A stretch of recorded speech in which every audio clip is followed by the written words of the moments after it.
Is this book once again about a search for a MacGuffin? Are we doing the same thing again? You know, TLDR, yes. Oh my god! Quack. Welcome to the Little Duck Book Club with Duck number 1, Ren, and Duck number 2, Anna. And we have come together today for you with another Lightlark presentation.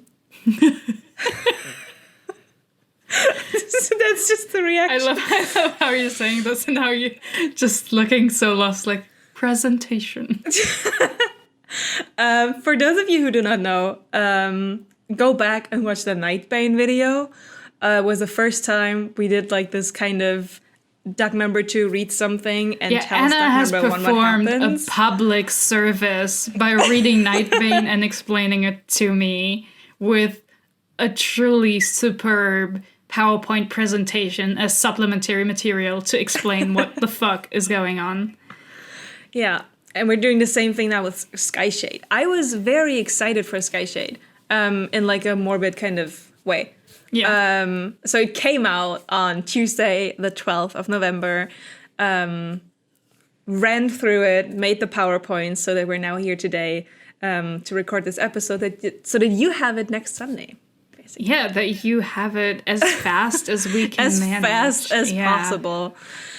Let's go right into it. Let's see if I'm on the right track. Go. I am also so excited. I've been waiting for this since you agreed to do another presentation. I was like, this is going to be the highlight of the fall. Because I can't say of the year because the explanation of Crescent City 3 was also a big highlight of my year already. So like, my body is ready. I am here. Okay, so short recap. I'm not going to recap Lightlark, but just Nightshade and the ending of Nightshade. So we know our main character, Isla Crown. She is a wildling queen. She has nature powers, and due to the love she shares with our two male main love interests, she also has their powers. Sun and like sky powers from this guy you can see here, Oro, and then also shadow powers from this other dude, Grim, whom we have called Grimsend several times because it's just Feyre and Reese. It's just a reskin, yeah. It's like, wow, it's crazy. It's like a seasonal event in Overwatch. And he has shadow powers. And so she also has their powers. And due to some shenanigans in the last couple of books, she now also has Starling powers because she killed the Starling leader. And that's how she got the Starling leader powers as well. The last book, Nightshade, Isla struggles with remembering her past because the guy we can see over there with the black hair, this dude here, he kind of lied to Isla. And he was like, no, we don't know each other, even though they had a whole ass relationship. And then before the start of the first book, he erased all those memories.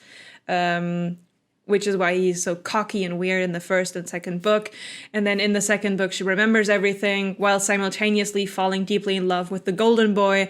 Then at the end of Nightshade, there's this epic battle going on, and Grim holds out his hand and he says, come with me and I will stop this war. And she's like, you promise? And he says, yeah, of course I promise. Like, girl, all I want is you. So she agrees. She goes with him and leaves everybody behind. So Oro is out. Grim is Oro's in. canceled, yeah.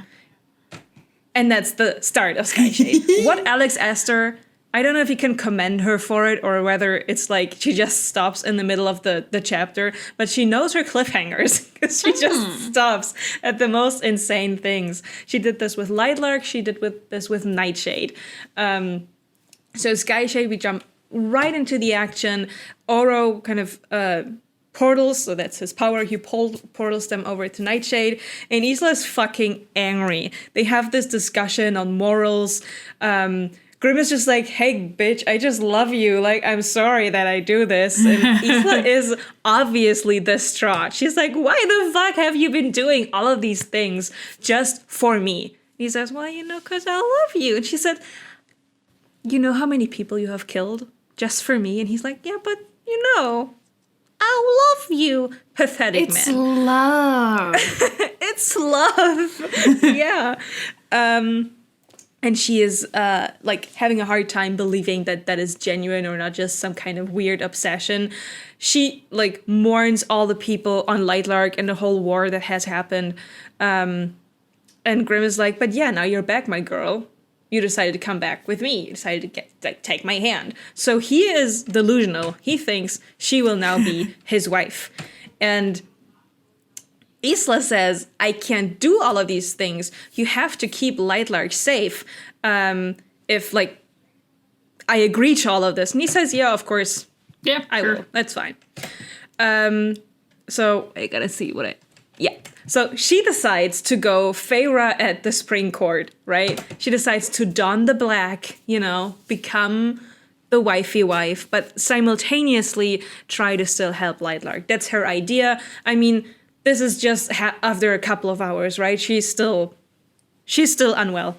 Yeah. Understandably so. We cut her some slack, okay? No, absolutely. I mean, also, when has Isla, over the course of the books, not been unwell, quite frankly?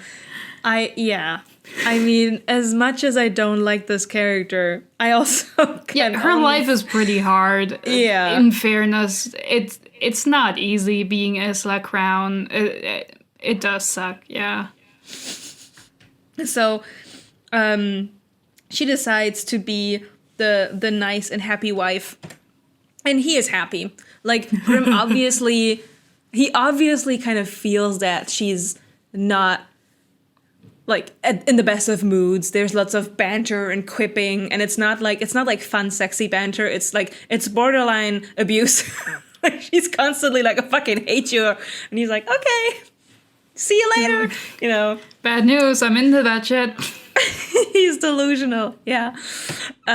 She still thinks about Oro a lot, and there's a lot of oh, my heart is split in two, which gets a bit repetitive at some point. But the first thing she does as soon as she's left alone is she takes her star stick. She takes all of the Nightbane elixir, the healing potions that they have, and she puts that in the puddle. She takes that to Lightlark, to the infirmary in the castle, and then she quickly disappears again. So this is her little thing of rebellion, because she's like, the people at Nightshade don't need the elixir, right? All the dead people are on Lightlark, so she kind of tries to be disobedient with what Grimm is telling her. They have their first big outing in the throne room, and one of the things where I'm like, oh, look at you, Isla, you have so much insight, is that Grimm is a fucking donkey in this sense, is where he immediately shuts down any critique on his wife, which, you know what? Okay, that's good husband material, I guess, but he kills everyone who says anything against his wife. Oh my God. And Isla's like, well, shit, this means that people now hate me, because not only are they not allowed to voice their opinion on me, if they voice their opinion, they are dead. A lot of people are actually against... oh yeah, that's him killing people. A lot of people are actually against anything to do with Isla. So Grimm is like, guys, listen. We're still gonna attack Lightlark. Fuck yeah! Which kind of counteracts the, making Lightlark kind of leaving it alone because Isla is now there, which she hates. She was like, you told me you're not gonna attack Lightlark? What? And his generals are fucking behind that shit. We have Tynan, who I think is not really a general. He's just a high rank army dude. And then we have Astria, who's the actual general of Grimm. And both of them hate Isla. Both of them are fine with the idea of walking into Lightlark.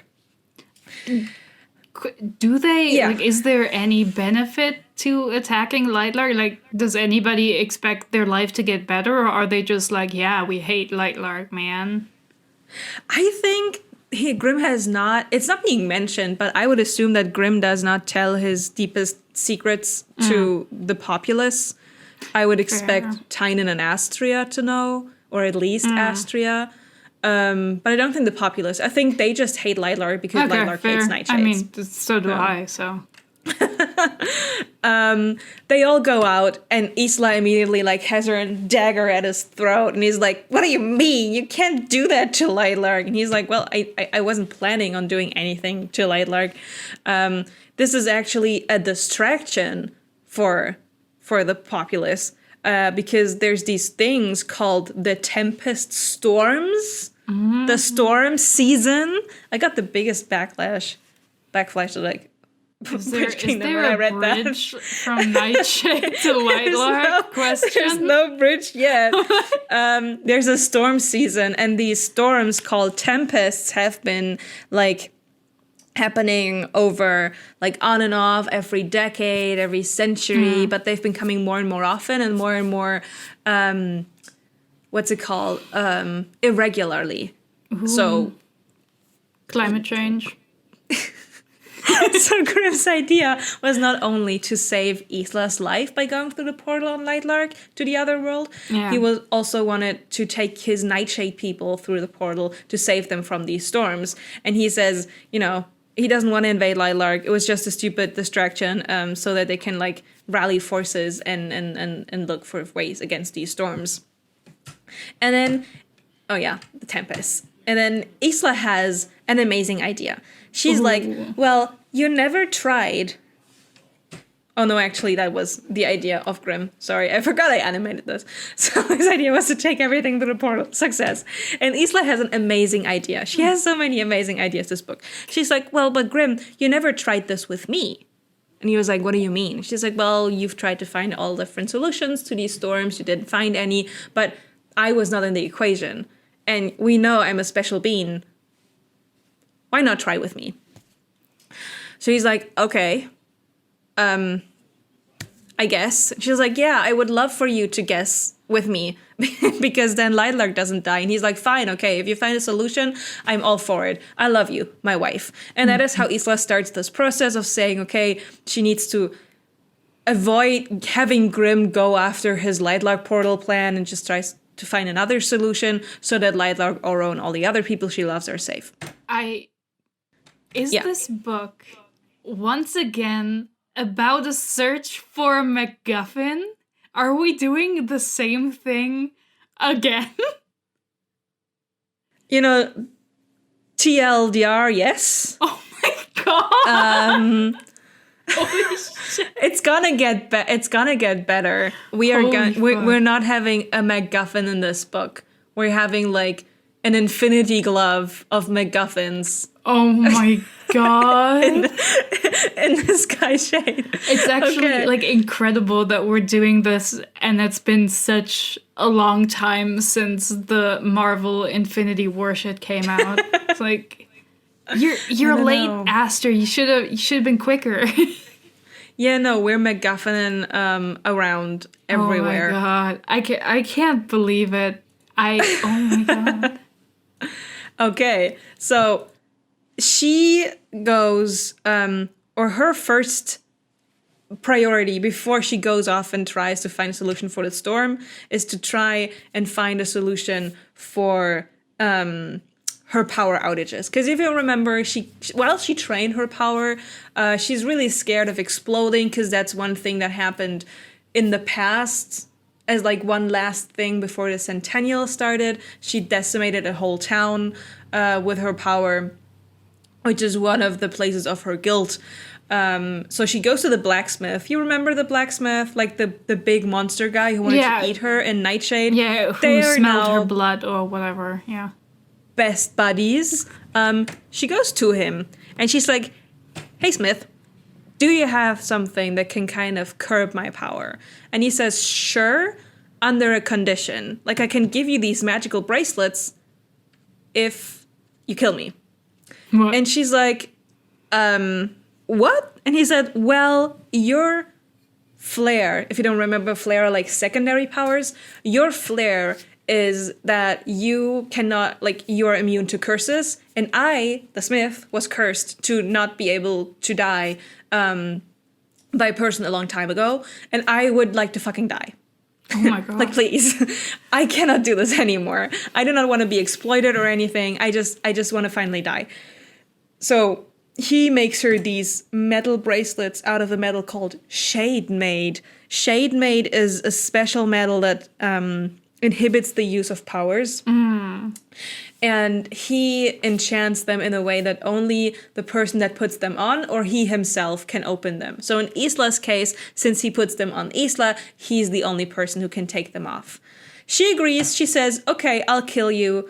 I will kill you at the end of the storm season, because that's about how long, you know, I think this whole ordeal lasts. And then she gets these bracelets and her powers are gone, which to me was such a fucking annoying plot device, because we're going to run in a lot of situations that felt like Lightlark Isla, because Isla doesn't have powers. But we already got past Lightlark Isla and Nightbane when she got all of her powers. So now we're back to square one.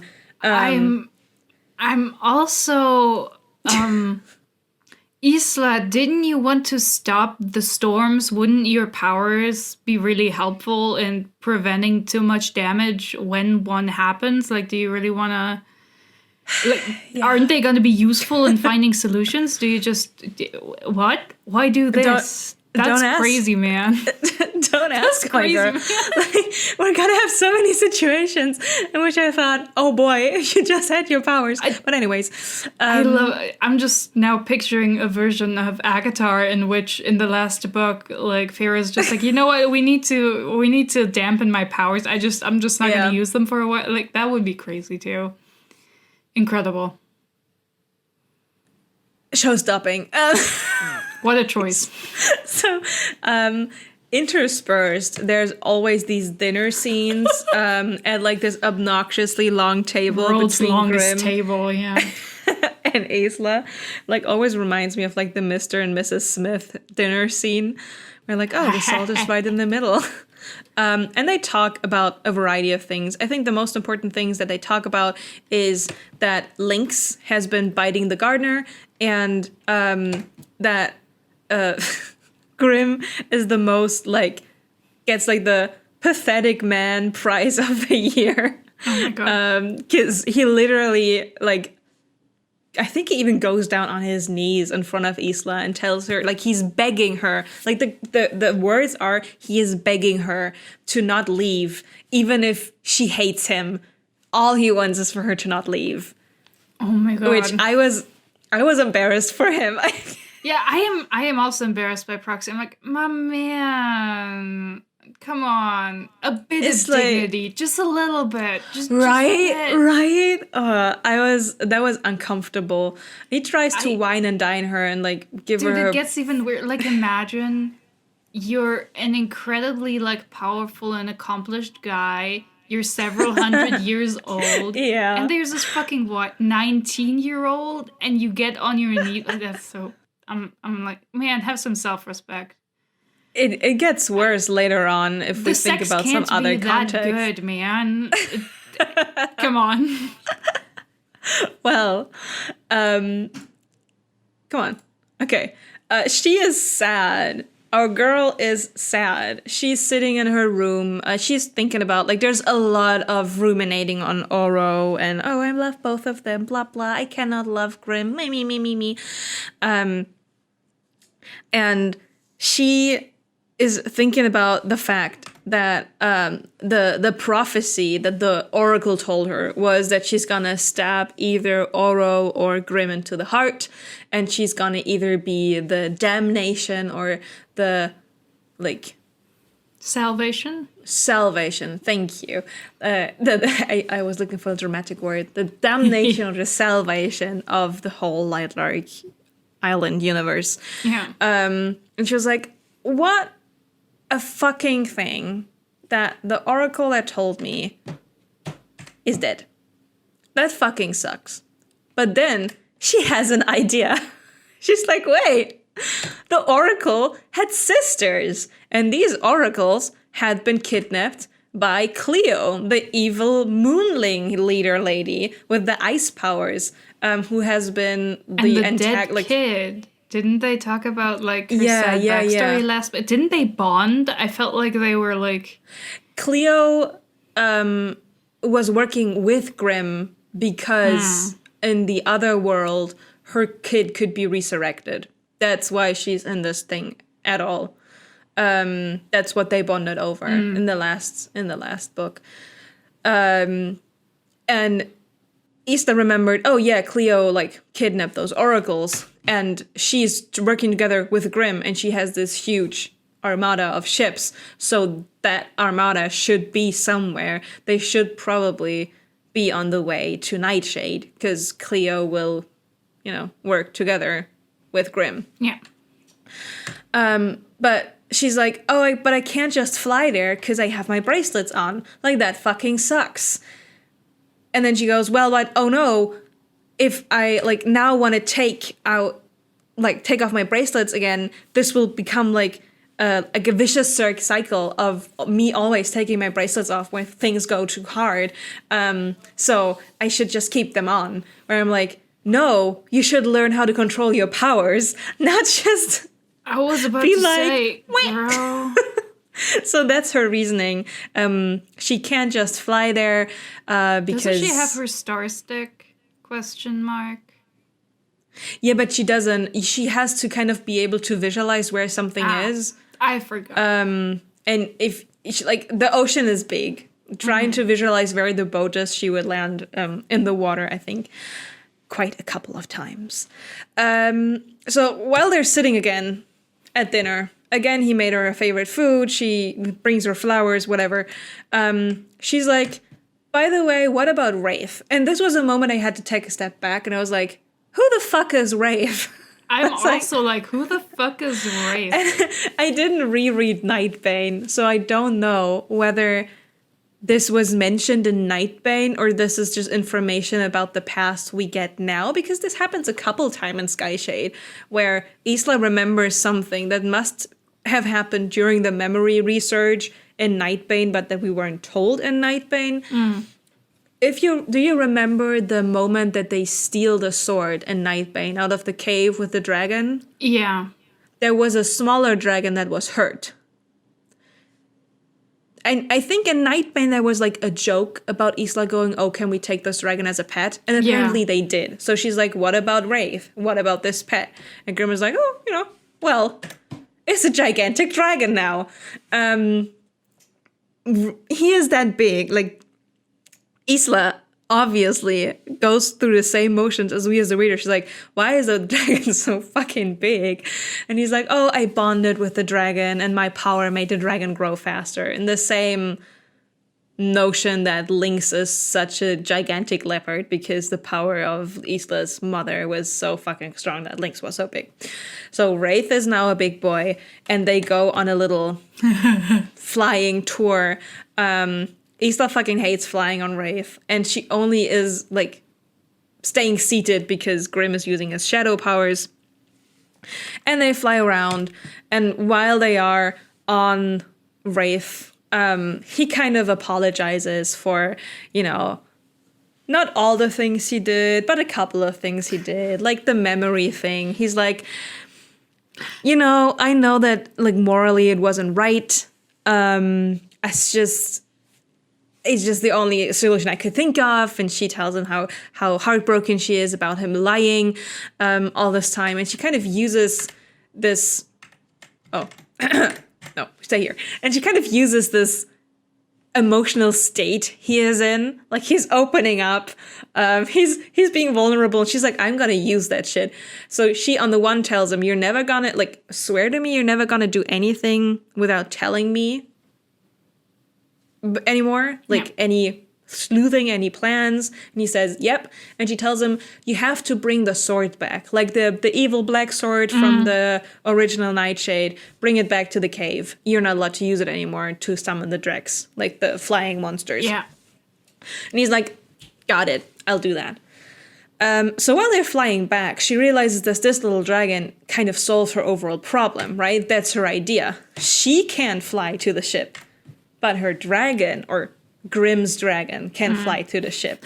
So That sounds like a euphemism, quite frankly.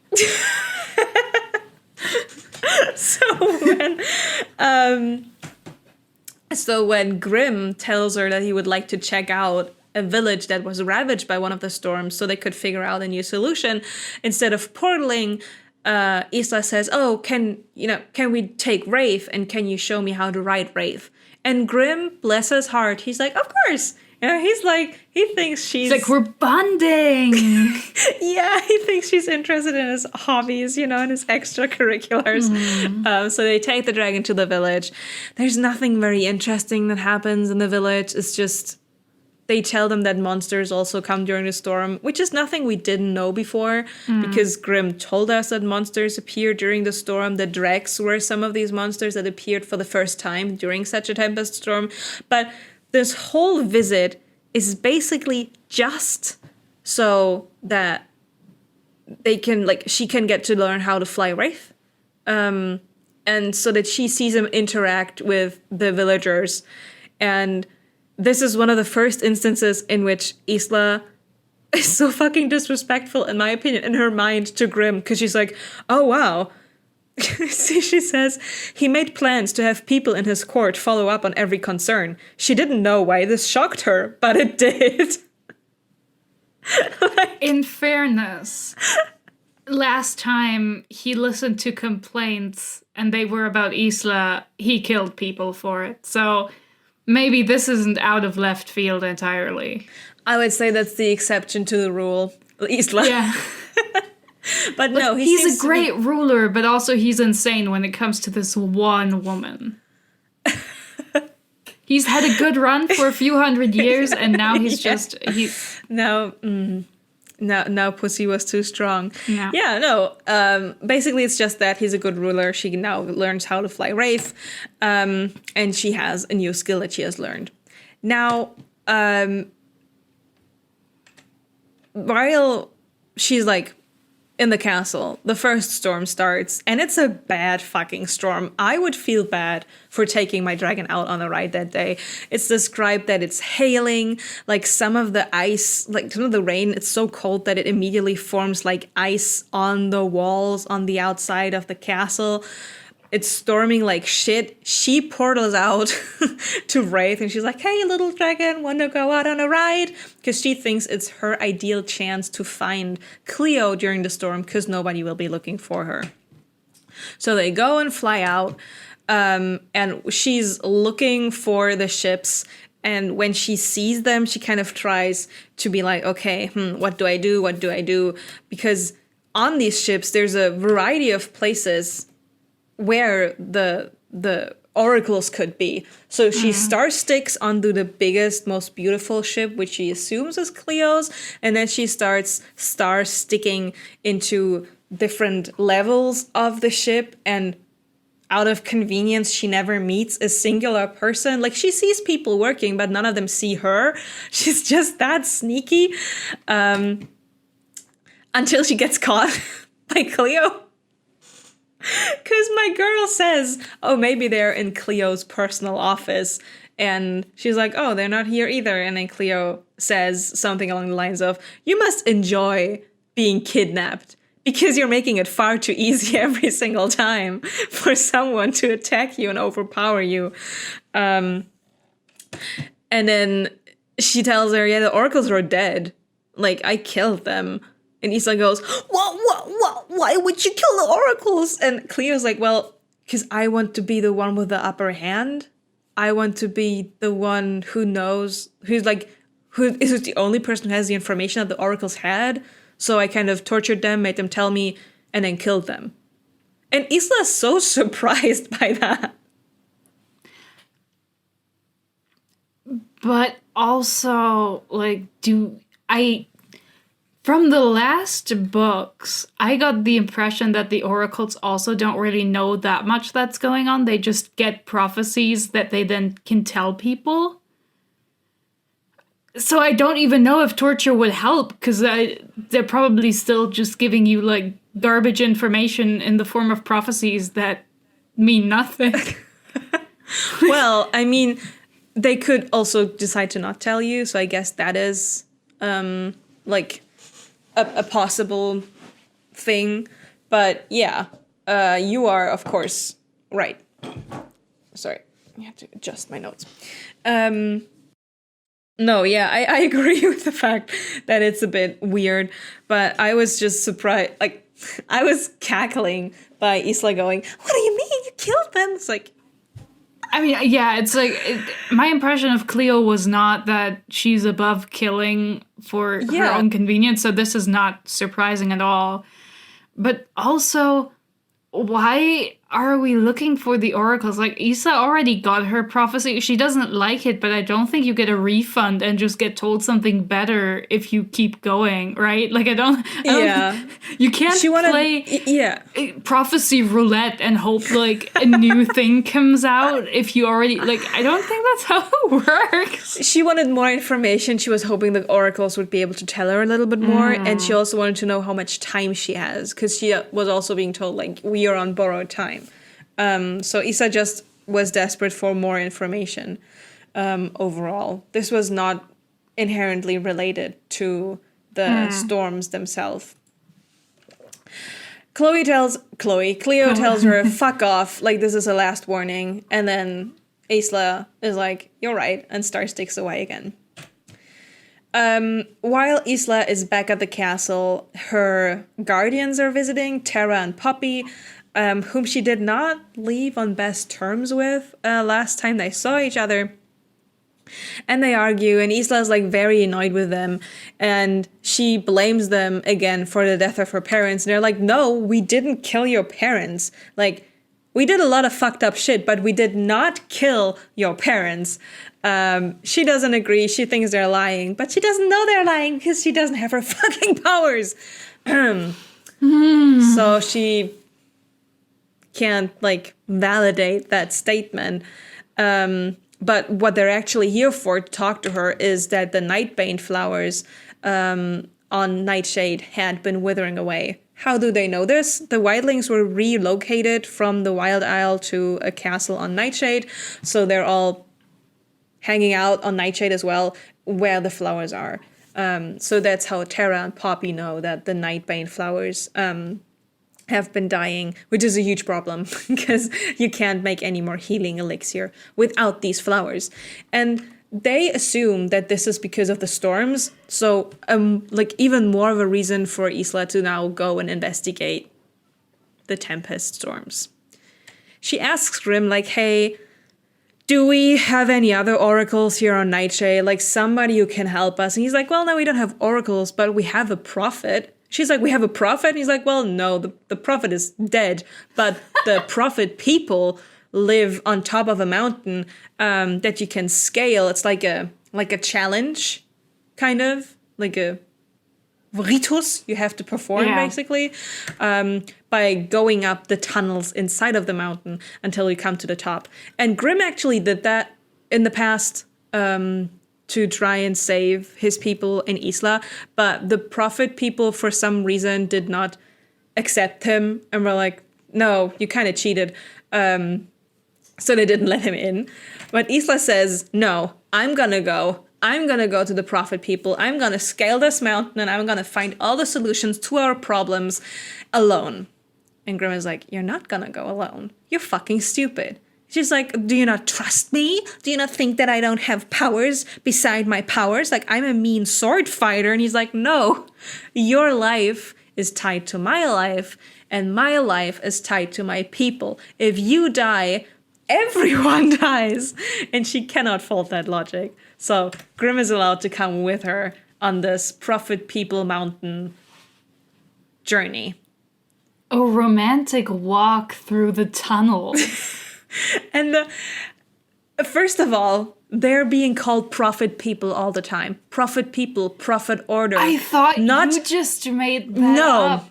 No. That's in the book. No. I thought at some point we're gonna have like That's not a good. cult name. Maybe the prophet had a name. Maybe at least they would say the people of the prophet. No, it's literally prophet people. That's what they're being called in the book. Okay, did any editor look at this book, like, ever? Like, is I don't this think so. prophet people? Oh my god. I also got immense, when I read this whole sequence in the mountain, I got immense flashbacks to Crescent City 3. And the thing is, I don't think she copied this off Crescent City, because like the time span Yeah, the timeline between, when it came out, it's just it not- doesn't add yeah. up. Like if Crescent City came out more than like 9-10 months ago, I'd be Yeah. like, maybe. But that just doesn't line up. So Yeah. if I had a nickel for every time a book starts off with potential love interest. Yeah, no, my thought was like, oh, are we doing like the Lovers of Omashu? Are we doing like more Avatar inspired stuff? They go into the mountain, and you know what they have on the ceiling? Oh my, Glow- we're really doing this? Glowing blue stones. And I my get it. I God. get it. The cave lighting because of glowing That stones, is- that's not a Yeah, you don't uniquely- have... Yeah, it's everywhere. Glowing stone... Bioluminescence, glowing... It's cool. It's just cool It's and fun. very fantasy. But I had the same visual in my head. I had the same visual. It's also different if you already have your elemental nations and you're like... Yeah. You also associate the healing people with the moon and water, and like there are already like overlaps here where it's like, okay, I'm not saying it's the same, but I'm also Yeah. not saying she got this after she watched Avatar. And it's Is all I'm saying. so it's a long thing. They go inside the caves. Yeah. They bicker. They argue. The first thing they come across is this weird spider thingies. They run away. They fight them. It's fine. Like nothing happens. Then they have like a real argument. Like they're going to town with it, and she basically tells him all the fucking things she hates about him, and he's like, oh well, I did so much for you, like I bonded my fucking life to you in order to save you, and she's like, well, I didn't want any of that, like you're being fucking selfish with this, and I fucking hate you, and I wished you had never done any of it. And Grimm is standing there like a slapped puppy, but like, yeah, like she didn't ask for any of the shit you did. Grim, you did some crazy ass shit that nobody wanted. And she's like, I never wanted anything like this. Like, why are you doing this to me? Also, like, if it was about her, you wouldn't have crashed her relationship with Oro. That wasn't hurting, like, your life. It's, you know? So they're really arguing, and then suddenly the tunnels fill with water, and they're like close to like drowning, and then through some miraculous thing, Isla remembers, oh, you know, maybe we should just stop fighting the water and like go down with the water itself. And then they find like a way out of the water, and they're, of course, they're wet. It's cold. So they take their clothes off, and they do a little sleeping together for warmth. With the whole, like, thing. being drowned in water and, like, having to go... I understand the Crescent City 3 vibes you got from this. Mm-hmm. This is remarkably similar. What the fuck? I know. What? I was like, what do you mean, water? And, like, then they were all wet and hot. What the fuck, man? If I had two nickels. If I had two nickels, right? So they kind of huddle for warmth, but it doesn't mean anything. And there's, like, especially, there's, like, this constant, like, I think it's a kink for Grimm that Isla is his wife, because he's constantly like, oh, why, if you're allowed to look at me, while he takes off his shirt, and oh, why, if you can come cuddle up to me. And it's like, he's obviously making her uncomfortable, but he doesn't care because he's just horny as fuck. So they sleep together. Like, they don't sleep, they just rest together. Yeah. And the last thing that they come across in this cave is like another weird angry monster. They manage to kill it, and after they've killed it, they are in front of a door. And Isla's like, oh, well, we made it. Great. This whole thing took about 2 days, which was something that Grimm had anticipated, so we're on track, everything is fine. And then Isla just fucking bangs on the door, because there's no handle or anything, until it opens, and only Isla walks into the next room. Grimm has to stay outside. So she walks in there, and it's like a huge cavern, and inside there's like people in hoods, like coats, robes, and in the middle is a woman, like not an elderly woman, but an older woman. She clearly had been a warrior, like there's scars everywhere, but she's has a warm smile on her face, and she introduces herself as Eta, as like the leader of the prophet people, and she's so happy that Isla made it. She's like, this book, and she holds up like this nasty old book, is the best thing in existence. It's the writing of the prophet, and all that is written has happened, which is why we knew you were coming today, because the prophet wrote that down. Disgusting side fact, the book is like made out of human skin and written in his blood. Why? Because it's the prophet. I don't know. But like, if you have the visions, you then don't need to make a skin book and write in blood, man. Like that what was the prophet's. That was the prophet's thing, I guess. He was a freak. So Ada tells her that the reason why the prophet was so fucking smart was because he is also, or was also, from the other world. The prophet at some point came through a portal that is on Nightshade, and that the portal is the source for all of the storms, and they need to close it. If they close that portal on Nightshade, the storms will go away. They can't ask the prophet because he's dead. Of course. Is that his skin on the skin book? I think it was his skin, if I remember correctly. I mean, at least he's not hurting other people with it, I guess. The prophet was a bit weird. We're gonna find out some stuff later about this prophet. And unfortunately, of course, the pages in the book that would describe where the portal is are missing. So what is written is missing. Cool. And the pages were at some point taken to Lightlark. Or just, like, gone. They don't really know. But one person who could know is the Augur. And at this point, I have to intersect again. I played Skyrim, and some of the most basic kind of zombie bosses, mobs you can fight against are called the Draugur, and I could not get the Skyrim Draugur model out of my mind whenever I read the word the Augur. I know that's something completely different. I looked it up. I was like, what's the reason behind this word? But yeah, this dude, he was a prophet person. He's not a prophet person anymore. He lives alone, secluded behind his little waterfall.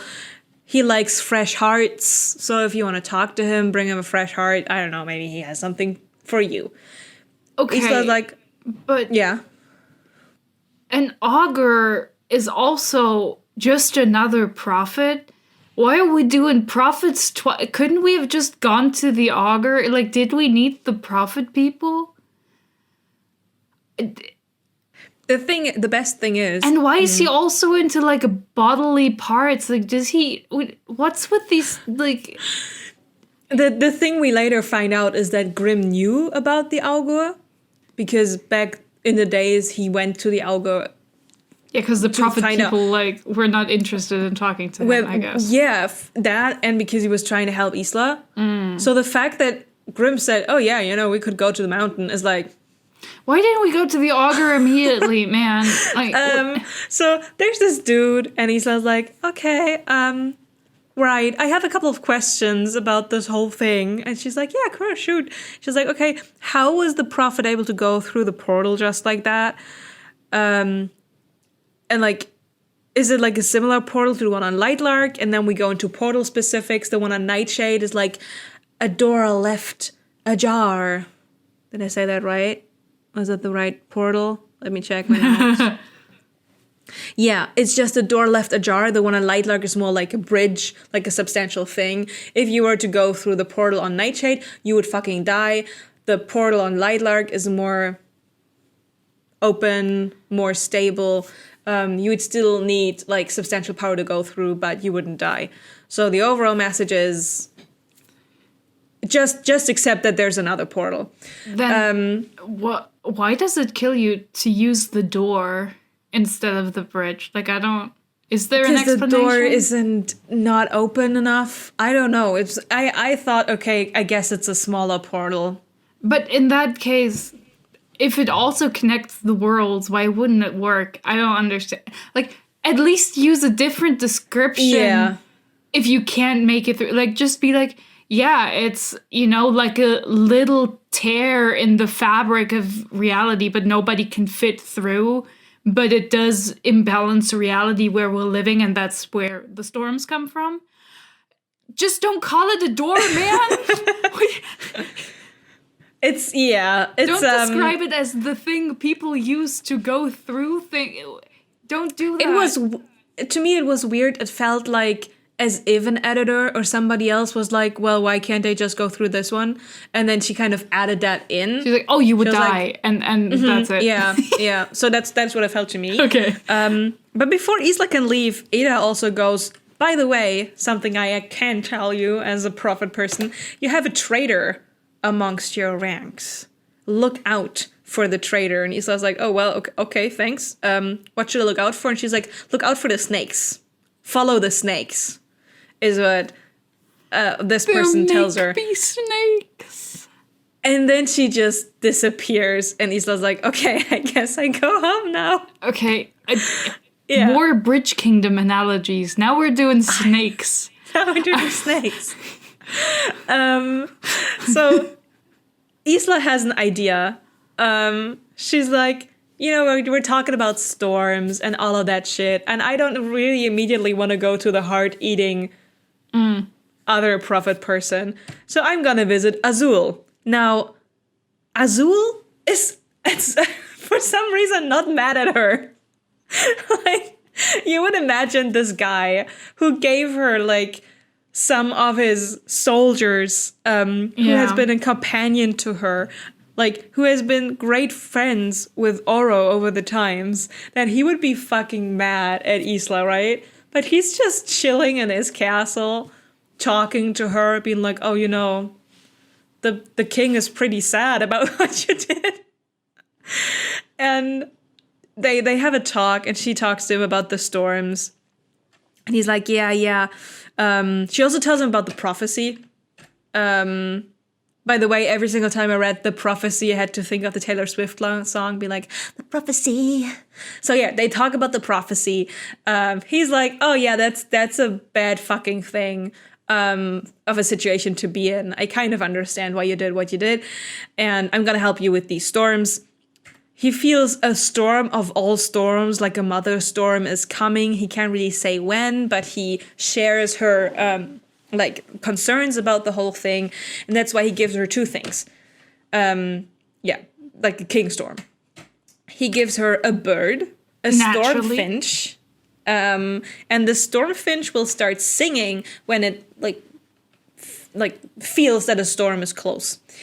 And then he also gives her a ring, or actually he gives her two rings that are kind of enchanted by him to capture a storm. So what he wants her to do is wait until a stormfinch sings, go up as high as possible, take the ring, and then catch the storm. And then when the storm is over, release the storm, and then follow the storm to its source. Because he says that might be a way to get to the portal.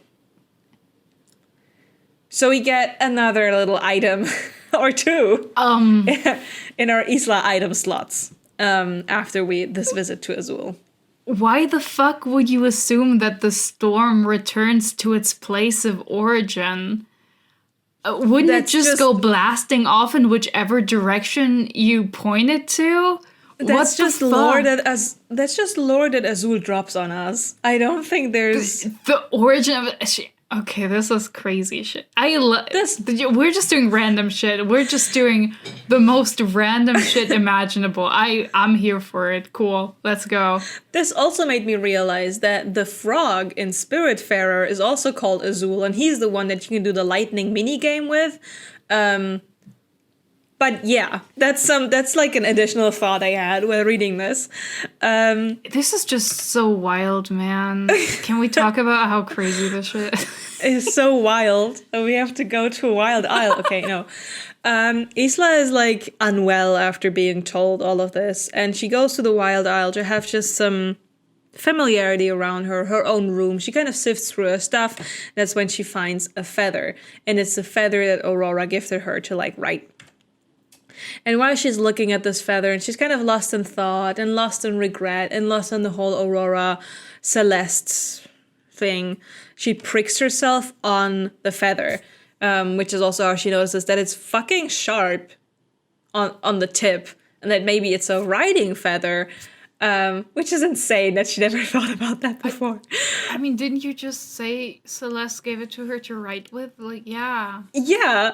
It's a writing feather, girl. Like, yeah. And then she just writes her name on the paper, but like nothing happens, and she's just in her feels, and she just goes back to Nightshade. On Nightshade, we finally, for the first time, get to see the castle that the wildlings were put in, because this originally was the castle from Isla's dad. If we remember, Isla's dad was a general of Grimm who had an argument with Grimm. So Grimm not only snatched the 19-year-old daughter of his ex-general, he snatched the daughter of the ex-general he didn't like have a good relationship Isn't that great? Like being like, oh yeah, my dad's weird old friend who he has like work disagreements with regularly. Cool dude. Yeah, I should tap that.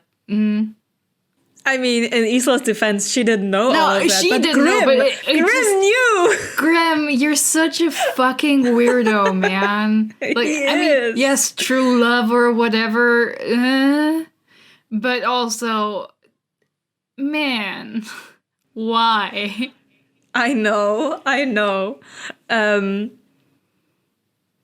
But so they go, that's where the wildlings now are. It's a castle with a little village, and while they appear there, one of the wildling women comes up to them, and she's like, "Oh my god, guys! Like the ground broke open, and the ground was like completely destroyed, and there were snakes coming out of it." And Isla, of course, goes, "Snakes? Snakes?" She's like, "Yeah, like black and green snakes all over, like half black, half green snakes." Which Isla is concerned, right? The whole traitor thing. So. Oh yeah, that's a snake.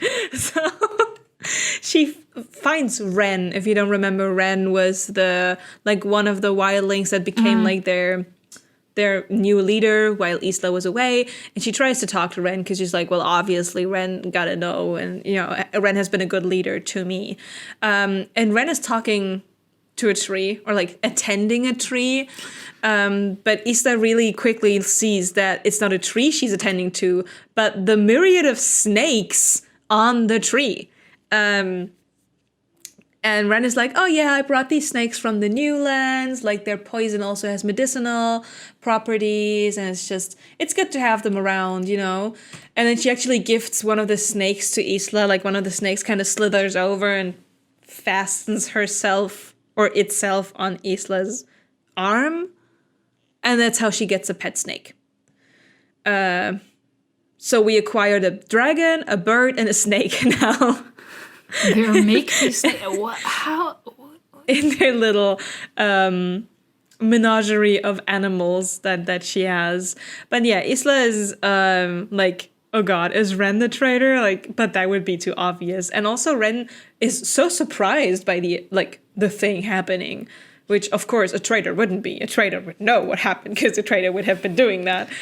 I mean, she doesn't even know in which direction the traitorism is going. Like, you don't know who the traitor works for, so you don't know what, like, just because Oro has beef with, Grimm doesn't mean anyone on Lightlark cares about ruining Nightshade's crop rotations, whatever. Like, or you don't know if maybe somebody on Nightbane just fucking hates you. Like, maybe someone's a traitor to, I don't know. Yeah. Who even are your enemies right now? Who in what direction is the traitoring even going on? Do you even have, like, an idea? She's just been told to follow the snakes, so I love that she didn't ruminate on who the traitor is or what they could even do to benefit from selling out information, right? Betrayal requires some incentive. Like, what's the point? Yeah. But, like, she doesn't really know. Yeah. So she takes the snake, she goes back, and on her way back, she eavesdrops on Grimm, and, like, his people talking about stuff. And one of them says that, Grimm has a snake in his bed. And Grimm is like, the fuck you talking about? Say it plainly. And the guy is, well, your wife. And then he gets killed. So great. I hope that Grimm was like, yeah, say the word, man. Like, we all knew. So yeah, that's absolutely amazing. By the way, I forgot to say it, I just saw it in my notes. While they are at the Wildling Castle, Isla reminisces about family and, like, how sad she was that she never met them. And then she looks to Grimm and she's like, by the way, do I have family? Like, is there still somebody living in this castle? And he's like, well, no, there's nobody living in it, but you do have family. She's like, what? You didn't think to mention? And he's like, yeah, you have a cousin. And she's like, oh, whoa, who's that cousin? And he's like, well, the role of the general kind of is like a family heirloom sort of situation. And that's how she found out that the woman who hates her, Astria, is actually her cousin. Cool. But we don't do anything with this information yet. But she doesn't go to Astria or anything. Yeah, I mean, also, not to be mean, but what is even the meaning of having a cousin who you don't know and who hasn't grown? Like, I don't know. I guess what does blood matter in this situation where obviously your interests are not necessarily aligned at all, and you don't even know each other in any respect? Like, who cares? I guess it appeals to Isla's intense need for family. Like, this is something that happens in Lightlark and Nightbane and in Skyshade as well, that she just feels so alone in the world and so hated. And I think she assumes that if she had family, they would accept her as what she is. So I guess that's kind of why she is so distraught by it. There are scenes somewhere in between. I forgot when. Mm-hmm. There's one scene where she bonds with Astria a little bit, but it was close to not necessarily to be mentioned because nothing happens in that scene except for them being like, chuckle, yeah, look at us, being somewhat related. I don't know. My experience of reading Lightlark and what I know of Nightbane doesn't feel like the books concern themselves much with finding family or whatever. So this feels super out of left field for me, for her to care at all. I felt like she felt very outcast in general. Yeah, because she didn't have powers, not because she didn't have a family, right? Because she was like, oh, I have to lie to everyone all the time, and they expect stuff from me. But then in the second book, like, people, like, she was still lying about stuff because she was like, oh, I think I'm going insane, oopsie doopsie. But it's not like Oro wasn't also, like, catering to her every need, and, like, right? Like, I feel like it's a weird thing to throw in there, because in my opinion, Astria doesn't do much as a character. She doesn't really supply anything. But yeah, I guess they're just I don't know why she did it. Two girl bosses. I don't know. Maybe. Isla then goes and has a Selena Sardothian era. She just has so much anger and like she's so fucked up and like she's like, I need to get hearts anyway for the ogre guy. So she goes like with her dagger-filled pants. I've seen that one. which I was like, I don't know if she had written dagger clad or her pants like adorned with knives or something. I would have gotten dagger-filled pants sounds like he took a pair of pants, tied up the ends, put a bunch of daggers in there, and carried them around with you. Exactly. That was my first. I was like, I read the sentence. I was like, I get it. You're wearing the pants, and on the pants are daggers. But what I'm seeing in my mind is you going like, what? Yes. But yeah, she goes to like a village that's somewhere on Nightshade, and she saves like she kind of, you know, stalks the streets and like sits on rooftops and watches people. And one thing I had here was that the cities on Nightshade, as far as they had been described, aren't all like gigantic. They're described as like villages with like 1 maximum 2-story buildings. Yeah. And like not too close with the houses. So to me, it just looks really funny to have like the thought in my mind that she runs on these 1-story houses. But anyway, she stalks people in the night, and then one day she saves this woman that you can see up there from being like assaulted by a guy. She slits the guy up, takes the heart, and the woman thanks her for it. So Isla has her first fresh heart cut out of a guy. So she goes to the waterfall, to the Algor dude, and gives him the 1 heart. The Algor says, go back, get me more hearts. So she goes back to her Selena Sardothian era, gets more hearts. And in total, I counted, she gives the Algor 12 hearts. In between, she always goes back home. 12. Right? 12. He's hungry. She gives him 1 first, then she gives him 3, and then she gives him 8 in total. I don't know. Also, not to out myself as somebody who doesn't respect capital punishment, but I think, yes, assault is bad, but I don't think you should murder people for it. I think that's wrong, and it makes Isla look real bad. Like, I'm 12. Sorry, but she goes back and forth, right? Like she still sleeps in the castle and shit. But like, and Grimm is like, I don't know what my wife is doing, but she's seeming to have a good time, so whatever. So she goes always back to the village, and she kind of just ransacks and kills all the evil men there.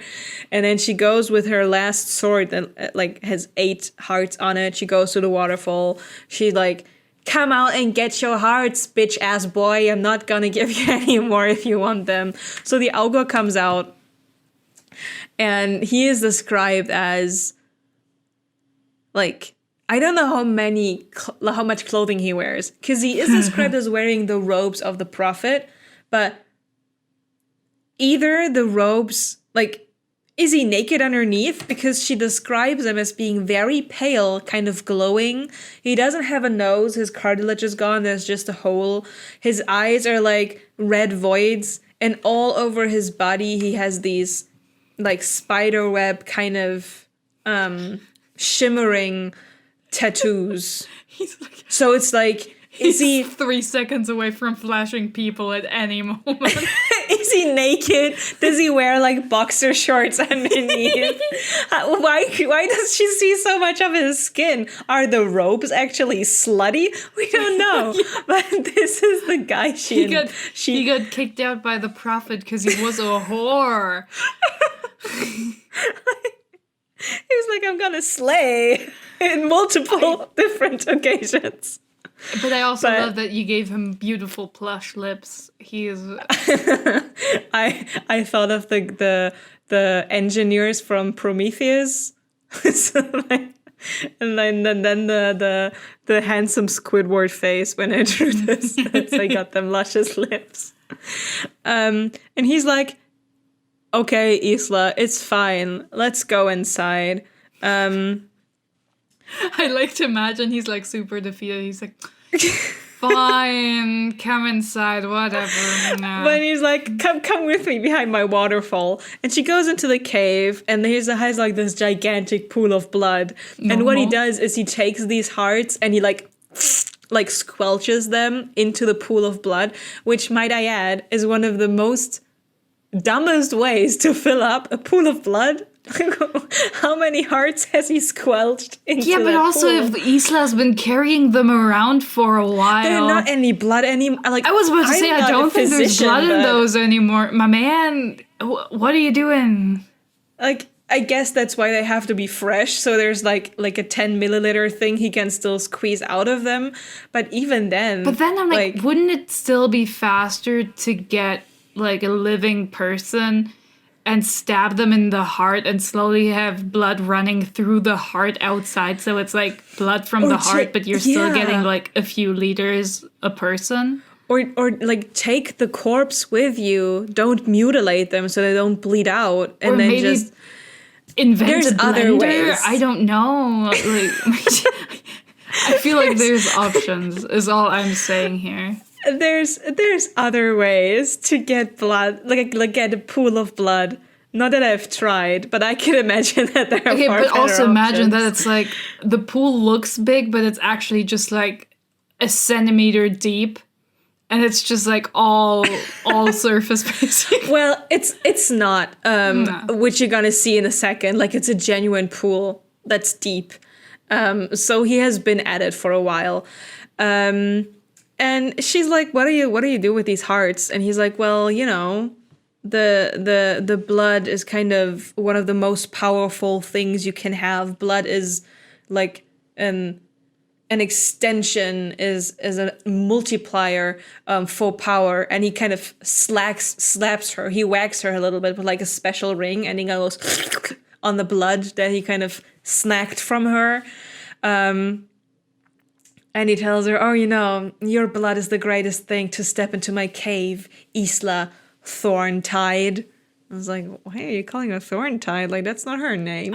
Weird. But also, why did he make her get hearts if he could have just make her donate him like a pint of blood, and that would be way more powerful than those random guys' heart.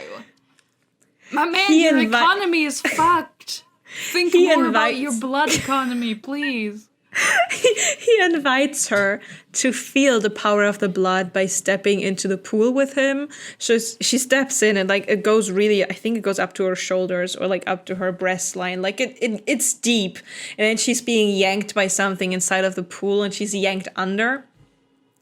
And while she's like under the surface, she hears voices, laughs, cries, screaming, like something is going on. And she just like traumatizedly breaks the surface again and goes, what the fuck was that? Like, what happened? Why did... And she's close to like fighting him. She's like, what did you just do? But he continues with his very suave, you know, augurness, tells her more about how he's obsessed with her blood, how she has been prophesized, how he's so happy that she actually like came to his cave, how like he has like a mental boner for her, basically. And he said that her blood is delicious and talked in many tongues. And doesn't all the power that she has burn her. Due to him tasting her blood, he is able to tell her that she will not survive after the end of the storm season. So she effectively has until spring before she dies.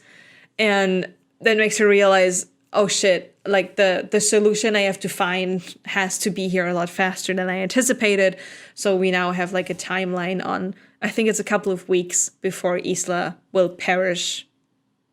Okay, on the one hand, yes, but on the other hand, Isla, at this point, don't you want to take off your limiter bands and check if the weirdo with his blood puddle in his living room is telling you the truth? Like, this man doesn't strike me as trustworthy just because other people say he said useful things. Why would you just believe him? if you can verify, right? Like, I don't... He's like the snake oil salesman on the side of the road. This man does not scream credibility to me, is all I'm saying to this, okay? I don't trust the augure's blood magic. He doesn't even say how he knows. What does he just need his tastes blood it. pool for if he just, like, drinks people's blood and that, tells him stuff? What is he doing? Yeah. What is he working towards? Can we trust him? I don't think so. He seems like a weirdo. Since the guy is so old, she's like, how can I extend my life? And he's like, there's a couple of options. The first option is obviously blood, which is what he's doing. Yeah, okay, The second... is he just saying it because he's into blood, right? If somebody who has a blood pool is like, well, your first option is blood, I'd always be like, okay, but is that just your favorite option? Or is it really like, His second option are something called skewers. If I call it skewer, I would think of the yogurt, yeah. The yogurt. Yeah. So I'm going to just say skyer to this. Yeah. I don't know if that's the wrong pronunciation. So then the second option is skyers, which are these tattoos he has all over him. And actually the prophet was so nice to put them on him. But since the prophet is dead, we can't ask him. And it's an old craft. So like making skyers is... like the solution that is being supplied to us is immediately ruled out because it's like we don't know about it anymore. But also, what does old mean in the context of people who live hundreds of years? Oh, like old. Like the prophet was centuries away. Like the prophet was like... yeah, but like centuries, is it just like, oh yeah, I almost said Rysand. Grimm's grandpa knew him or whatever, right? Like, what does that mean? I know, but you have to, like, you have to just stay with me but for I'm this. just trying to put this together in a sensible order in my brain, and questions keep coming up, and I'm like... So he actually tells her, I realize I fucked up by telling this a bit too early, but he actually tells her that the pages were stolen by another prophet person and taken to Lightlark. So if she wants to find out where the portal is, she needs to go to Lightlark. She needs to go to find those pages. But apart from that, he doesn't have any other idea on how to help her. He points to a mural that was just in the back that Isla didn't notice, of like this beautiful woman that's like completely covered with snakes all around her arms, chest, everything. And Isla looks at the woman. The woman is her, looks like her, like mirror image. Yeah. And she's like, what is that? And he's like, this is the future. And Isla's like, well, is that me? And she says, if you want it to be. And obviously she doesn't want it to be. So she leaves. And he like says, oh, don't worry, you'll be back, Isla Heartblade. And I don't get it with this guy always coming up with his own like names for Isla. I think I like to believe that he's just... he's a born thespian, but since he's a blood freak, he can't perform anywhere, so he has to take it out on the people who visit him. And he's just having, a great time doing, like, performance art. That's what I'm taking from this.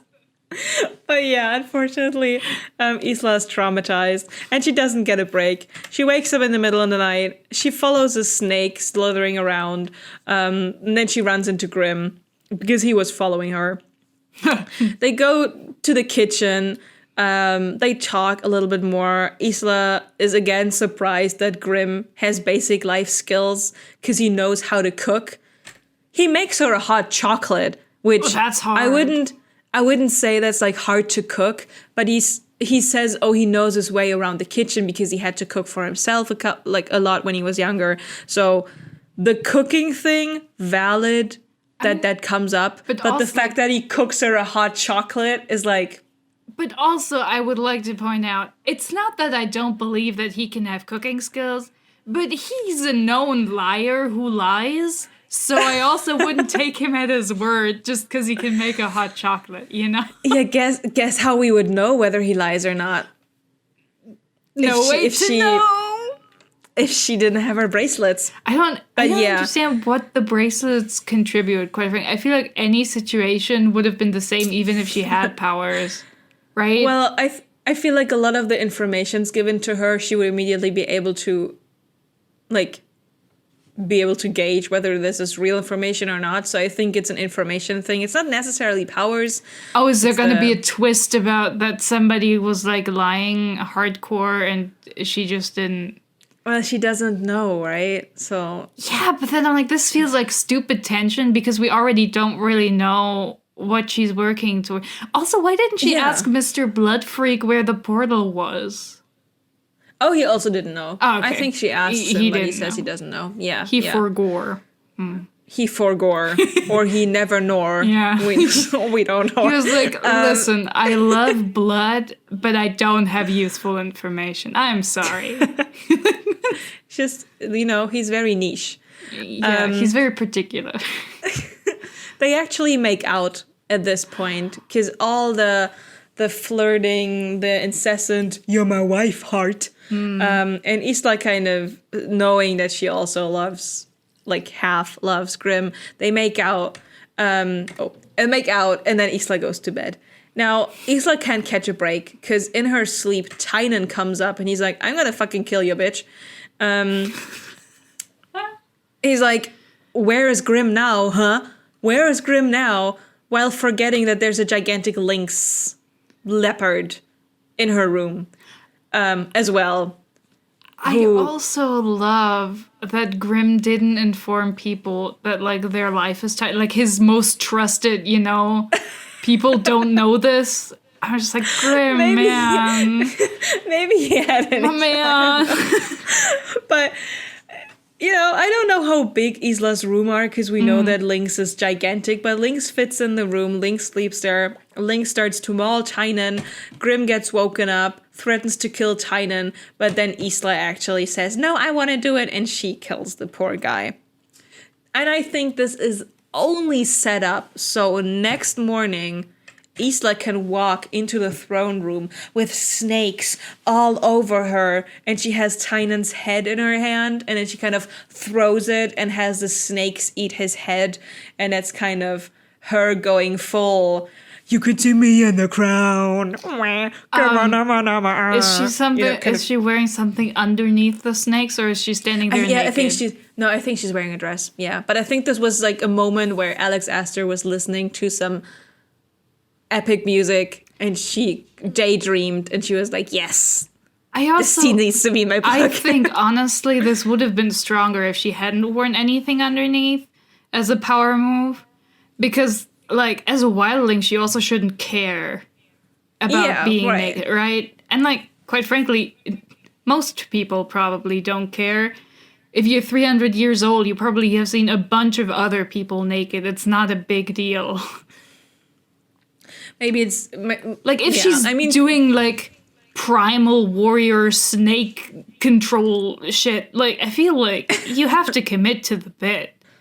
Yeah. If you're wearing, like, your club clothes underneath, it's just kind of not... It's not the same, It's not the same. This scene gave me Shadowhunter vibes. The crazy part is this could be cool, but the way it is right now, it's just kind of embarrassing for her. Yeah. It's like, okay. But yeah, I think this whole scene thing was just in there for this throne room mic drop moment. I also does she take Lynx around with her, or does he just stay in the castle? I think a lot of times he goes around with her. Like, there's several instances. Okay, so he was there with the blood freak. He just didn't. No, there he wasn't. He wasn't there with her. I wonder what he would have said. He would have, like, sniffed him and been like, that's not, we shouldn't, that's not a good idea. I think he would have just bad. Just bit him. So Isla goes back to the Wild Isle to kind of, stock up on daggers, because she's like, my pants are not filled enough, I need more.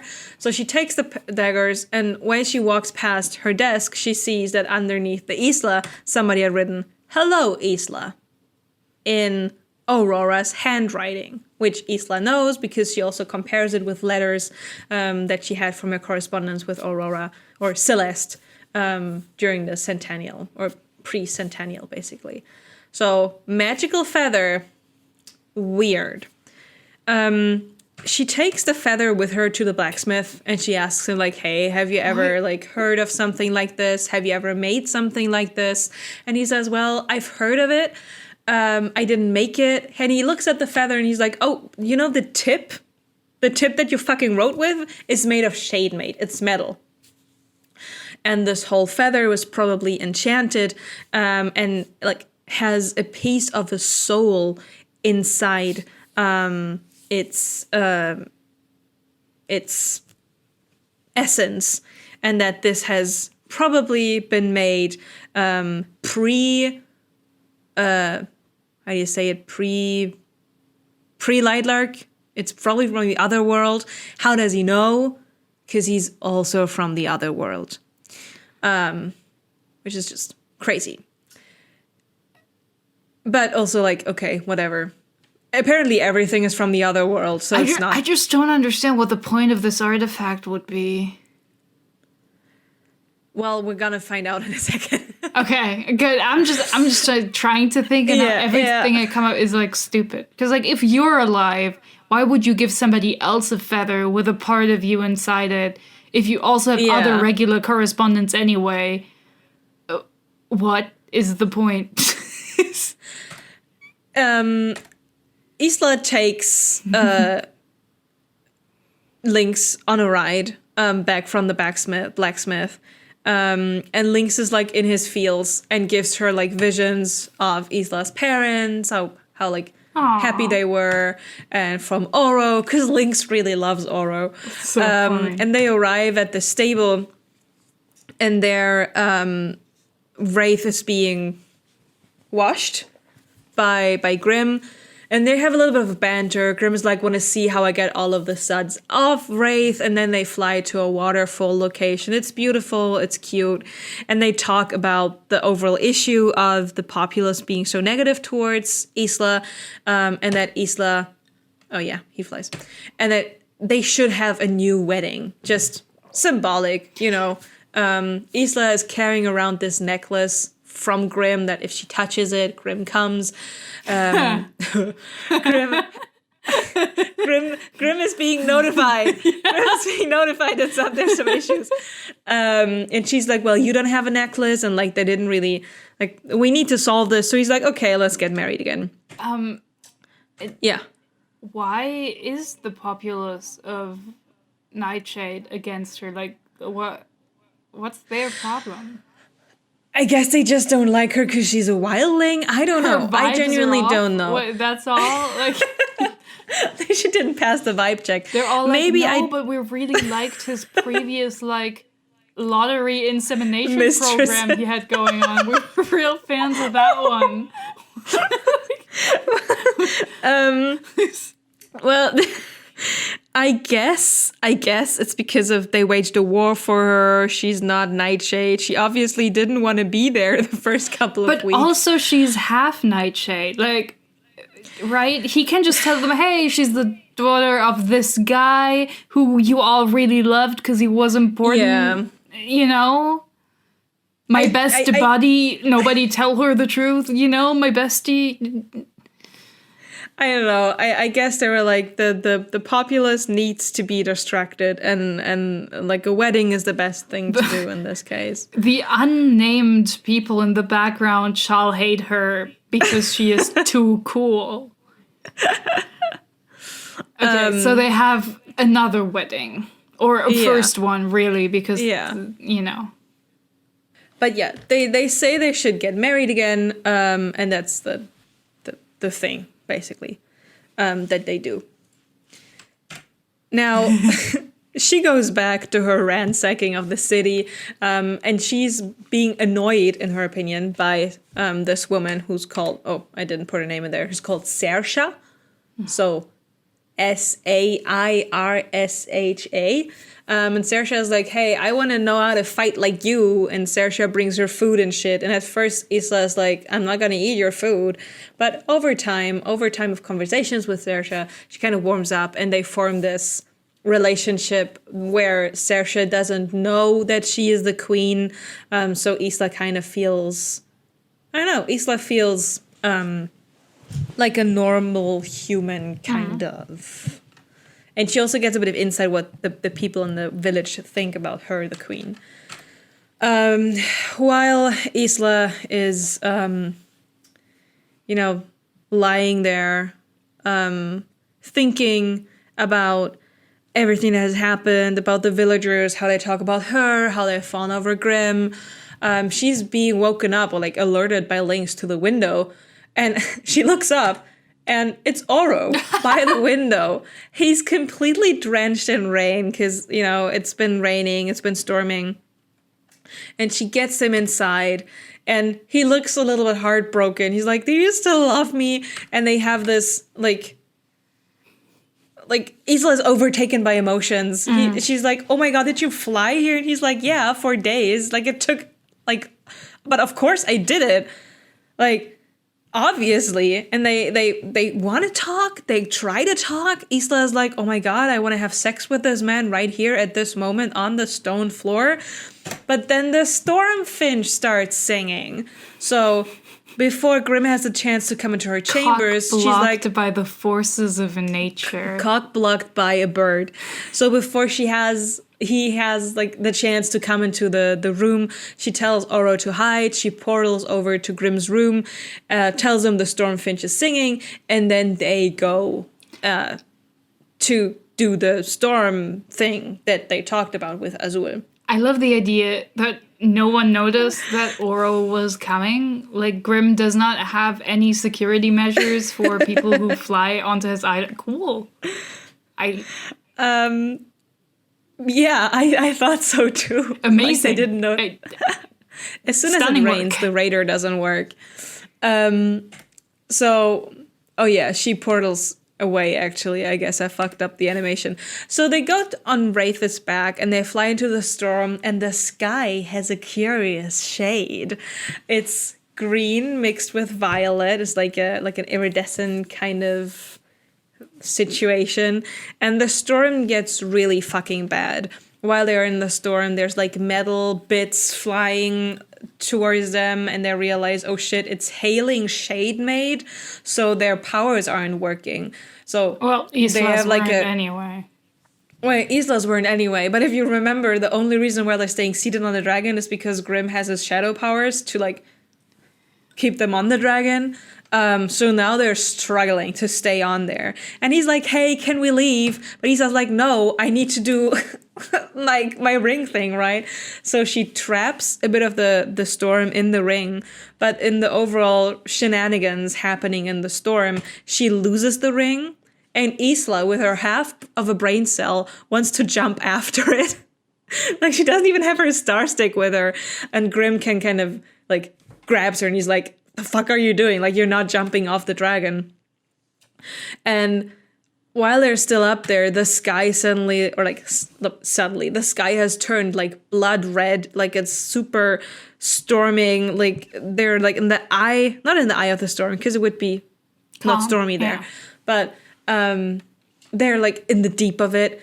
And while they're looking over there, there's like this huge creature encased in a spiral of lightning and shoots lightning, and that lightning hits Wraith and they fall to the ground like a shooting star. Right before they manage to hit the ground, Grimm gets his powers back. He portals them back to safety, and he looks at Isla. Isla's like all over, like has wounds from the metal shards, right? He's like, oh my God, I'm gonna like take care of you. And she's like, no, I feel bad about Wraith, who's lying over there. Why don't you take Wraith to the healers and like at the castle, to the wildlings, and I'm gonna go to my room, get like donned up again, and I'll follow you. And he's like, okay, I guess that's valid. He takes Wraith to the healers. She goes back to her own room. Oro's like, what the fuck just happened, my girl? Like, oh my god. They talk a little bit. She says, I can't do this, Oro. And she portals Oro, like she's guilty for corrupting him, and that like he has to hate her, and she tells him about how she's been Selena Sardothying around, and he's like, that she's been enjoying it. He's like, no, I don't believe you. And she's like, no, I have something dark inside of me. I've been enjoying it. And he says, I don't recognize you anymore. She said, you're not supposed to recognize me. So she portals him to Lightlark, into his room. While they're in his room, he again tries to be like, we're in Lightlark now. Like, you can just stay here. You don't have to go back, right? She's like, no, I'm so dark, I belong in Nightshade now. While they're there, one of his, I forgot who the guy was. I think it's Calder. Like, one of his friends from the previous book shoots her with an arrow, comes in the door and is like, which, like immediately shoots her. She portals to the balcony. He runs after her. He heals her. And she looks at him and she says, I've made my choice. You have to forget me now. And then she portals back to Nightshade. She's back on Nightshade. She's like, she grieves the relationship.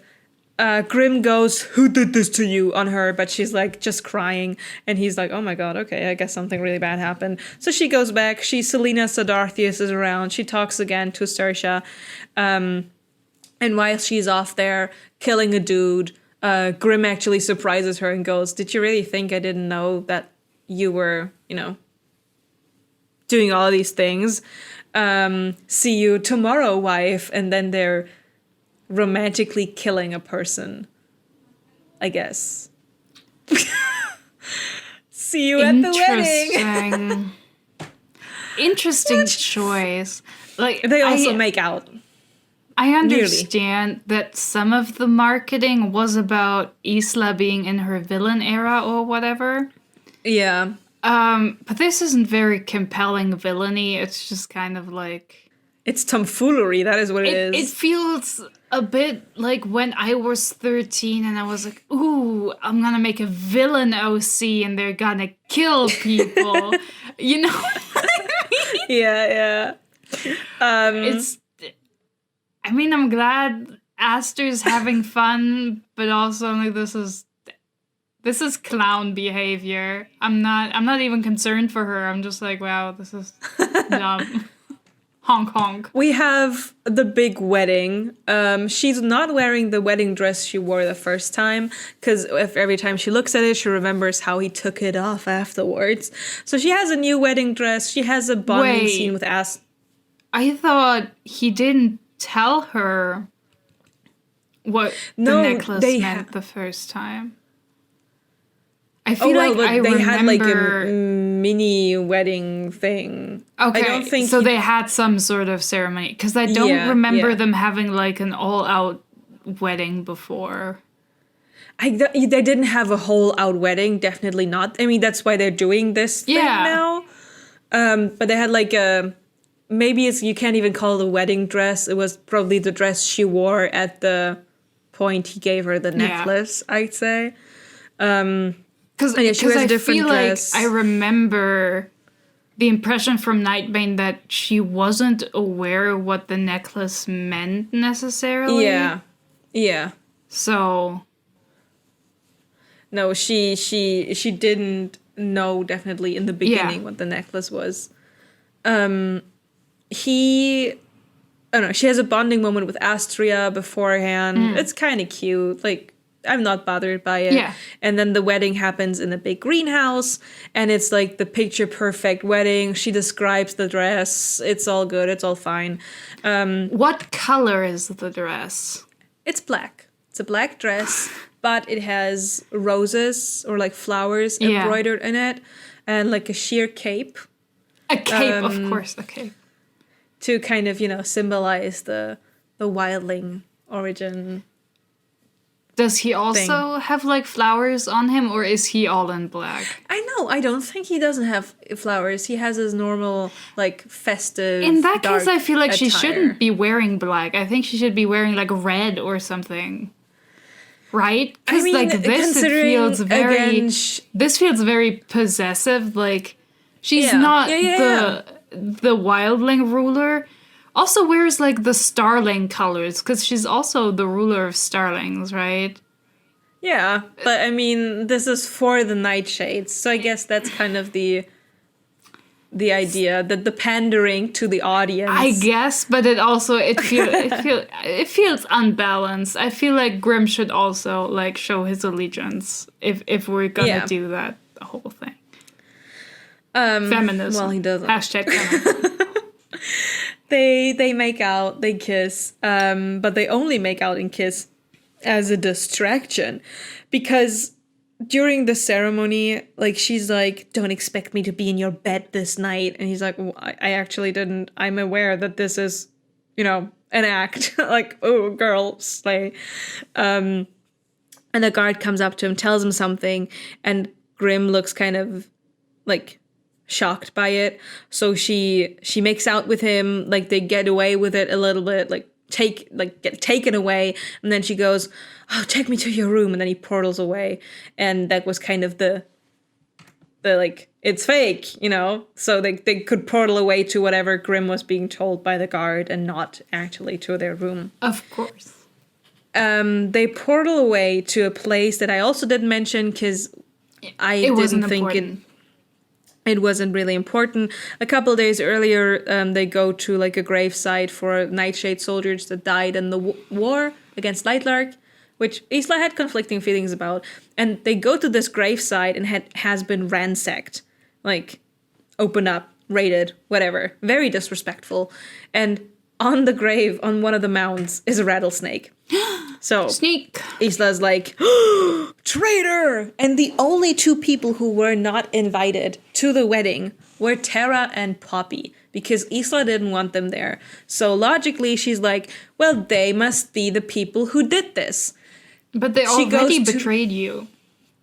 Does the prophecy count if they're giving you information you already had? Like, it's like further betrayal. And she goes to them, she screams at them, they're like, no, we didn't do anything. She's like, I don't believe you, I want them imprisoned. And even Grimm is like, do you think you're making the right decision here? And she's like, yes. So they're being thrown into the dungeon, and Isla thinks, finally the whole traitor business is out. I don't need it anymore. Now, she tells Grimm about the whole Skyer thing and that Skyers are dangerous. She doesn't tell him yet.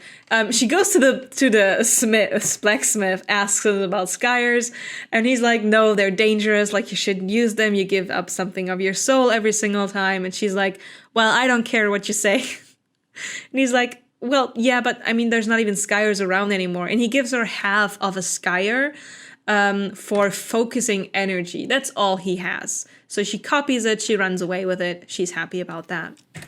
Why does he have it?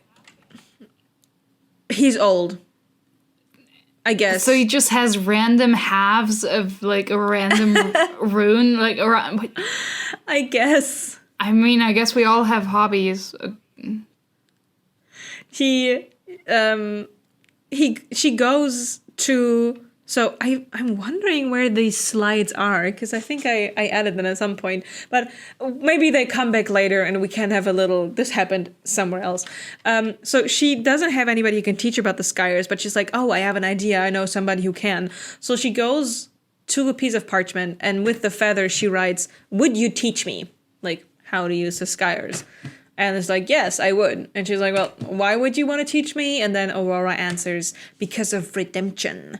So Aurora is in her redemption era, and wants to teach Isla Skyers, because Aurora is old enough to know Skyers and to be able to decipher the other half of it. But isn't Aurora about the same age as Grimm and Oro?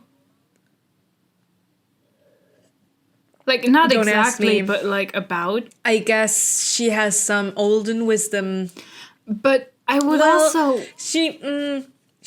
I would say she's a bit older. Yeah. Because wasn't she the original ruler before their generation? No, but Grimm and Oro were already around before the curses happened.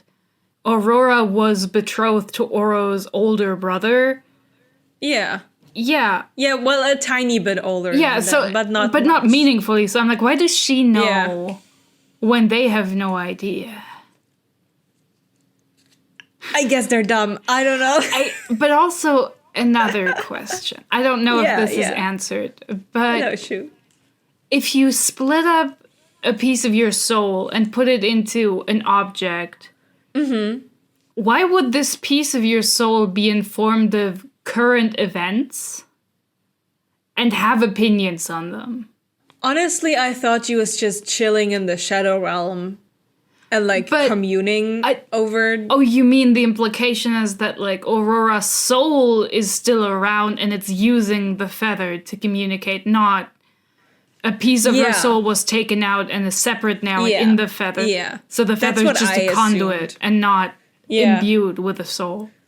That's what I like. They say there's a part of the soul in there, but I just assumed that was that. Okay, because I was like, but how did the feather hear about what happened? Like, is Isla monologuing? Did the feather decide, you know what, this looks bad for me?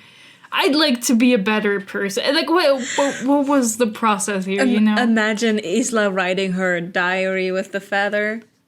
And Aurora having to read, like, oh, fucking God. Like, Aurora every has horny to thought read she about, has. like, Oro's dick or something. And it was like, dude, I did not want to know this. I do not care. She's like, oh, it's my coworker. Aurora reading the 7th page of Isla being like, I like Oro, but I like Grimm too. What do I my God. do? And Aurora's like, I wish I could kill myself a second time, man. Yeah, I can imagine. But yeah, she agrees to help her, and then Isla goes back to her, Selena Sardathian days, and she again has this little snack on the rooftop with Saoirse, and they talk about redemption and how Saoirse has found a group that she can like find redemption with, and while she's telling her about this group, Isla is actually like unwell. Like, she's been poisoned, basically, and Saoirse watches Isla fall unconscious on the roof. Isla wakes up in the middle of an island, and she can see the roaring sound of the river that the island is, like, nestled in. And as soon as she wakes up, she sees these people all around her. They're prophet people, they're in cloaks, and they're all like all people from the village that she had seen previously before in the bar, bartender, Saoirse herself. And they're all a bit weird. Like, they're all like, oh my God, you have been written. You have been promised. We'll love you. The prophecy. She's like, what the fuck is going on? And each of them has a sword, and they kind of put the sword in front of them and like kneel on the ground. They're like, oh, we pledge our life to you, blah, blah. She's like, oh, well, that's cool and all.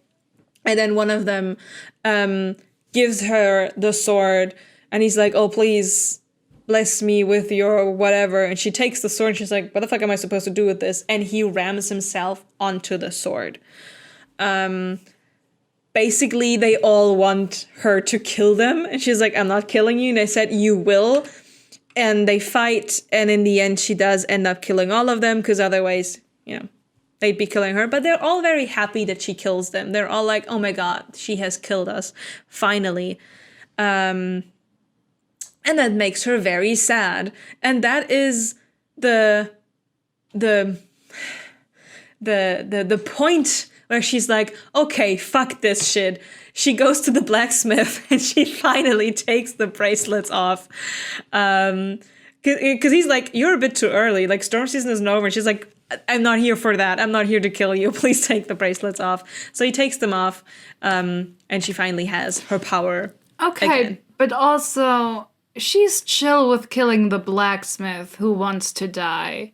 Those people also wanted to die. What's the big difference? Like, yeah, they poisoned and kidnapped you beforehand, but also, if you're Don't up ask for me. voluntary euthanasia, what's the difference?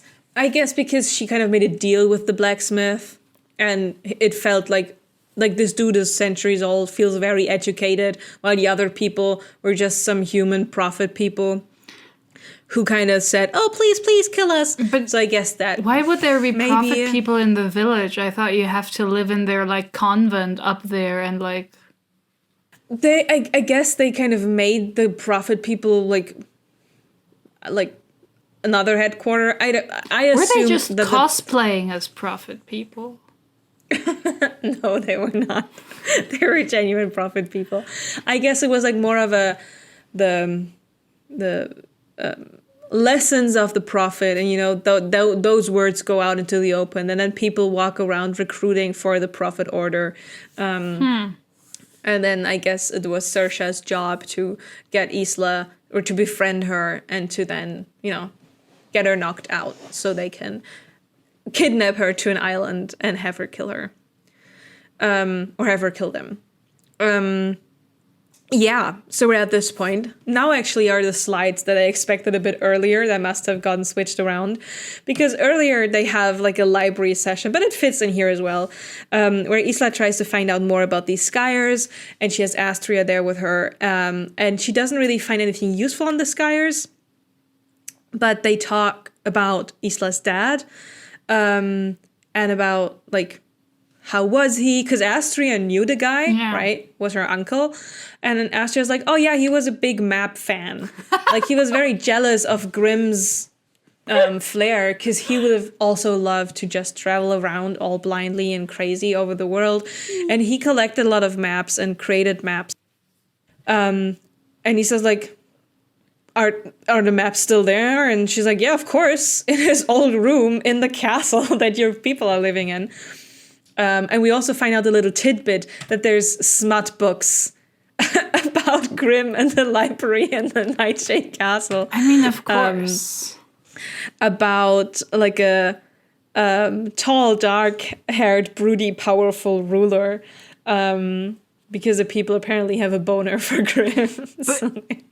Was he even broody? Like, I feel like... Yeah, I would say he was broody. His vibes were more like sex pest than broody, but okay. Maybe he was different before he met Isla. Yeah, before he met Isla and her magical... Before he got an 18-year-old to harass. Yeah, cool. So as soon as Isla hears that the room is still there, she goes to the Wildling Castle, and she goes into the room. First, the room looks like it's empty, but then... Isla doesn't know whether it's because of her bloodline or just as like a security measure after some time that she spends in the room. Like, it's like a secret, like, fog that goes away, and suddenly she can see the office. And it looks very cluttered, very busy, very adventure-y, and lots of maps are there. And there's like a huge map on the wall that shows like all of the islands. And she's very confused because one of the islands, it's an island she doesn't know. It's gigantic. It's to the west of everything. I think it was west. And it says Isla on it. And she's like, wait. Isla means island. This is nothing of the unusual. But she's still freaked out by the fact that there's a big island called Isla on a map that her father has. And she's like, okay, I can it's a gigantic piece of land. I can kind of gauge where it must be. So she star sticks around. She lands on the water, I think a couple of times, like 4 times. She nearly drowns, until she actually makes it to the island. And it's a paradise island. Like, it looks like the Wildling Newlands. Like, there's tons of fruit and veggies and like an abundance of nature. She takes a lot of the fruits and like star sticks that to Nightshade, to the villages, so people have something to eat. And while she's there, she's like, oh great, like nobody is here. It's just me. So she kind of uses that island as a place where she can like let out all of her power. So that there's less of a chance of it accidentally exploding. And that's all we do with the Isla Island at this point. I like to imagine that her father, famed map enjoyer, was such a fan of maps that he was like, wife, we need to name our daughter after a geographical formation. This is very important to me. It's a nice name. Let's do it. We need to do it. Maybe. But also, I love that she's just like, oh yeah, there's no people here. If I kill a bunch of animals, who gives a shit? I'll just, let my power do whatever. If I disrupt this ecosystem, who gives a shit? There are animals there, yeah. Yeah, so it's like, who cares? At least I'm not killing people. Connected to nature, Isla, with her wildling powers. Cool. She wakes up again in the middle of the night, runs into a mirror that's like completely covered with, where she sees her completely covered with snakes, and runs into Grimm again, and then the Stormfinch starts singing again. So they decide to evacuate a village, or like several villages, but for one of the villages it's too late. People die. Sad emotions. She's sad, she's angry, so she's like, okay bitches, I'm gonna have to figure these Skyers out. So she Skyers herself, she writes with Aurora, she puts it on, and then she can like focus her power more, and basically now she can shoot lasers. It's what it is. Okay. She can focus. Did they ever try to find the ring again, or did they just give up? They were like, no, they're like, the ring is lost. There's no magic to locate anything. It's just impossible. Actually, there is a part where she asks the blacksmith. Is this coming later? I love that she always goes to the blacksmith and not like to Grimm or anyone else ever. This is like her one guy. Yeah, this happens during the... sorry, good that you ask. Oh my god. She asks him while she asks about the Skyers in general. She's like, do you have a Skyer that can track stuff? Because I need to track the ring. And he's like, well, first of all, you can only track through blood. And second of all, no, I only have the Skyer that has like focus abilities. So she tries to track, and she's like, oh, well... No. Yeah, but he's just a random blacksmith. Why would he know all about, like, all there is to know about magic, right? Because he's the super magic blacksmith. Yeah, but still, he has, like, his job that he's good at. That the fact that she doesn't go to anyone else and is like, hey, is there magic to locate magical artifacts, which... Yeah. Didn't we also use magic to track down the weird sword last book? I think he knew where the sword was, but the problem was the dragon inside of the cave. But didn't the sword also keep teleporting? They were running after people who knew where the sword was. They like killed a bunch of people. But still, I feel like if there's random magic to create like a star stick that can portal you around, it feels unreasonable that no one has invested into magical search technology. So I would get on that, maybe. Yeah. Before I start tattooing myself with weird shit that drains my soul or whatever. Just ask. You know? Well, she did. She tattooed herself with weird shit. Aurora has no other markings except for the Skyer that she had here, but she knows a place where Isla can find more of these Skyers. Isla then has a heart-to-heart with Grimm in the greenhouse. They talk about like his past and like how he's been feeling about things, and we find out that Cronin, like the OG Nightshade, he was just basically a very evil man, had tons of kids, and then he would have the kids fight to death. And then the strongest one would be like the most perfect new Nightshade leader. And that's a tradition that all Nightshade leaders have done so far. So Isla's like, oh god, did you have to kill all your siblings? And he's like, no, my father at some point found out that they have the teleporting flare. And that's when my father killed all of my other siblings so that I don't die. Because he definitely wanted to keep Grimm as the new Nightshade ruler. And that is also one of the reasons why Grimm has never genuinely, truly fallen in love before. And yeah, he just feels awful about everything. And then she's like, oh my God, these daddy issues, wife me up for real. Let's take a vacation. Let's go somewhere else. And he's like, yeah, I know a place you would like. And they go to, they fuck. Forgot that. She puts on her dress. Yeah, okay, first, questions first. Give them to me. First off, let's go on vacation. Yes, horrible storms are ravaging, your home and killing people we can't evacuate on time. Perfect moment. Second of, tracking only works through blood. So why hasn't Isla gone and gotten, her own page of the Prophet's book to track down the rest that has the information that she needs? Or, sicked Oro on, finding those pages on his island? How hard can it be to find some prophets? They're weirdos. Well, she still doesn't have anything to track, right? In terms of, a Skyer or enchantment or something. But the Oro thing... No, but if the blacksmith is you can track blood, then clearly there are ways that you don't necessarily need a Skyer for, but you can do it in some ways. In which case, get some of his weird skin book that has the blood writing, get an old page that's not relevant anymore because it happened hundreds of years ago, Yeah. Use that and track the rest, find information on where the other portal is, and close that. How hard can this be? You are far smarter than Isla is, right? That's not something that comes to mind for her. She will find something out later. But she's not. She's not too happening. Distracted by Grimm's sad look or whatever. Yeah, she puts on her original wedding dress. They fuck. Fun fact.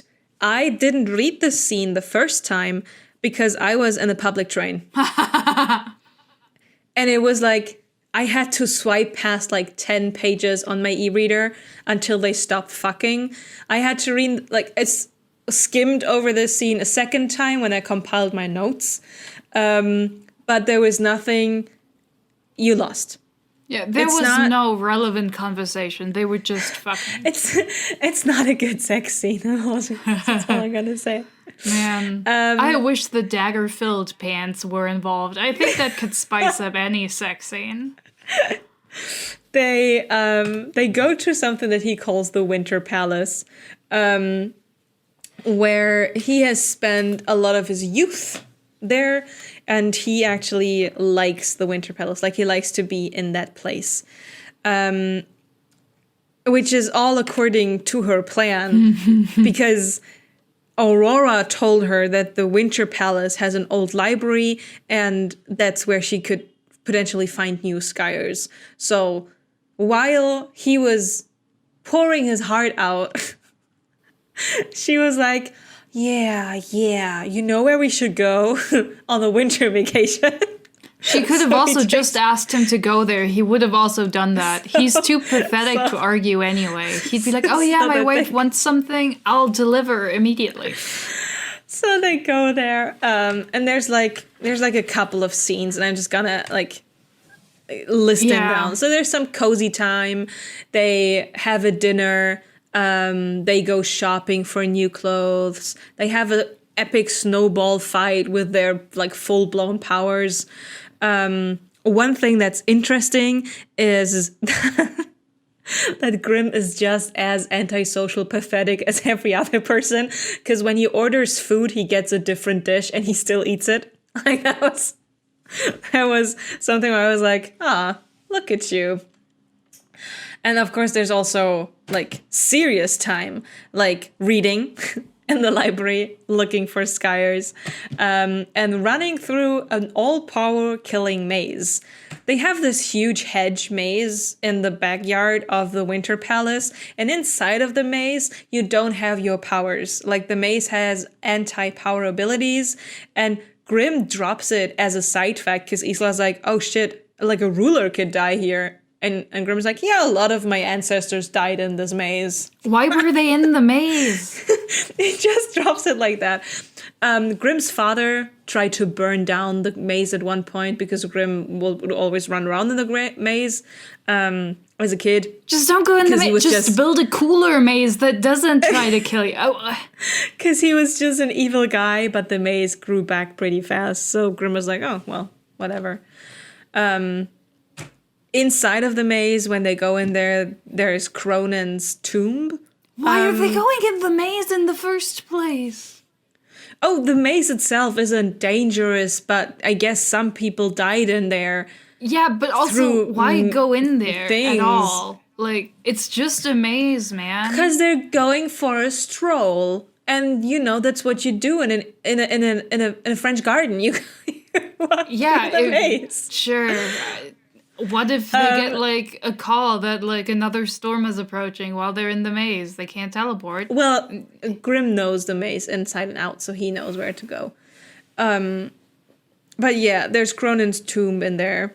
Cronan's tomb. How did even people die in the maze? How bad do you have to be at being alive to die in a maze? That's just a normal maze. He just drops it as a side fact. Like, oh, by the way...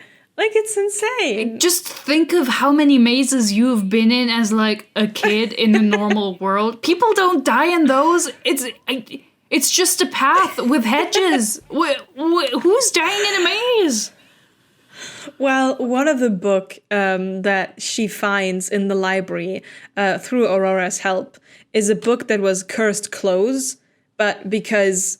Isla is not affected by curses. She can just open the book and it's completely blank. But when she sifts through it more and more, it always shows her different content and she kind of pieces that together. She finds 4 more Skyers inside of the book and also in the information that bones hold even more power than blood.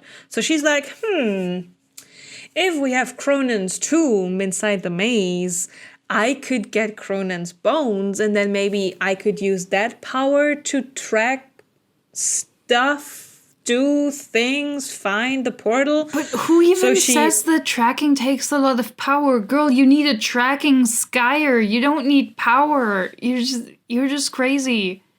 She's like, okay, you know what? Let me check this out. That's her brilliant idea. So she takes the cursed book with her inside the maze. Inside of the maze is one of the creatures that comes with the storm. She doesn't have her powers. Boo-hoo. She realizes, well, I'm immune to curses, but this creature might not be. So she opens the book and a demon creature comes out and kills the other evil creatures. She runs to the tomb, opens it. It's empty. What? Cronan's tomb is empty? What the fuck? What? Bones don't last for thousands of years. She runs back out of the maze. The demon creature that was in the book comes after her, but right outside of the maze, before she can die again, Grimm saves her and kills the demon creature. That is, I think, let me check so I don't get this wrong. Yes. That is the point at which Isla finally tells Grimm about her extracurricular work that she was doing, about the Skyers, about all of her theories and ideas. And she also tells him... okay, wait.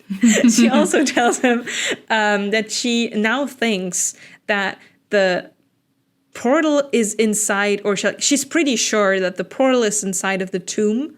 Because Cronin had the traveling, portaling powers as well, and she is very convinced that those kind of his bones portaled away and created the portal, and that's why they need to close the portal inside of his tomb.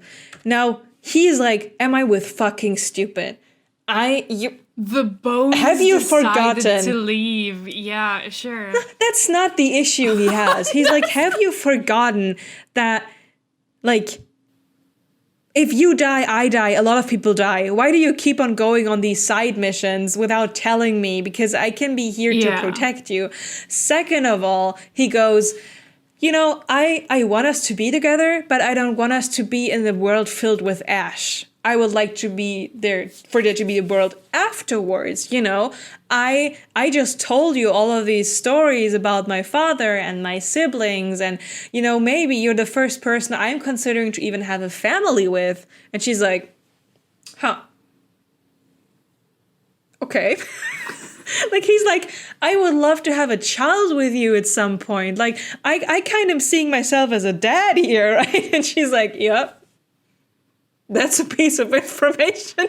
I mean, yeah, she's 19, man. Calm down. Her life expectancy is like thousands of years. Chill. It's just such a funny notion to me.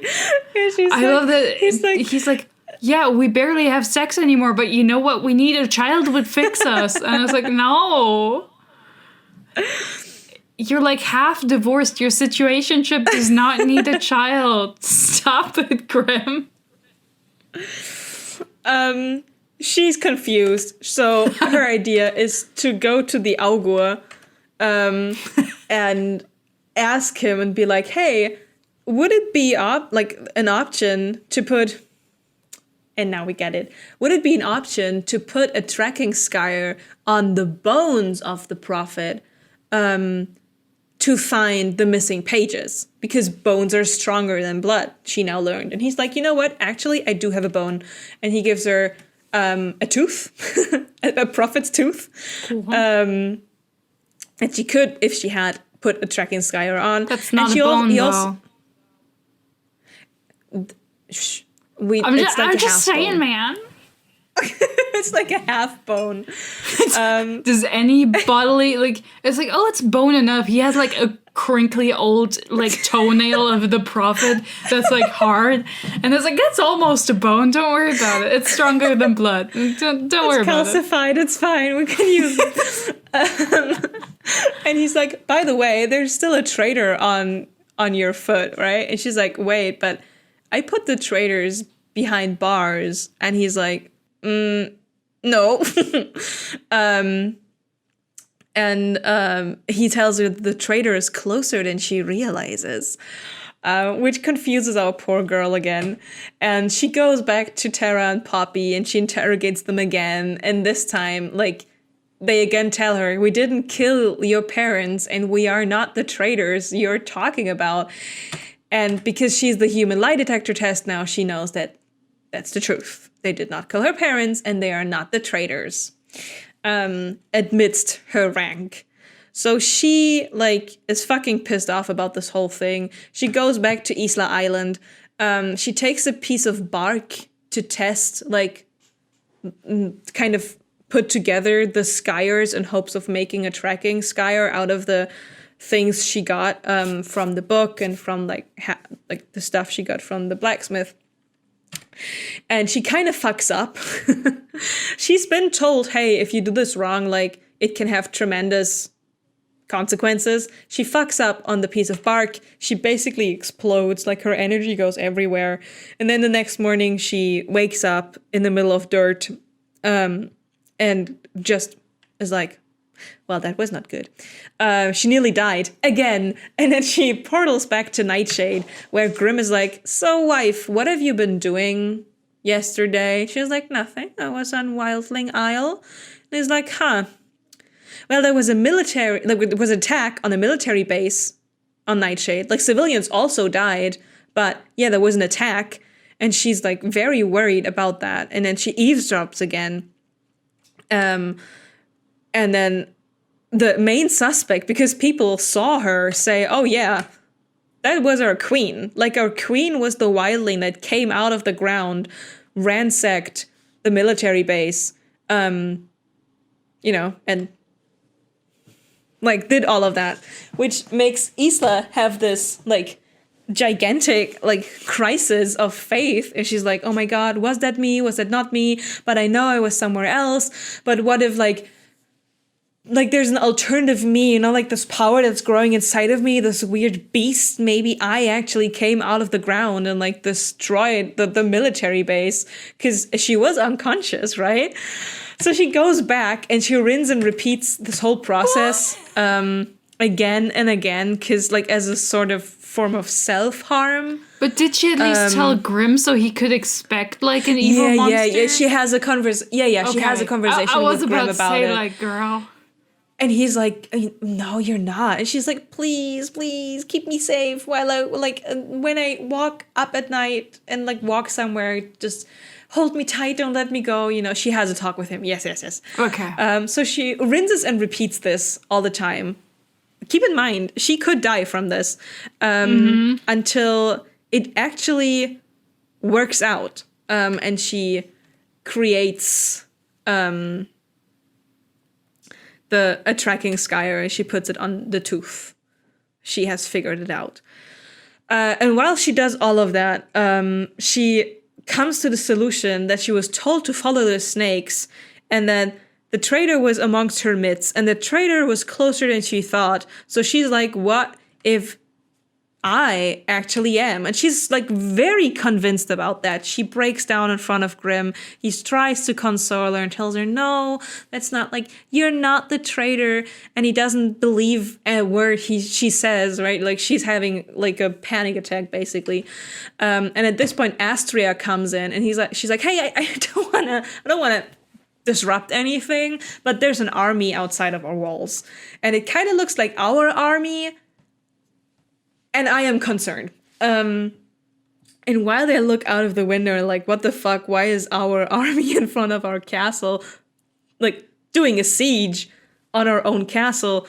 The ground opens up, and Isla's kind of, like, dragged down through the ground under the earth. Wump. When she, like, gains consciousness underneath the ground, she looks around, she sees this other wildling woman, who kind of looks a little bit like her, and she's like, the fuck are you doing? And the wildling woman's like, oh, I want to use all of the nightshades to create a new world. And she's like, why would you think that works? And the woman is like, oh, because, you know, I've done it before. And Isla's like, I cut the bullshit, throws a dagger. The woman doesn't get killed by the dagger. She's like, oh, just fuck a dagger, like, takes it out, heals, and Isla realizes, we do really look alike. Could it be? Oh my god! And the woman is Lark Crown, who was, if you remember, the OG wildling queen. So Isla's like, okay, first of all, thank God I really was not the person doing all the, you know, evil things. It was this other person, Lark Crown. Why is Lark still alive? Lark goes through like a little bit of a story thing. They have a conversation, some action happens in between, so I just summed it up. So Lark's plan was to take the bones of all of the people, because that's what they did back in the day with Lightlark, and create a new world. And she wanted to create that new world with the Nightshades because Cronan fucked her over.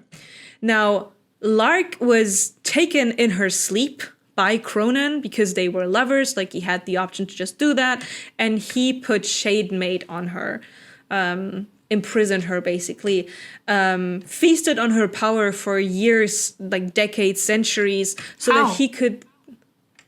don't ask me. Okay. That Lark doesn't tell us. Cool. Thanks, Lark.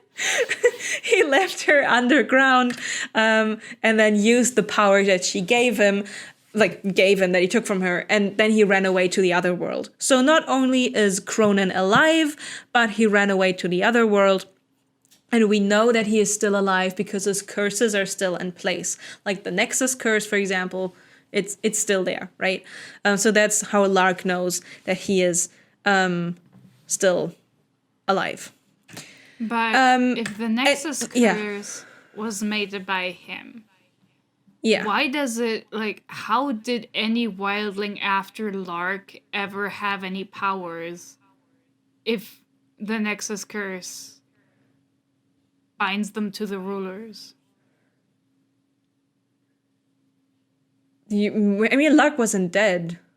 Yeah, and the power only goes to the next person when a person dies. Ah, Right? that's what you mean. So Yeah, I have no idea. okay, I mean it doesn't. I have no idea. It's not like Alex Aster thought about this. I understand that. But I'm just like, wait, what? I didn't think of that. There was a part later on where they talk about something akin to bloodlines. Yeah, but I'm that's- also first of Yeah. course, I like Isla is just rehashing the same thing her ancestor did, having like a relationship with a Nightshade ruler who's kind of a dick, who fucks her over in some way. Cool, like, points for creativity, I guess. Lark mentions that actually. Lark is like, oh yeah, look at you. But also, with the creation of Lightlark, was the Sunling ruler who worked with them just like the third wheel? What was he just like, you know? Horus. Yeah, he was just there. Was he just Horus was standing also there there. and being like, man, I wish Cronin were fucking me over right now, but alas. Like, what Why was is nobody the blowing my situation back there? out? What was going on there? Is my question. At least, like Horus was like, at least somebody would screw me. At least he'd screw me over, Was he just you know? standing there like, guys, this is a group project. Can you please work? We have work to do. Could you please concentrate? This is why I don't like working with couples. Like,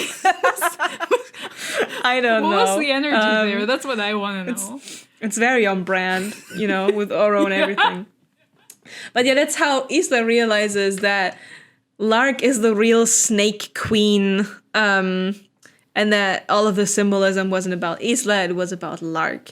Now, Lark tries to convince Isla to join her. She kind of tries to appeal to Isla's need for belonging somewhere, that she can give Isla life, you know, like in terms of extend her life, not in terms of give her a purpose.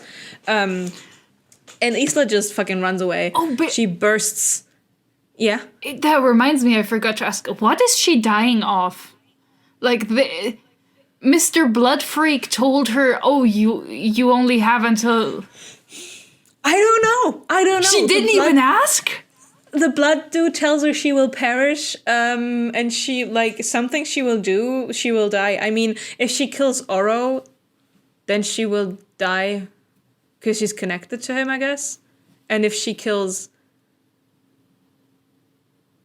Grimm, I don't know. If she kills Oro, then she will die as well. Oh, cool. Lightlark will what? and stuff. Okay, anyway, wait. yeah, Isla leaves. Isla leaves. Isla comes back to, like, she has a fighting scene, bum, bum, bum, and then she goes to Grimm, and she's like, she tells him everything, and he's like, oh my god, that's okay. And then there's like an epic fight. I could not be bothered to draw it. Fair. Like, she literally, like, she Captain Marvels into a town and, like, like goes around shooting her power. She depletes every single reservoir she has, right? The Sunling reservoir, the Moonling reservoir. No, the Starling. She doesn't have Moonling. She does all of that. And then she wants to take the Starstick and Starstick people to the Wildling Castle to evacuate. Because the army that they're fighting against, the people from Lark, they are made from the bones that she had been ransacking over the book from the graveyards and such. And they are bloodless and cannot really be killed. So they just retreat. She wants to evacuate people to the Wildling Castle. But the Starstick is kind of glowing, and she's like, oh, okay, I guess I go where my Starstick takes me. And it takes her to the blacksmith. And he tells her, okay, actually, I made the Starstick for your dad. I also made you some piece of armor. Please kill me now. I can feel Lark approaching, and I don't want her to force me to do things that I don't want to do. So she takes the armor. She kills the dude. She asks him for his name before she kills him. He's like, my name is Ferrer. And that's it. She barely escapes with the armor from the forge, the smithery, from the forge.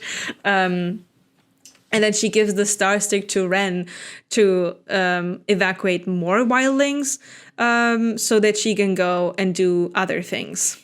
She portals back to Grimm and confronts him about the fact that he was far too chill, that she just told him that Lark is back. And he's like, well, yep, I was chill because I've been knowing that she is here.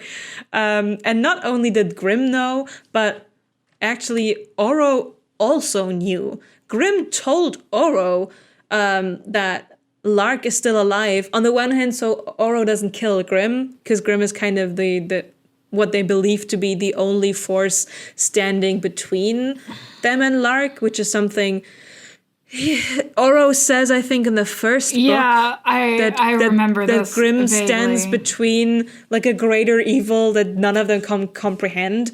And he also, and this is where the bloodline thing comes into place. He also told Oro so that he wouldn't kill Isla, because that wouldn't like break the Nexus curse, because it wouldn't end Isla's bloodline, because Lark is still lying around somewhere under the ground. So yeah, they do talk about that fact, but they don't talk about the curse and the powers kind of propagating. I don't know why they didn't talk about that. Lark is not an unknowable, like incomprehensible evil. She seems very comprehensible, like she and known. Yeah, like you know who it is. You know what her powers are. What are you talking about? But also, like, why haven't you killed her yet? Like, how hard can it possibly be? Aren't you all like super mega powerful? Like, what's the deal here? I don't know. Maybe they were like, it's been working out for centuries. Yeah, they were like, well, she's kind of a relic. Like, she belongs in a museum. We shouldn't kill her.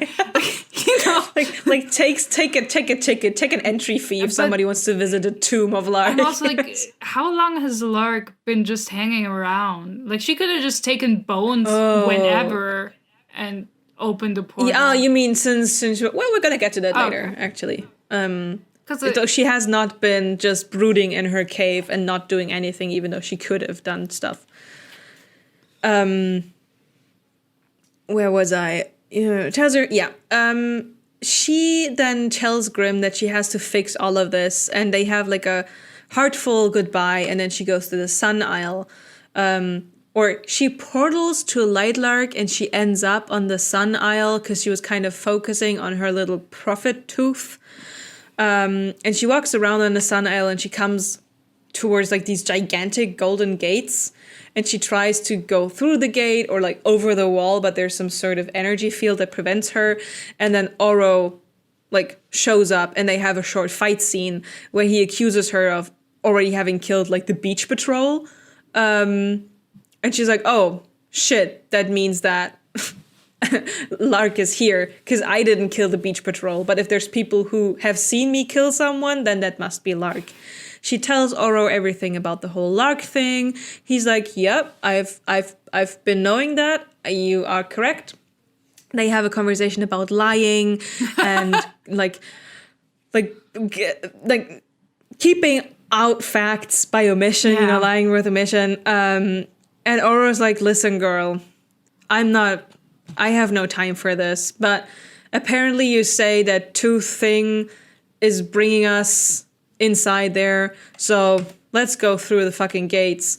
And then they have a desert scene chapter phase where they go to like an oasis, they get stuck in a sandstorm, they have some like kind of spicy scenes in which Oro is like telling her that, he will only believe her when she tells him she doesn't like him if she doesn't moan his name in her sleep. Because she dreams about a night they had before the big fight in the last book, where she first made him turn her dress into gold. Because remember, Oro had this like childhood trauma of touching people and they would turn completely into gold and he would kill them. About that. That was too funny. So she was like, oh, I trust you. You can turn my dress into gold. And he turns it into gold. And she's like, and now melt it off. And then she makes a Okay, starling. but can you imagine if that had killed her, if he had accident? That would have been such a funny moment. And then she made a starling shield on her body so the molten gold wouldn't hurt her. And he melts the gold off her body and then they fuck. So she has like a real fucking scene with Grimm and then a dream sequence that did happen in the past with Oro. They get stuck in the sandstorm. She takes a bit of the sandstorm into the other ring that she still had to collect storms, I guess. And then they come upon the tomb of Horus Ray, which is where probably like the tooth, where the tooth is taking them. And while they wait, I had a little bit of like a summary that gets to caught. Feelings get confused. Oro's shading Isla. I was enjoying that. I was like, you are pathetic, Oro, but at least you're dishing it out to her as well. Fair. I respect it. That's fine. They come across. They have to wait until they can enter the temple because apparently, like, the sun needs to be at a certain level to do some fire temple, dragon temple, Legend of Aang tomfoolery again. And while they sit there, like in the background in the mountain, she can see a flame, and he's like, "Oh yeah, that's the forever flame. Like it's been flaming forever."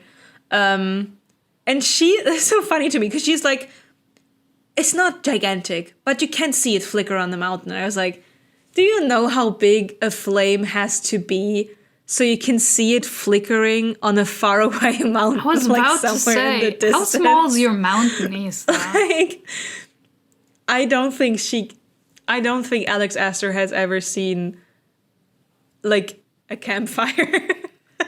I realized how big a campfire has to be in order to be able to witness how dim fire. a fire is from a distance. Like, yeah, you can see like a spot that is slightly brighter than the rest, but you don't see a flickering flame from a fire. That shit needs to be huge. Like, I think they were waiting for like dawn to come and for the sun to come up. But even then, if it's dark, like if it's on the fucking mountain and you can still see it, it's a big flame. But I thought, that was something that bothered me. I was like, get your flame volumes right. Anyway, the sun comes up. They go inside of the tomb.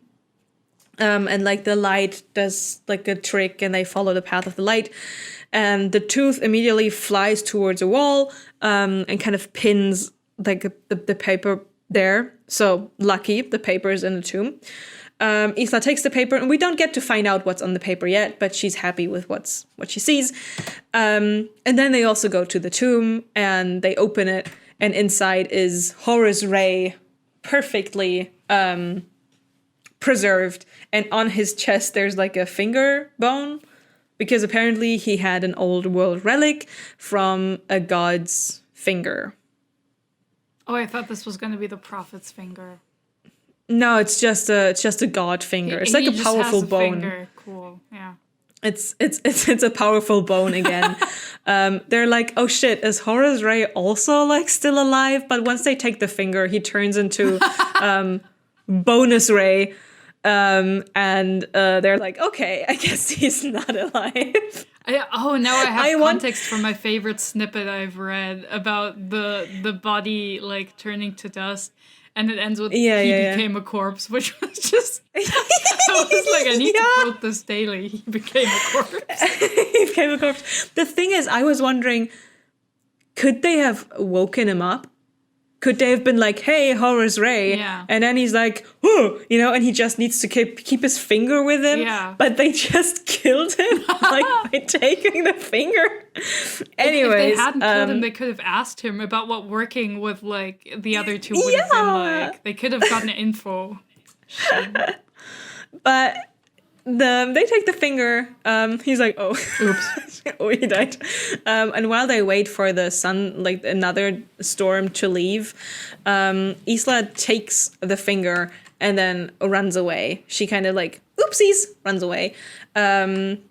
She like goes through the whole process of going through this desert again, and it's hot and she's nearly dying because only sunlings can survive in this desert.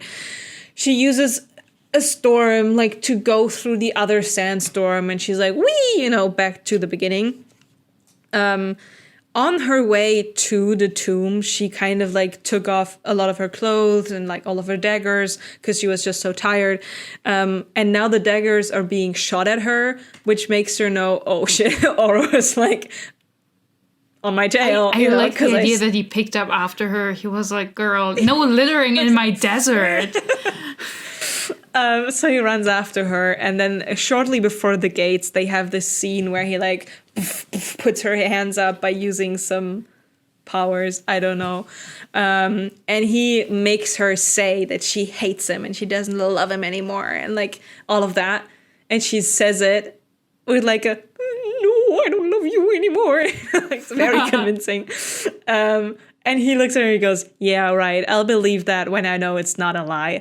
And then yeah, you have a lie detector. Like, we know this. Like, yes. And honestly, that scene, even though to me it didn't feel sexual, like they're close and he's like up in her face and stuff, that scene to me had more chemistry. And I know the Grim Girlies, the Grim Girlies are gonna come for me again, but the more tension in that one scene. Are there even unironic Grim Girlies? Yeah. The majority of the girlies are Grim Girlies. I mean, yes, obviously. Like, you can see the writing on the wall from the first It was like book. tailor-made It's, for like, Grim. obvious that she's like the main love interest. But like, no, they're all Grim Girlies. That's crazy. But again, that one scene had more tension than any other scene they had. Like genuine tension, not the sexual banter tension, but the tension where you go, ooh, where you're like, what's happening here? I am paying attention. Yeah, like you've got my undivided attention now. And then he leaves. It was even more nice because she, of course, could take like her hands away. She was feeling the powers, and because of her wildling powers, she could have manipulated the stone, but she didn't. Because I guess there was kind of, and he leaves her hanging. He goes around the corner to his gates, and he goes, oh, fuck me, and she comes after him. She hears him. Oh, yeah, she also blushes a lot.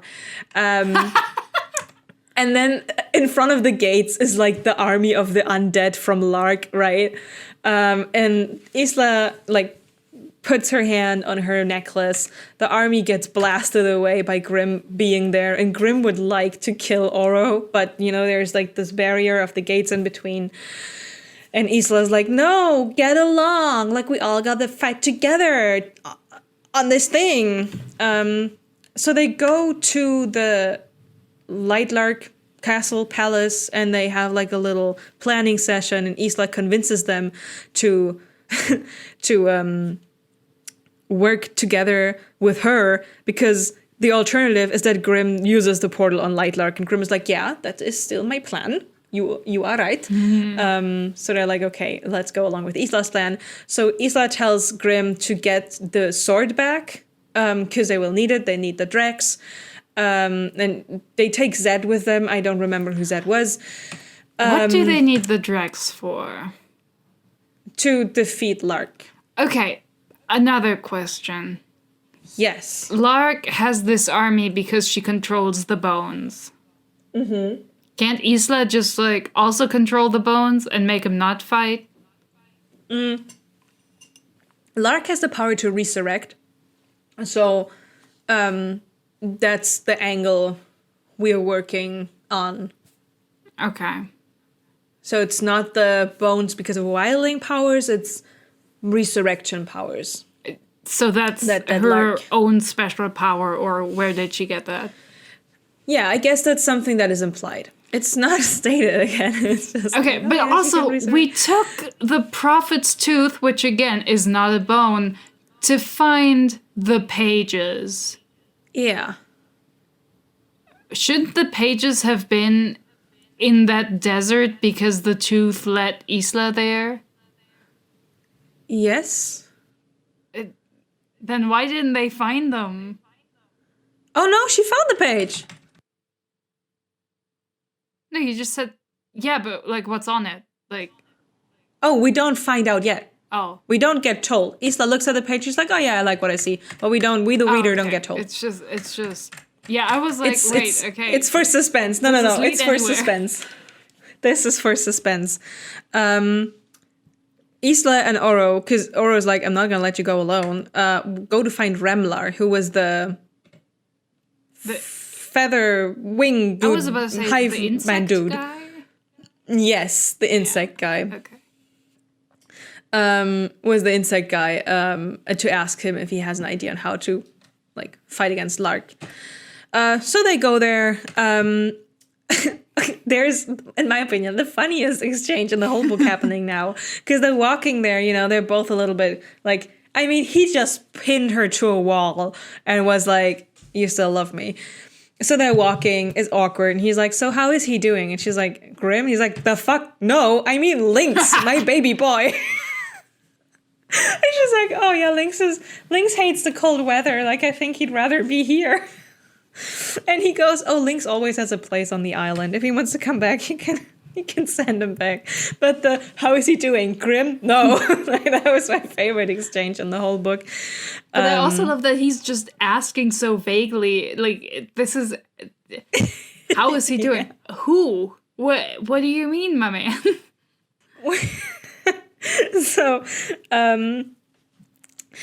the people are not in the hive, so they suspect that they fled from the army, so they try to find them.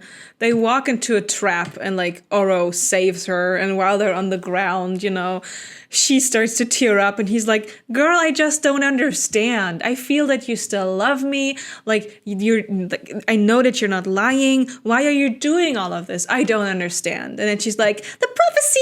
And she tells him everything. And he's like, oh, that's not good. He's like, oh, that's not ideal. I can understand why you're a bit unhinged lately. Okay. But, you know, you'd never kill me. And she's like, well, but I might kill you on accident. Like, it doesn't say that I purposefully plunge a knife into a heart, right? So, he's a bit more understanding now of her situation. And I think it was a good decision to finally tell more people, because so far only Azul knows about the prophecy. I also love that Azul didn't tell Oro about it. He was like, yeah, Azul's like Switzerland. Like, yeah, sure. He's like the leader of all of our armies. He's like kind of in charge, but he doesn't need to know about this. This is very personal. Yeah, I don't share secrets. Maybe Azul is just also kind of messy, you know. He's like, well, the drama's too good. I can't stop them from having the fun drama. Yeah. But yeah, so she tells him about the prophecy and he's a bit more understanding. So they continue looking for Remlar, but Remlar kind of finds them in this compromising position that they're in. And I forgot something I forgot to animate something. And Remlar's like, well, you can simply kill Lark or like incapacitate her by using Shade Maid. And Oro's like, well, she ain't dumb. This has been done before. She's gonna notice. And he's like, oh, well, I don't know, something cursed. And they're like, okay, fine. Yeah, that's great. So Remlar tells them that he like will make a dagger, curse it, like focus it on him, like as the cursey. I thought the Nightshades are the ones who can curse people. What's Remlar doing with cursing stuff? Remlar can also curse, I guess. He's special. Dude, what are the rules even? Who needs rules or consistent Who needs magic? rules? You can just do whatever you want, whenever you want. Yeah. So Isla goes to the gates, to the portal on Lightlark in the Palace of Mirrors, or Place of Mirrors. Where Aura's like, why are we even here? And she just feels it up a little, you know, because she now realizes that it's made from blood of wildlings and also Shade Maid. So she's like, okay, these portals are imbued with blood. Interesting. While they're there, Oro like proves his spinelessness by telling her that he has forgiven her for everything, that he will help her, like, if she wants the help. And he says, I know you've made your choice. Don't change that choice for me, but you are my only choice forever. Hence, the no backbone lying on the floor because he cannot stand up for himself. I also love that you phrased it as "you're my only choice," as if like he's like, listen, if I had options, I would explore them. I would take them, but I don't. Yeah. While they are there, they're being attacked by Ren, and Isla like, "What the fuck, Ren? Why are you attacking me?" No, wait, we already unmasked the traitor. No, Ren is actually dead. We find out that it's bloodless Ren, which means that Lark has the Star Stick, which is the reason why Lark is able to be everywhere at once right now, because she like could portal to the Sun Isle and stuff. So Isla tries to like use Grimm's powers to portal back to Remlar, because they're like, oh shit, we need the dagger. But the Grimm hotline is currently offline, which to Isla means shit, Grimm must have died, and she's like inconsolable, and Oro tries to calm her down. No, but you'd be like, dead hey. if he's dead. Well, no, not Grimm. Grimm is dead if Isla dies. If Oro dies, then Isla also dies. Yeah, but also if Grimm dies, Isla dies, right? Does he though? I mean, wasn't it the thing at the end of Nightbane where Grimm was like, you can't kill me, because if you kill me, Isla dies too. Right? I have lost track of who dies when the other person like, Grimm bound their life force together, so if he dies, she also dies. I thought if she died. Okay. I think both ways. It goes both ways. Well, she doesn't. I forgot, because at this point... I'm not on my Lightlark or like... I'm just pretty sure, like, Oro almost had him, and he was like, no, if you kill me, she also dies, haha, so you can't do it, or... Yeah. And no, I see the issue. So I'm like, yeah, if Grimm were dead, you'd also be dead. That wouldn't be a problem anymore. Don't worry, girly. Yeah. Huh. She forgore, don't worry. He forgore. I forgore as well. She's inconsolable. She's like going crazy. They're running away because they're being now chased by the snake woman. Do you remember her? Yeah. Big snake woman. She's also bloodless. She's also undead. She was killed by Lark as well. They jump off the cliff. At the bottom of the cliff, Isla kind of like loses her powers because she's so sad. And then in that moment, she also kind of unfortunately puts a dagger into his chest. Not his heart, his chest. And they're talking a bit about like how ironic it would be if he died now, because that wouldn't even fulfill the prophecy. Like Oro's like, oh shit, kind of unfortunate, isn't it? Grimm comes back because Isla showed this drought, and he's like, oh, I was not dead, my girl. I was imprisoned with Shade Maid. Like, that's why you didn't, like, feel my energy. And Oro is also not dead. They save him. They put him into an infirmary. Everything is fine, you know? It's okay. Isla has to command Grimm to save Oro, but they're good. I mean, yeah, obviously. Like, it's not like, come on. Like, they're not friends. Isla goes back to Remlar to get the dagger from him. And she asks Remlar, oh, you know, who would you kill? And Remlar's like, oh, I would kill Oro. I'm Team Grimm. And she's like, why was that decision made so fast? And he tells her a story first. So, there were three gods. There was a god of dirt, of sky, and of the below. And they lived in harmony with their children. I'm not making it up that it's dirt.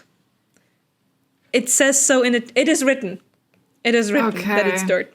This is very funny because I'm like, this is just like Greek mythology, but they didn't do Poseidon this dirty in that one, you know? Like, they were like, no, he has the earth and the oceans, and Zeus has the skies and, like, the heaven, and, like, Hades is underground, you know? Fair, you know, nice thirds, but, like, here it's just dirt. It's just dirt. I was like, is this Greek mythology? But dirt is like, doesn't make sense. And they all lived in harmony. They were all balanced out, right? But at some point, Sky was like, bruh, like, I have so much more power than you. I have the sun, I have the rain, I have the wind, I have the moon, and the Sky Children kind of took over, like ruling over the Dirt Children and the Below Children, and they also didn't share their powers or anything. And a Dirt Princess and a Below Prince kind of paired up, and they also recruited a Sky Prince, and then they lured their followers into a new world. And I guess that's Cronin and Lark and Ray. I suspect that to be. We don't get a confirmation. Yeah, I was like, I mean, who else, right? I mean, yeah, who else? But he doesn't say. He doesn't say that that's them. And he would kill Oro because Oro is the last of the Sky bloodline who has all of these powers. That's why Oro can also do all the other shit he can do. And if we kill Oro, then the Nexus curse is completed, because then all the old bloodlines according to Rambler would be killed, and the Nexus curse would be gone. So that's why he would kill Oro. Isla has an idea again. I'm sorry, but Yes. if you kill Oro, then don't a shit ton of other people also die? Yeah, why but the can't we curse is just gone. not kill either? That's why the curse is gone. But that's also, the only are concern the curses Rambler really has. that, if you can buy with the blood of thousands of people the ability to have more than one elemental power at once, is that really worth it? Is that really worth it? I mean, they can't get around the Nexus curse, because if they don't kill anyone, then I think also something bad would happen. They say in the first book. No. The So- Nexus curse is introduced in the second book, so Oh, was that the Nexus curse? Am I confusing it with the Centennial curse? the Centennial curse is The Centennial curse is the other there curse. were different there's Yeah, there's weird curses. Oh, I'm confusing my curses. It's not like Aster's very clear on anything, but I'm you can right, because either killing Grimm or Oro is just damning thousands or maybe even millions Yeah. of people to die for what? So that people can have more than one magic type again? That's crazy. That's evil shit. yeah. That's not no sane person is yeah, that's worth it. I want a shit ton of my neighbors to die just so I can do more magic. What? No. I mean, in Rambler's defense, Isla asked. Yeah, I mean, if I asked for it, I mean, honestly, I would probably kill Grimm because Oro seems more responsible as a ruler. He has more commitments, so and Lark is already not being stopped by Grimm anymore. So what's his use, right? So Isla now has an idea. If Cronin is the cursed dude, if he's dead, the curse is also dead. At which Rambler is well, yes, but he's in the other world. So Isla tells him about her plan. She shows him the pages that she got at the Sun Isle. And he's good work. You need just a lot of power for this, Isla. And also, you are the one who has all of the bloodlines combined. Your power threatens the gods. So if somebody could do it, you could do it. And that's all we get to see. The three gods. The three gods, yeah. But why would they be threatened? Because before they were cursed, there were a bunch of people who could have several magic types at once. Mm-hmm. Oh, she's the bloodline person. I think it's not about the magic. I think it's about the fuckery, literally, that went on beforehand somewhere in her bloodline. Don't ask me. Okay, I'm just gonna assume this does not make sense because I don't think Aster thought about it. I will refrain from questioning this. Maybe she's the first to have all of these powers after the curses, so that's why she's special. I don't know. They're ready for the final showdown. I forgot to animate something. So Isla's walking around with the heart of Lightlark, which confuses you because you're you don't have the heart of Lightlark. I thought that's inside you. Part of her is inside of her. Not the whole heart. A bit of energy has been put into her. That's true. And then Lark comes along. She's I'm going to take the heart. But psych, it's a fake heart. It's just an acorn. And Oro comes jumping in with the cursed knife and puts it into Lark. And they're very smug about it. But then Lark is very smug about the whole thing because she just pulls the cursed knife out of her chest. And then Cleo comes along with some ice stuff and like slaps Oro away. And Lark is like, do you think I'm stupid? Like, I killed Remlar. Like, the knife is just a regular dagger now. I have not been cursed by anything. You should be more careful about, like, who watches you do shit. Because they immediately ran off to Remlar, right? Like, Ren saw them. Like, Bloodless Ren saw them with Remlar. And then a guy named Soren. And I don't know who that is. Like, he sounds like, oh, the traitor. The name sounds like a name I've heard in Nightbane, but I forgot what he did. Yeah, the name sounds familiar, right? But it sounds kind of fantasy I just book remember familiar. it because we had Soren, Maren, and then Ren introduced, and you were like, damn, this is everyone's name is gonna end in Ren now in this book. And I don't remember who Soren was, but apparently Soren is a nasty traitor, and he holds a knife up to Isla's throat. And then Isla uses her portal powers to portal everyone away before they can like do anything stupid. And then she uses her power, like Remlar showed her, to also like keep the bond at bay so Grimm can't portal back. And then she's being swooped up into the ground again by Lark. They're down in their little prison again. She puts the bracelets on her. She imprisons her. And she's like, have fun. And like rotting in the ground, you know, the first century is kind of hard, but afterwards it gets easier to be in the ground. Have fun. And then Lark just goes away. Isla is there underground for a week, depressed. She's thinking about all the people she killed, all the things that she has done, and she thinks about this thing just festering inside her and growing, just like it's like a new kind of power. And then she thinks about that it just kind of consumes everything, just like she consumes everything, right? And then she gets into her head, like, what if I didn't inherit the flare from my dad? What if I got the flare from my father some other way? And what if I got powers from all of these people that I have killed because that's my actual flare? Which makes her even more depressed, because now she's like, to have gotten the flare from my father, like all the other people I have killed, I must have killed my parents, I guess? And while she's wallowing in self-doubt, she realizes, oh wait, I also killed the blacksmith, right? So if that's my flare, I should have blacksmith powers now who can open the bracelets. So she focuses on that blacksmith power and she actually and she actually breaks the chains. And this is the huge revelation that we now find out that her true flare is not the... what was it? Curse breaking. The curse breaking. Thank you. Her true flare was not the curse breaking, but her actually true flare is absorbing powers of people she kills.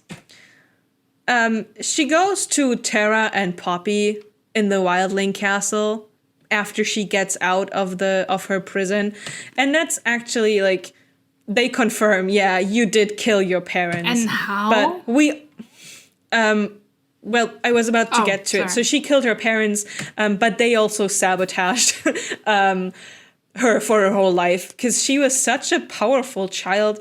Like when she was. Like, just after she was born, apparently she made the whole hospital, like, collapse. There was a hospital?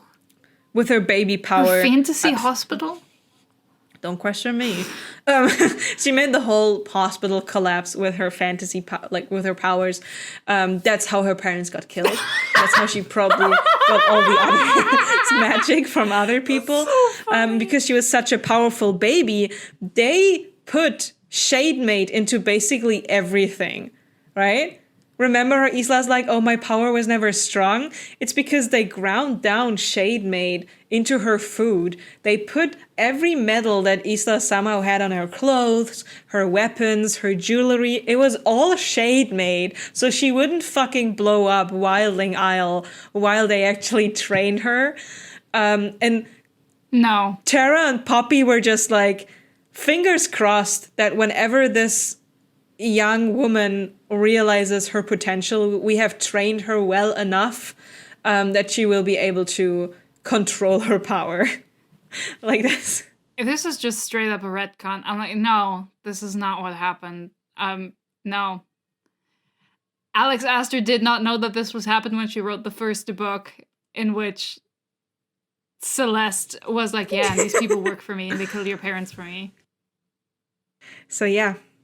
This is the dumbest shit I've ever heard. First off, hospital. Hilarious. Wildlings who live like in tune with nature. They built a hospital. Second, her parents were both like there at her birth, two extremely powerful magic users, and they were killed by a building collapsing. Hilarious as well. And also, like, this is just too dumb. I am struck by how fucking stupid this is. You're a gas. This is fucking crazy. Is Alex Estering also writing at last? How has she never before realized that she has the power of the people she kills? Well, because so far, most of the people she had killed, because of the curse thing, kind of ruler takes over power from others. Are we also pretending that like this is what happened with Celeste and that it wasn't the bond maker that took all her power? Like, or are we? I think that is implied, yeah. But that doesn't make sense. I don't know if whether like this whether this applies to Celeste directly like that as well. It applies later during a fight to Saoirse and to the blacksmith now. So I mean, yeah, she wrote it so that, but I'm just like, why?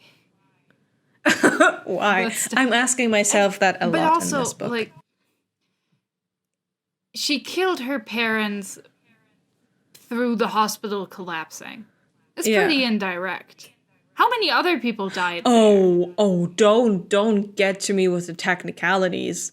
Because now, like, how many people did she accidentally kill through, like, controlling the Drex with the evil sword that she didn't do on purpose? Like, how many people did she kill there that should have given her powers, right? Like, I don't know. Maybe she has to be close to the people. I don't know. But yeah, there's certainly questions open left to be answered.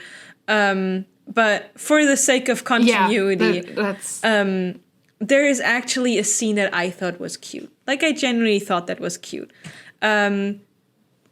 Poppy and Isla, they hug because Poppy is just happy that Isla doesn't hate her anymore.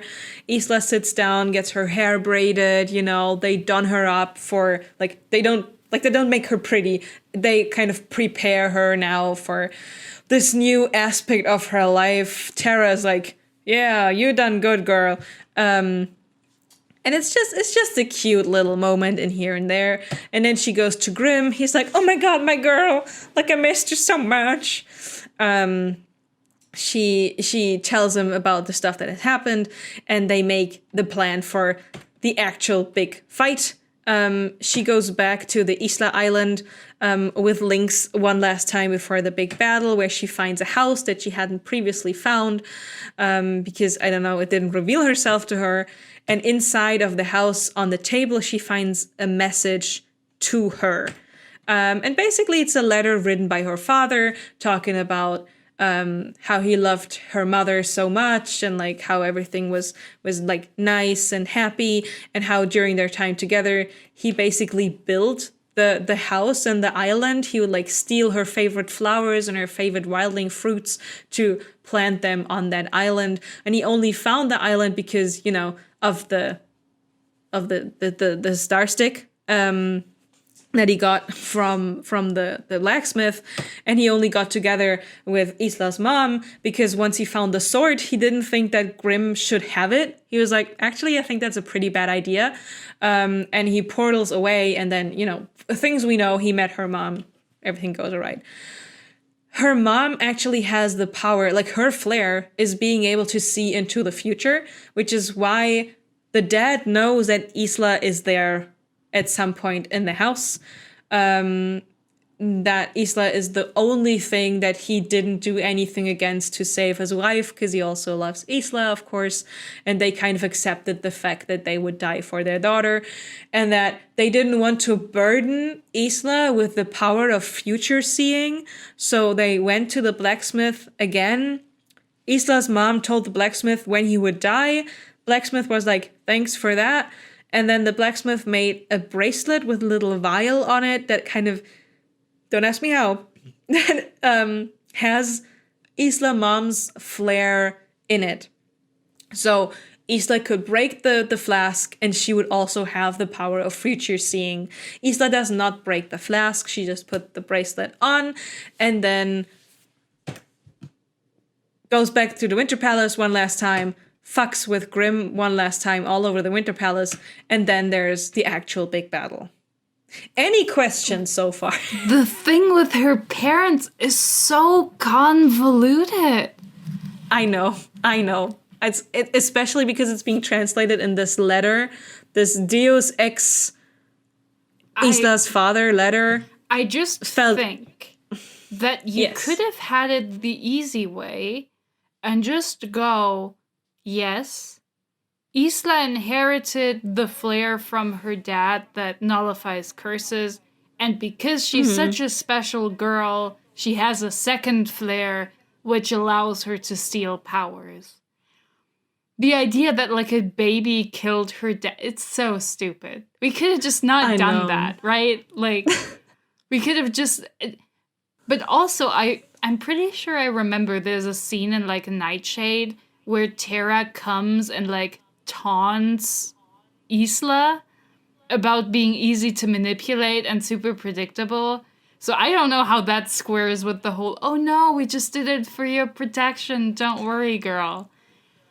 I honestly don't know which game Terra is playing, because she's still not super loving to Isla. I think, honestly, I don't know if it's mentioned anywhere explicitly, but to me, Terra and Poppy are lesbians. And I think the only reason why Terra likes Isla because Poppy is she's here for Poppy. You know, Poppy is like, that's my child. And Terra's like, oh, okay. And Terra's like, I guess. Don't put me on the papers. Fine. Yeah. So yeah, that's the thing, I guess. I mean, it's all okay because none of it's planned, but I want to put down that this is fucking stupid. Oh, the most stupid hasn't happened yet, in my opinion, at least. So finally we have the big battle, right? And only one page of notes left. Thank God. It's only been 3 hours. Now, don't worry about it. And 13 pages. So the big battle happens, and like for real this time. And the plan is, down there you see the army, right? And Oro and Grimm are on the ground fighting against the army, and they're kind of like playing bait to bait out Lark and the army.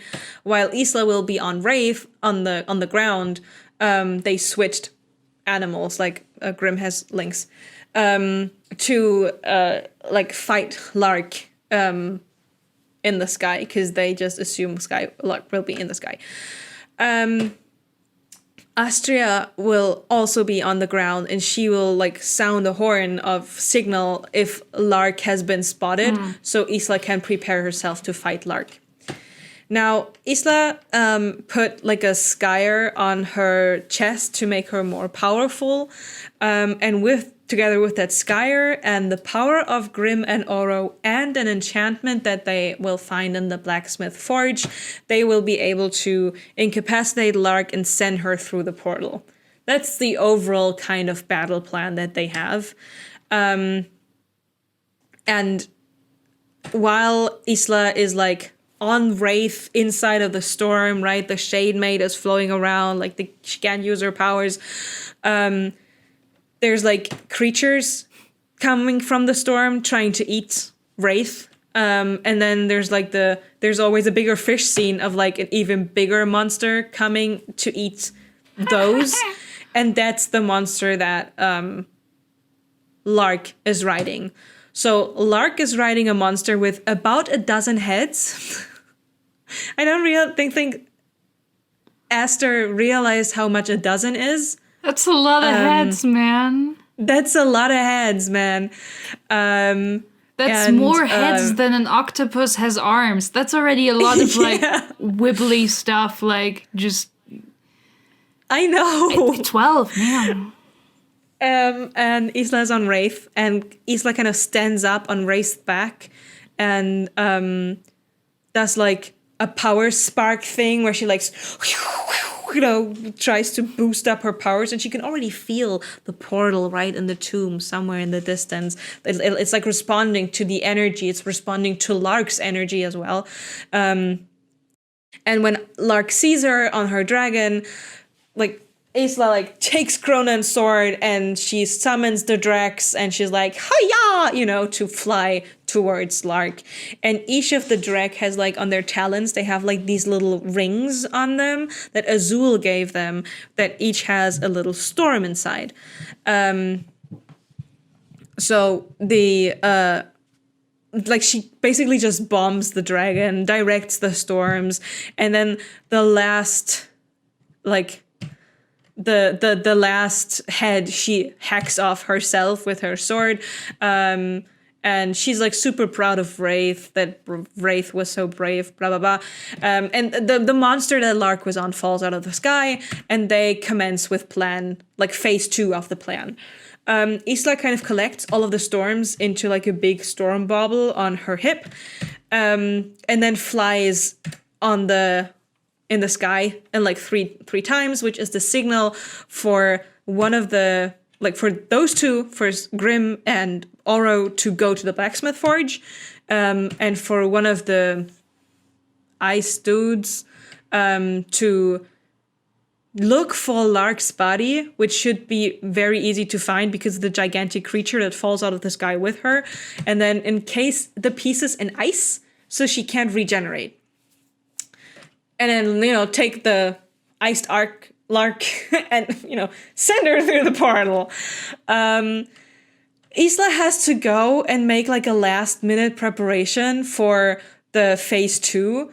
And she goes to the Winter Palace again. And while she like does her little preparation there, Lark actually comes up. And Isla notices in the last moment that there's a lot of snow outside, more snow than usual, because Cleo just fucking whacks Isla with like a wave and ice and everything. So she assumes, oh shit, Cleo must have like unfrozen Lark out of her, like frozen ice cube prison, so that Lark could heal up again. And Lark is like, ha ha ha, Isla, you are so fucking dumb. I don't need the other bones. You know what? You have proven yourself to be powerful enough. At least your existence will have meant something, because I will build the new world based on your bones. Even the bit of energy from Lightlark's heart that is inside of you will be enough. And while she's holding her big villain speech, she gets blasted with ice by Cleo. And Isla's like, ha ha ha, you didn't see that coming, right? So Isla met up before with Cleo to talk about, like, betraying Lark. So Cleo is now on Isla's side, and Lark is incapacitated. Isla gets out of the thorns, the wildling prison, and runs away. And she fetches the armor that the smith made for her, and then she books it to the maze. And she puts like this big army of Drex in front of the maze as well, like surrounding it. And when she has made it inside of the maze, she sees that like Cleo is running away, which means that Lark must have overpowered her, and Lark comes as well. And they're inside the maze, and Lark is like, ha, do you think my powers wouldn't work in here? And just whips out her powers. And Isla's like, well, no, I expected them to work. And then she wishes them both away to the center of the maze. Which, when I was reading, I wasn't too sure whether I think she did that with her star stick, because she couldn't have done it with Grimm's powers, because, again, they don't work But why in the do maze. Larks work in there? I don't know. We don't get told. Lark is just übermächtig. I don't know. She's just able to do it. Okay. And then we actually get an Oro chapter. Grimm and Oro are waiting at the forge, and there's like silence. Oro can see like some of the dregs fly, and Oro's like, the dregs shouldn't be here. The storm is gone. Like, this is weird. Like, this shouldn't be happening. And he asks Grimm like, bro, what's the actual plan, by the way? And then Grimm relays all of the information that he had to Oro. And Oro is smart, right? Yeah. Oro's like, what are you? An idiot sandwich? There's a reason why she told this to you and not to me. Because she doesn't need our fucking powers. She already has them. There's, like, she doesn't need us. She doesn't need no enchantments. She only told you and not me because I'm the human lie detector. I would have immediately known that this was not her plan. Like, she put us here, so she had time to do whatever other plan she has hatched in her little dumb brain while we wait. And Grimm was like, oh, I don't know. And then Oro's like, well, it's probably because of the prophecy, right? And Grimm turns to her and he's like, what prophecy are you talking about? Like, what do you mean, bro? And that is how Oro finds out that Isla never told Grimm about the prophecy. And that's how the Oro chapter ends. I actually think this is like the perfect bonding moment. I think this is amazing. Right? I think this is my favorite scene, hands down, no matter what happens afterwards. This is amazing. I was like, is this chemistry? Like, am I seeing stuff? I don't know. But yeah. I agree, though. I agree. This is so fucking funny, man. This is like a comedy bit. And we go back to Isla. There's like a badass fight, right? Left and right, bam, bam, bam. And in the last possible moment, wait, let me. Okay. Isla, the reason why she wanted to, like, get the Cronin's sword is because Cronin's sword has blood in it from Cronin, right? And because she felt like she fondled the gate on Lightlark, she knows that there's, like, blood and metal involved in making a portal. So she made a Skyer with Cronin's metal and infused, like, her power with the portal. And she fights Lark, like, really strong fight. And then basically, oh, did I not include that? Well, let me check something pretty quick. Okay, and I didn't check. Okay, I didn't animate that. She breaks down Lark because she breaks the feather. Because she's like, I knew all along. She didn't know all along. I knew that it wasn't really Aurora riding with me. It was you, wasn't it? And we find out that answers a question you had, I don't know when, somewhere along this video. When the feather was introduced, that, first of all, there was no Aurora anything. The feather actually had the soul of Lark in it, like a part of spark of energy of Lark, and it got activated when Isla's blood was on the feather. So that's how Lark was even able to break out of her prison, because she was activated like a sleeper agent through the blood on the feather. But does that imply that this feather was just a random gift from Aurora to Isla for no good reason? I guess. That's insane. I guess. Isla is like, contemplates that maybe Aurora like maybe Lark tried the same thing on Aurora and it didn't work, and that's why Aurora gave it to Isla. But it's not really talked about. It's not really resolved in that matter. But yeah, basically because Isla's blood is so powerful, she activated Lark. And then like the Horcrux scenes in Harry Potter, she breaks the feather, and then Lark kind of breaks down. It's like, like her power is like she's hurt because a part of her soul is getting squashed. And then Isla's master plan is Grimm had to get the sword back because it has Cronan's blood to create the whole portal connection thingy, but also because we can track things with blood. So she also finds out, and this she finds out from the sheet of paper that we have never seen because we don't get told what's on it. On the sheet of paper, it says that the portal only closes from the other side, so somebody would have to close it from the other side. So Isla says, okay, she will push Lark through the portal to the other world. She will kill her, so she gets Lark's power, and then in the other world where Lark can reanimate people who died, that's exactly what Isla will do. She will reanimate all the people who have died in this horrible process. She will kill Cronin, so the Nexus curse is gone, and then she will self-sacrifice by closing the portal from the other side, meaning forever being stuck in the other world, or dying. I don't know what happens with her. That's crazy. That's Isla's master plan that she has hatched out over the, once she found the sheet of paper. Yeah, but Lark's power to reanimate people doesn't bring them back as, like, people. They're like... The thing is, they don't really say whether this is just a theory or a fact, but they say that this power doesn't fully work here in the Lightlark world, which is why it reanimates people as dead, but in the other world, it apparently... But, like, that makes full no power. Sense, right? I know. Okay, good. So, I know. Since we're on the same wavelength, I'm not even gonna keep discussing it. I'm just like, I'm not stupid, right? It doesn't make sense. It's like, I know we know this from Isla, but this whole plan is, like, hinged on duct tape and goodwill. Like, she's just assuming a lot of things. She's assuming a lot. Yeah, she's not deducing anything. She's just assuming.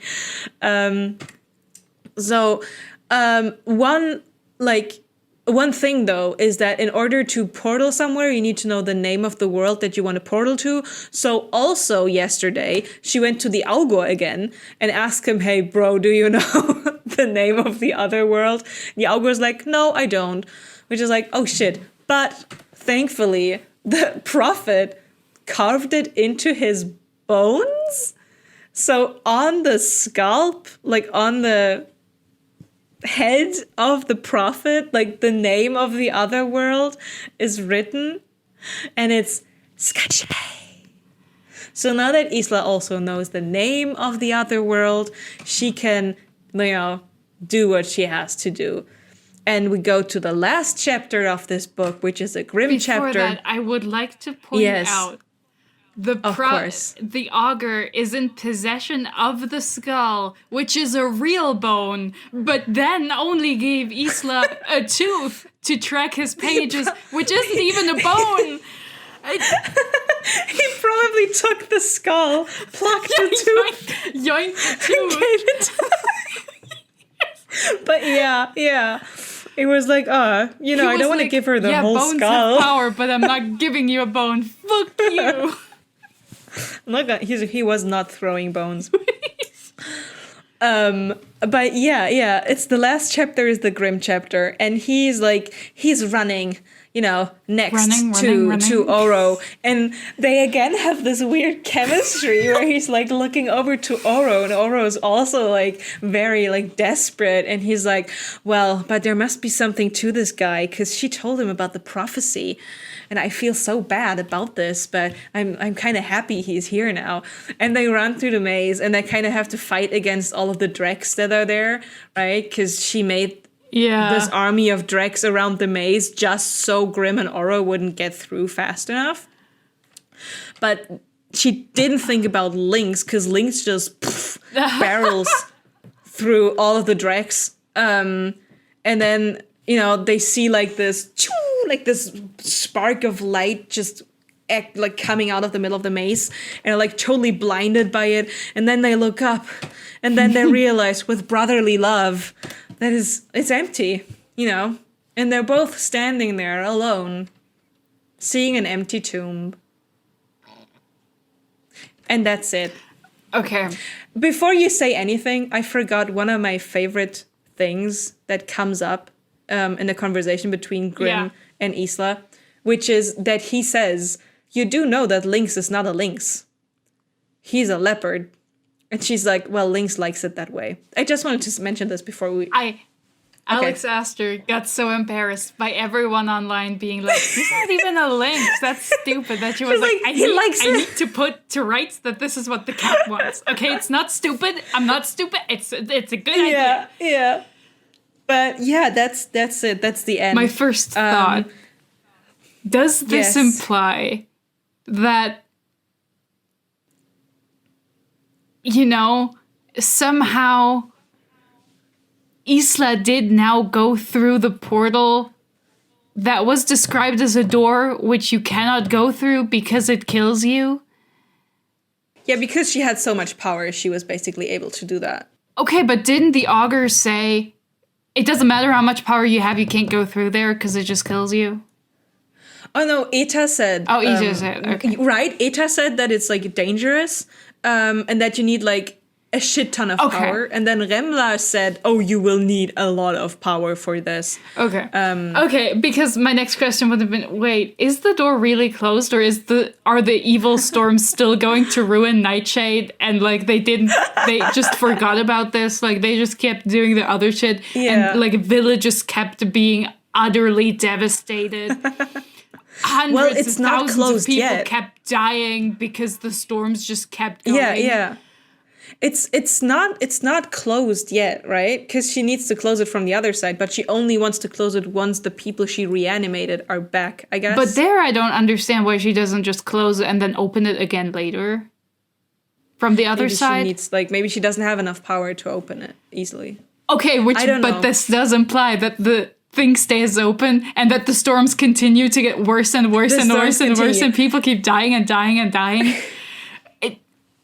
I love this. Incredible. We talked about this in chat because I was so done with everything. For the people who do not know, I was under the assumption that this was the last book. That it's a trilogy. It was always being told to be a trilogy, you know, like I was like, okay, we're gonna finish high on Skyshade, and I was like, okay, well, what's gonna happen? Like, we don't have that much text anymore. But on the other hand, I thought Alex Aster is somebody who moves quick in a book. True. You know? Plot twist corners. So, who knows what will happen.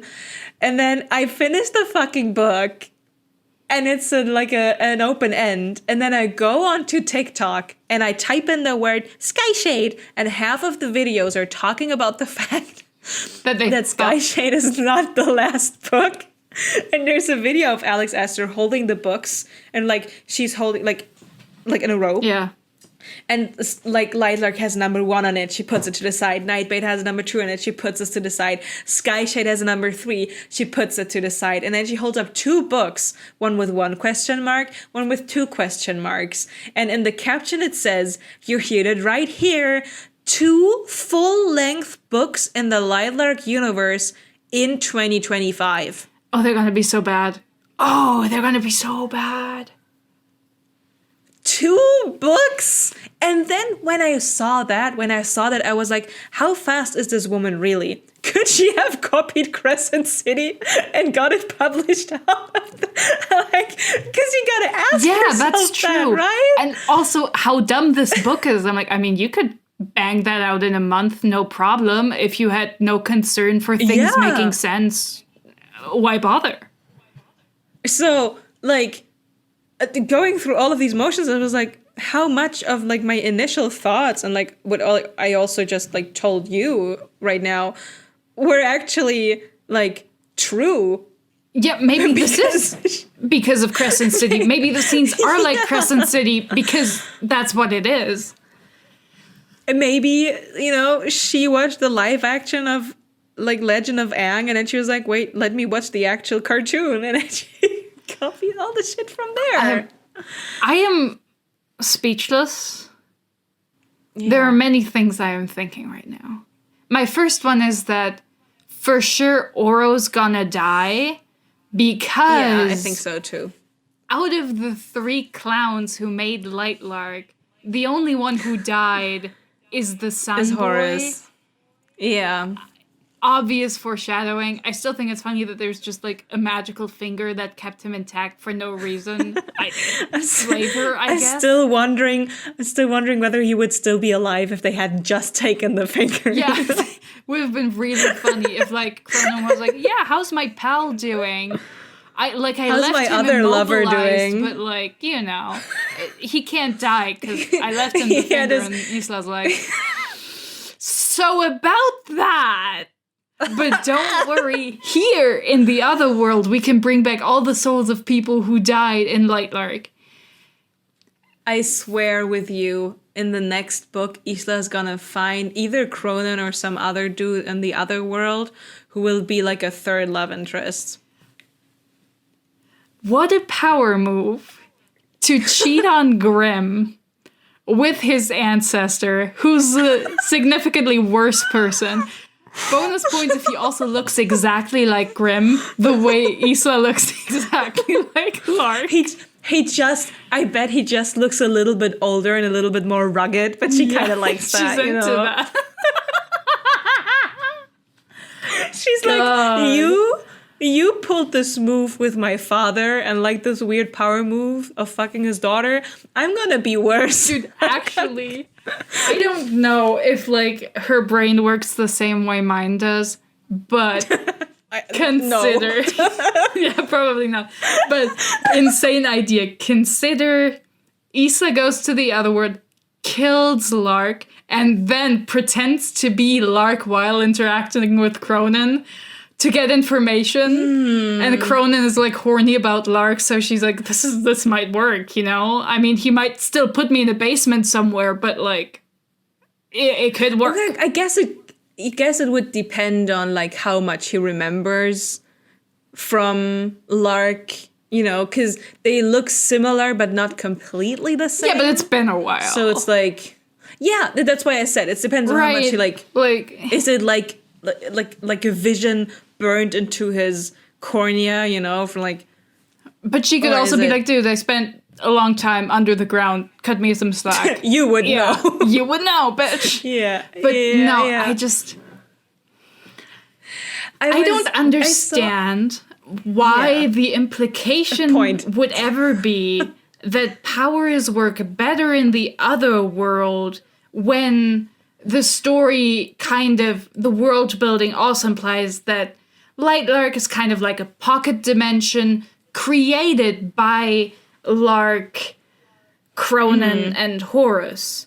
Which I would argue, if you are in a world that you made yourself, wouldn't your powers work best in it? And since it's not a real world that exists with its own rules, but only with what you put in it, wouldn't you also have control over how things work, and things that aren't possible in reality would be possible in like your pocket world, but you couldn't take those powers out of it because they're just, they don't hold up to reality, right? I would, yeah. I mean, I think either that or the other way around, because since it's a pocket dimension or like another little thing they created, that it's far more removed from whatever actual source magic has in this universe, which we were also never told. So maybe... I think yours is like, of course... You can be like, oh yeah, everything's more powerful in the real world, like in Skyshade, because it's a bigger world and they couldn't put that... I guess you can also explain it like that, but that seems weird to me. Like, it makes sense to me that, like, Lark, Cronin, and Horus would be way more powerful than everyone else in Lightlark because they literally made it. Like, which... makes inherent sense. Like, yeah, if you create a world, why wouldn't you give yourself leeway to be more powerful and in charge, right? But yeah, I really want to know, because the story that Remlar told implies that Lark is such a shit name. Lark and Cronin. What's their ship name? Cronarch? Lornan. That's terrible. Larknan. But anyway, that they were already together. Did Horus come in there and be like, I believe in your cause. I don't care for workplace romance, though. Or was he like, oh, your love is so amazing. I want to support your cause. Yeah. And then later he was like, you did what, Cronin? That's not right. And then Cronin put him in a coffin. I think it's a mix. I would say the first part of him being like, you know what, guys, I agree. Like, that's it, you know? And then Cronin put Horus under. That would be my idea. Alternatively, Horus just randomly, like, Horus would have to die before the Cronin Lark thing happens. Because he wouldn't just be like, oh yeah, bury me in a tomb in a magical desert, only the leaders from Sun Isle can enter with my favorite finger. So I think it has to happen before. The finger bit is so funny. What? Yeah. What's that it's a about? Reminder of his time. What? The finger of a god. Gods are real? The question is, which god? Which god did he? Is that a finger of the sky god? Did you steal a finger before you ran away? Is that your dad's finger that you stole? What? Was he like? He just like a more intense version of got your nose. Got your finger. Yeah. No, I agree. To be honest, again, I was craving more sun content, like sun people content. Yeah. Because I feel like those are so far the funniest, most dry humor, sarcastic people we meet in the book. Like all the other sunlings, they're just so unhinged in the way that they handle everything. Everything I've learned about Horus makes me more curious of what a guy he was. I have so many questions about Horus because, like, I'm also in my brain. I'm also like, is Aster committing to like the true parallels? Will we find out that Horus was also into Lark and that's why he helped? And he was like the sad second fiddle to Cronin, who was just sexier? Is it like are we doing the same thing again? Are we gonna bury Oro in that tomb and slap the finger on him for a good measure? Are we gonna do like real parallels here? Like, are we? Symbolism is dead. We're just doing the exact same thing again.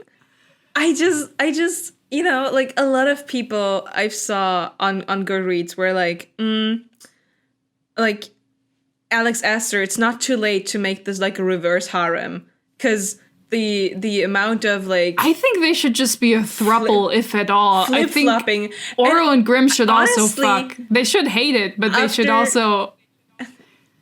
I was like, why not make this like a triangle situation?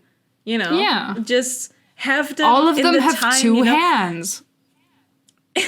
In the time while Isla is in the other world, you know, have them grow closer. Have them realize the true potential that these two, as leaders, could be having on Lightlark. And then when Isla is back, they're like, well, we're horny for you as well. They were like, listen, you were gone. Developed a we new bonded horny. about talking about you. This led to hate fucking, and then we were just kind of together. Like, it's not... you know, late in the library looking for books, going to the prophet people again, because Oro hasn't tried yet. Man. So I just went to Oro. I also, maybe I just forgot again, or I didn't pay attention. No, that's what fine. is the point that Lark is trying to achieve by building a new world? Like, what does she think she's gaining from this? She does it a bit out of spite towards Cronin, and she's also like, this world is fucked up. Like, there's all these fucked up shit. I just want to make a new world. She says she does mention that she should have done that in the first place. Should have just killed Horus and Cronin and used their bones to make a new world, because then it would have all just been a lot easier. So yeah, she's just fed up. But I mean, she I was don't underground understand why for a long Cronin time. would give a shit, quite frankly. Like, if she just, like, builds a new world and he's chilling in Skyshade, why would that, like, does he care? Because she's using the Nightshade people. But he clearly doesn't give a shit, right? He would have stayed if he gave a shit or taken them with him. We have no idea how he feels about anything. Yeah. I feel like that's a huge problem. It's like, also... okay, he's an evil dude. Can you imagine if Aster Probably. is gonna go into the next book and is like, listen, we only know about the Lark Cronin fallout from Lark's perspective. What if she's lying? What if she's always been a crazy bitch and Cronin was trying to protect the other world from how fucking crazy she is? The thing is, we don't know if she was lying because while Lark was telling her about stuff... Isla was wearing her No, actually, Isla was not wearing her bracelets. Ooh. We just don't get told whether I mean, she we told also the truth don't, or not. like, Lark doesn't expound on what exactly. Like, she was just like, yeah, he just tricked me. Which, like, yeah, maybe you were crazy. Maybe you deserved it. Maybe I'm Team Cronin. He's also crazy. I mean, really, I'm Team Horus, but he's out of the running, unfortunately. But... because I like to imagine him as a beleaguered co-worker who's just watching the PDA and he's like, guys... we're almost finished. Could you not fuck? Could we just finish this project? It's like, I can leave the room for like half an hour. He's in this because he's more like, time? yes, it is unjust that the sky people are dominating everyone else. We should build a world where people can live more fairly. I believe that. And then the background they're making on it, he's just like, I'm trying to stand for my convictions. It's really hard, though. He's like in Les Miserables, like the golden-haired guy.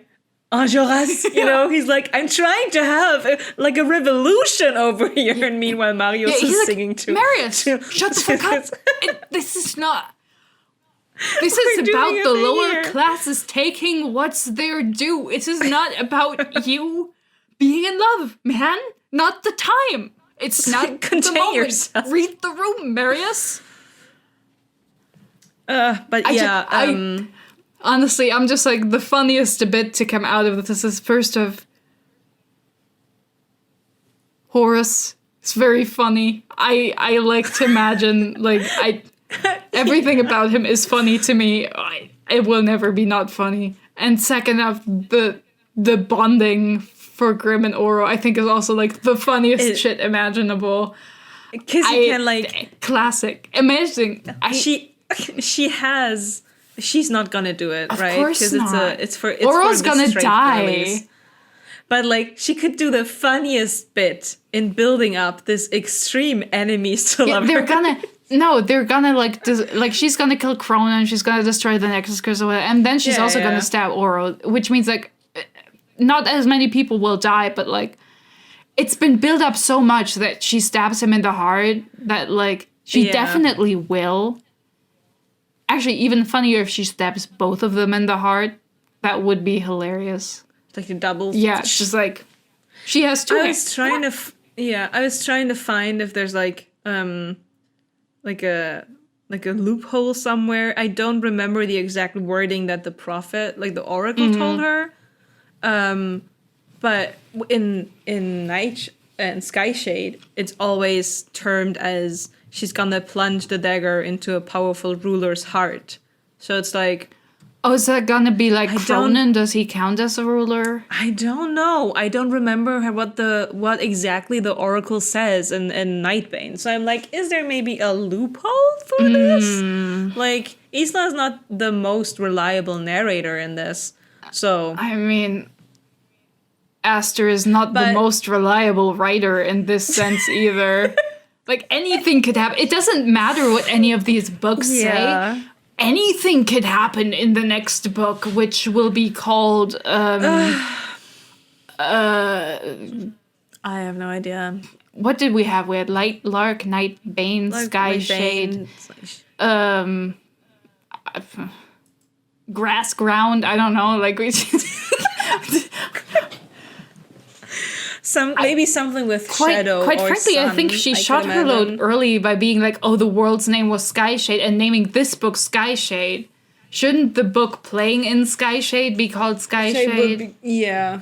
I think she called it Skyshade, the book itself, also because she mentions the shade of the sky as like this like harbinger of the storm, like the green violet thing. And the cover of the book also has the green The violet sky thing. is going Joker mode. So maybe, or Scooby-Doo. So maybe she, like, that was kind of her intention. Maybe. I think what fucked me up most about the book, but that's like inherent to Aster's Yeah. writing, is that things happen so fucking fast. And not in the way of like there's a lot happening, Yeah. but a thing gets introduced, immediately there's an issue with it. Yeah. A thing gets introduced, immediately it's being solved. And now we have a different Yeah. issue. And it's like this constant, like, you cannot focus on one fucking thing and spend time with it because she's like, no, there's another thing happening. And that's just exhausting to read. And she's not good at pacing well. So I had to literally force myself. Like, I wanted to do all other things while reading this book, except for reading this book, because at times it was the only parts I enjoyed reading were the Oro parts. Yeah. I'm gonna say it. Because he was the least, like, of course he was obnoxious and, like, lacking spine by saying, "Oh no, I forgive you, my love." But at the same time, he was a bit more, like, his reaction was a bit more natural. He's like, "You're leaving me behind. I don't get why you're doing this. I still love you. You still love me. We still both want to fuck. Like, what's going on?" Then he's spiteful, which I'm like, yeah, give us you more should be characters mad. with spite. Yeah. Like, that's completely, like, not obsessive weird behavior, but just spite and anger and lashing out. I think that's, like, Yeah, very Like- normal. like a- yeah. yeah, a normal reaction in this sort of situation. And then later on, he kind of tries to, take the high road and kind of accept what has happened to him. And that honestly made him, to me, like, made it more fun to read it. Plus, in the couple of scenes, they have more tension than Grimm and Isla. Because the Isla and Grimm tension is, like, very sexual, Yeah. but it's not even good sexual Yeah, tension. it's like, it's going for sexual, but it's not interesting. There's nothing there. It's just horny. Like, it's not even feral horny. I like feral horny Yeah, no, energy. I think there's that's totally something something to say about, out of like, context. character whose, like, narrative voice is, like, horny because they are. And but Yeah. that's not how Lightlark reads. And it reads even worse because she's so obsessed with Grimm at one point, right? And she's like, "Oh yeah, I'm gonna marry you," and I kind of do feel all of these feelings. And then Oro, like, falls through the window, and immediately she Yeah. wants to bone him. And it's like, it doesn't feel like it's an issue of the heart. It feels like it's an issue of your libido. Yeah, I Like, think you're just something horny, is- Isla. I think. Is not, because she has moments where she misses Oro. She has descriptions of they would go to the beach every evening, I think it was, and they would just sit there in the sun and they would leisure, and it would just be nice because there was no stress, no, like, he didn't want anything specific from her. He gave her space. They were just in each other's presence. So that's kind of where I'm like, okay, there's some actual feelings, emotions going on here. And then she looks at Grimm and she's like, "Oh, I remember how he fucked me against that window." It's like,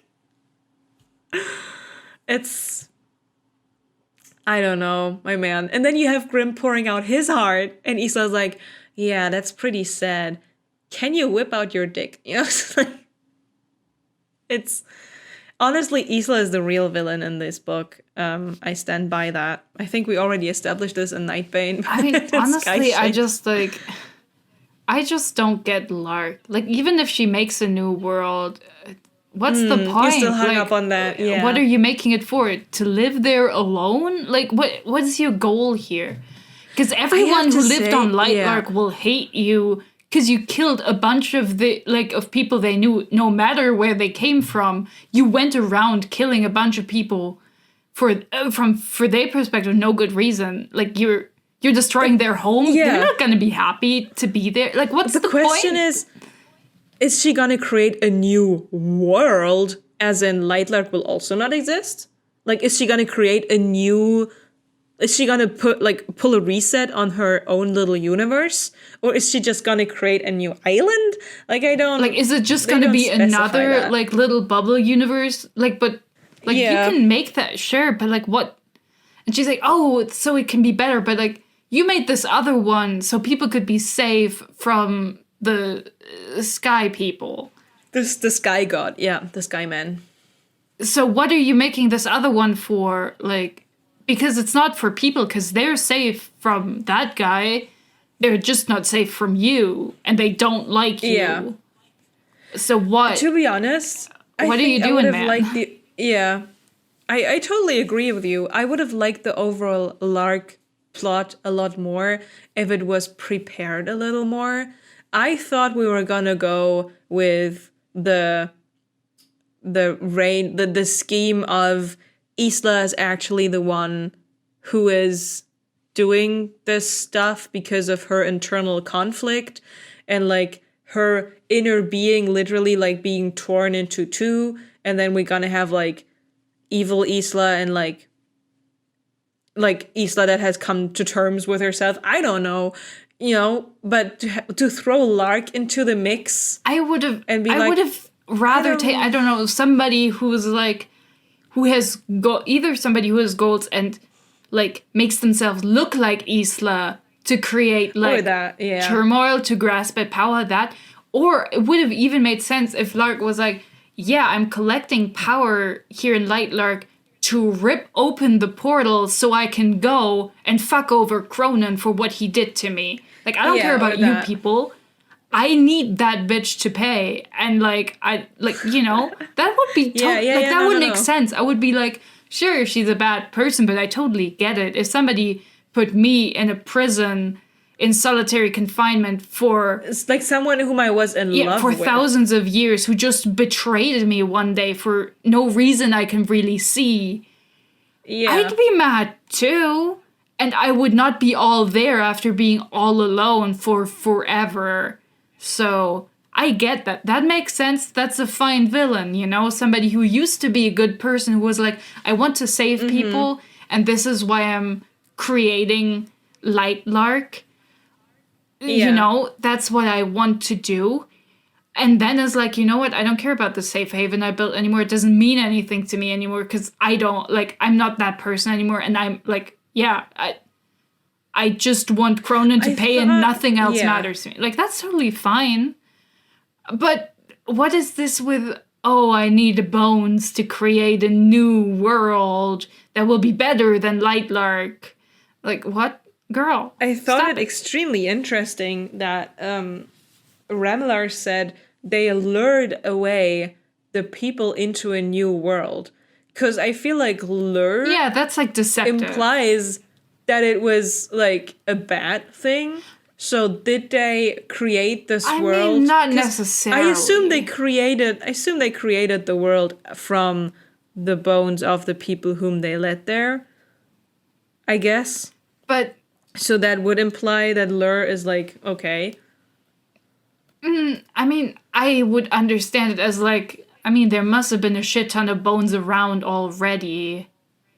Right? Maybe. Because, like, the sky people were ruling very cruelly and, like, So, I feel like bones you could find easily. I feel like luring away definitely sounds like deception, but it doesn't have to be evil, right? Like, I can lure a rat into a cage and then bring it to like people to like rehabilitate or what, like, right? I can like lure an animal somewhere because I have good intention, but the animal wouldn't get that, right? Like, or like maybe they promised them something different and then like, that wasn't what they delivered on. But I don't know if it necessarily means they like ground them up as material, because then where are all the other people in Lightlark coming from? If not the people they lured, right?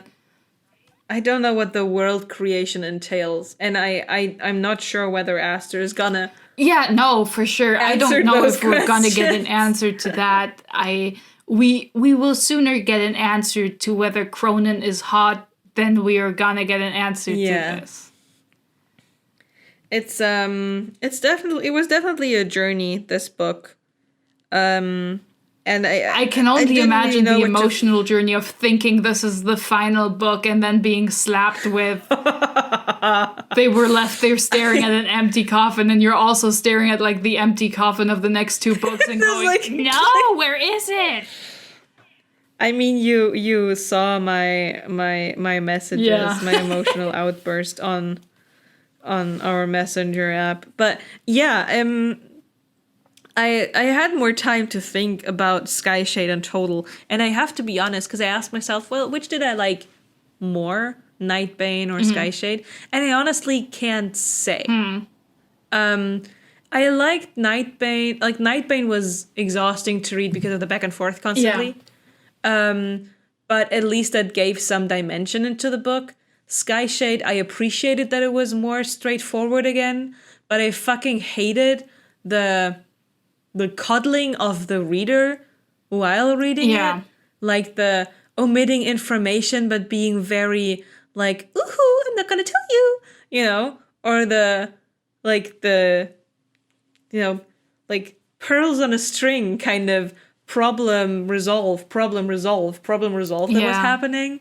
It's like, oh, this is exhausting. In Lightlark, we went after, I think, 2 MacGuffins. Here, I lost count. I was planning on making a little item slot thing for Isla throughout the whole PowerPoint presentation. Oh my God, that reminds me of something. And then while continuing to read, I was like, there's too many. No, there's too much. I'm gonna lose. I've already lost track. This just reminds me of I forgot in the moment, or like you were already talking past.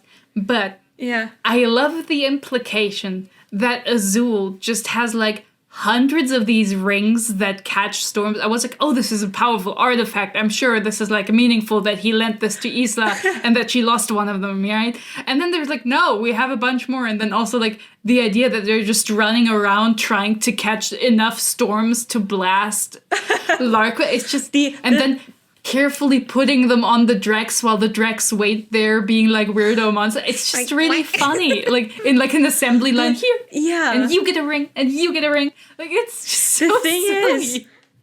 The thing is, I guess I must have thought yesterday that this was not important. She goes to Azul a second time, is like if it's a page of content in the book, to tell him that like, bitch, I know when the big storm is coming. He's like, oh yeah, why? And she's like, well, I'm gonna make the big storm. And I guess that was their idea. Make the big storm with all the rings. The mother storm, which she then was able to put into her little bauble again.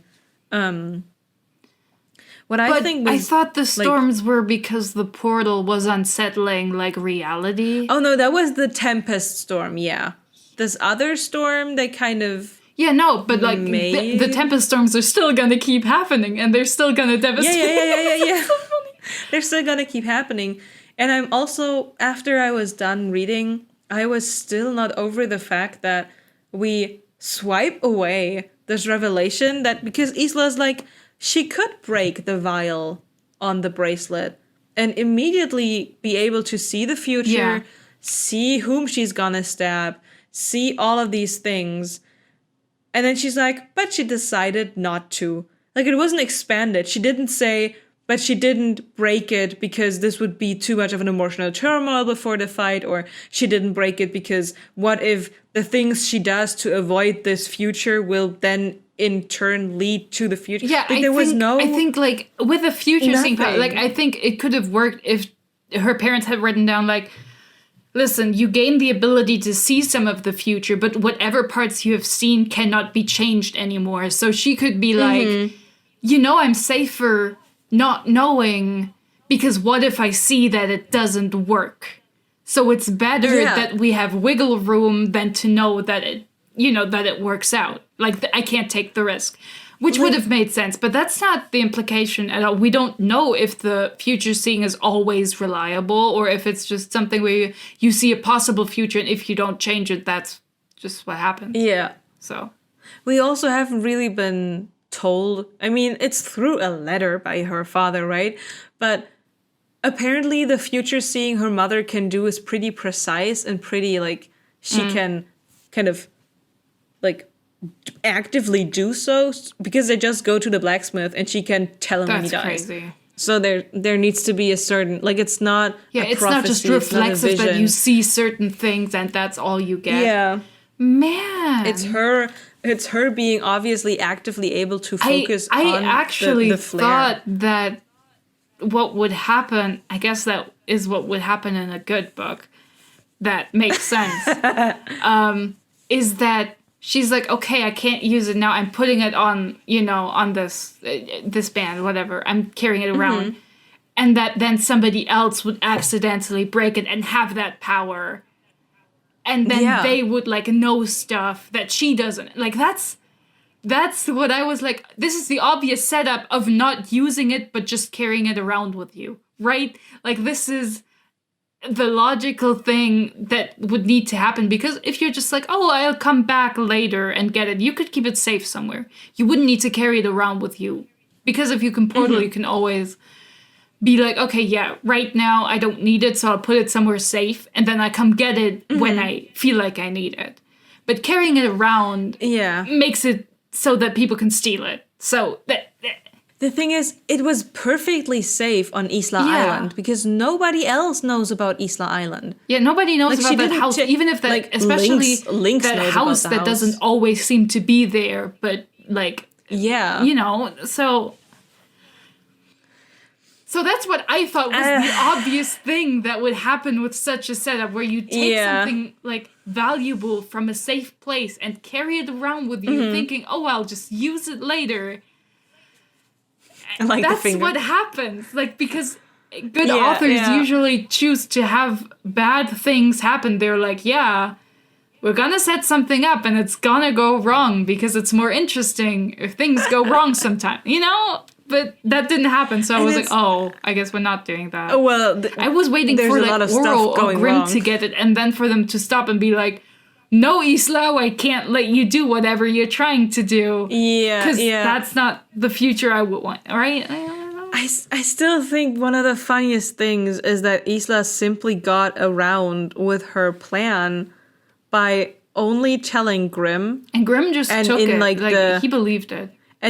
And Grimm believed it because he was like, that's my wife. That's the woman who loves me. Like, we just had sex all over my winter palace. Grimm, she's also been having sex with you earlier while lying to you. Like, yeah. And also, baby girl, like, use your brain. She's not known as a strategist. And also they just take this, oh yeah, there's an enchantment at the forge. Why would an enchantment be lying around there? By face value. Like, yeah, the blacksmith is like a weaver of magic and can enchant shit, but why would the perfect thing just be lying there, and then for Oro to stand there and be like, Grimm, what's the actual plan? Like, for Oro not to insist on knowing what the plan is. Oro just going along with, like, oh yeah, this is what we're doing here. Like, he just got the memo of, oh yeah, we're doing something. He's like, okay, all right. Yeah, crazy. Like, the fact that this worked is... I do... That's why Grimm and Oro are made for each other. They're both so stupid. But I also love that the book keeps putting Isla in, like, dangerous situations and have Grimm be like, but you could have died. And it's like, no reader ever thought that. Don't try to make us feel like this is serious. Because we know Isla can't die. What you mean, yeah. We know this, which is why none of these scenes are particularly, like, stimulating. It's like, obviously she's not gonna die. We know this. And even if she does die, she'll immediately be resurrected, because this book's about her. She's not gonna die. It's very understandable, obviously, from Grimm's perspective. Yeah, but for that, like, he's way too lax with her security. Like, after the first time she runs off and almost dies...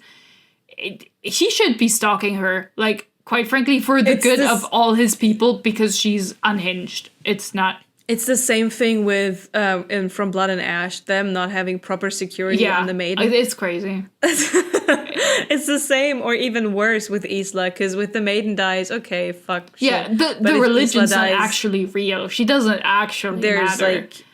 there's a bigger Yeah. problem if Isla dies. It's Skyshade was just, it was frustrating in the sense of that you can, like, it's very hard for me to even find an angle that I feel like, oh yeah, we can use this. You know what I mean? Yeah. Like, I mean, to then build and go from there. I do think, like, when we talked about Lightlark, I was like, I don't think you could fix this because it's made of so many different kinds of story ideas that whatever idea you try to implement would make it a fundamentally different story than it is right now. So, Yeah. Lightlark as a... But I think at least with like Nightshade and... Nightshade... I almost said Nightlight. I said Nightlight so many times in my head when I thought about this. With Nightbane and Skyshade, I do think there's a through line that you could craft about, you know, the inheritance from previous generations and curses you put on your, you know, on your children and all your descendants in order to keep your own power or for your own goals, and like the interplay of, you know, that. Of that. Because we do have, like, Nightbane is about, like, the curses and how will we deal with, like, oh, actually, the Nexus curse is the reason why people die if you kill their ruler. So this is probably not good to have. We should probably get rid of it. But, you know, it is what it is. Yeah. So, yeah. you know, there's something there. I mean, the rest of Nightbane is stupid, but, you know, and if you go into Skyshade with the idea that, like, honestly, I don't know why Horus is dead. It feels kind of mean that he's the only one of the three It who's feels like a dead. cop-out as well. It feels like she was like, I also oh, don't shit. understand why it's just the 3 and not the 6. Is it 6 countries? Is it 8 countries? Well, yeah, but those were the 3 descendants from the original god thing. Yeah, but Right. I mean, that's also made up later, right? We know that this idea did not exist when Lightlark was born with its 6 nations.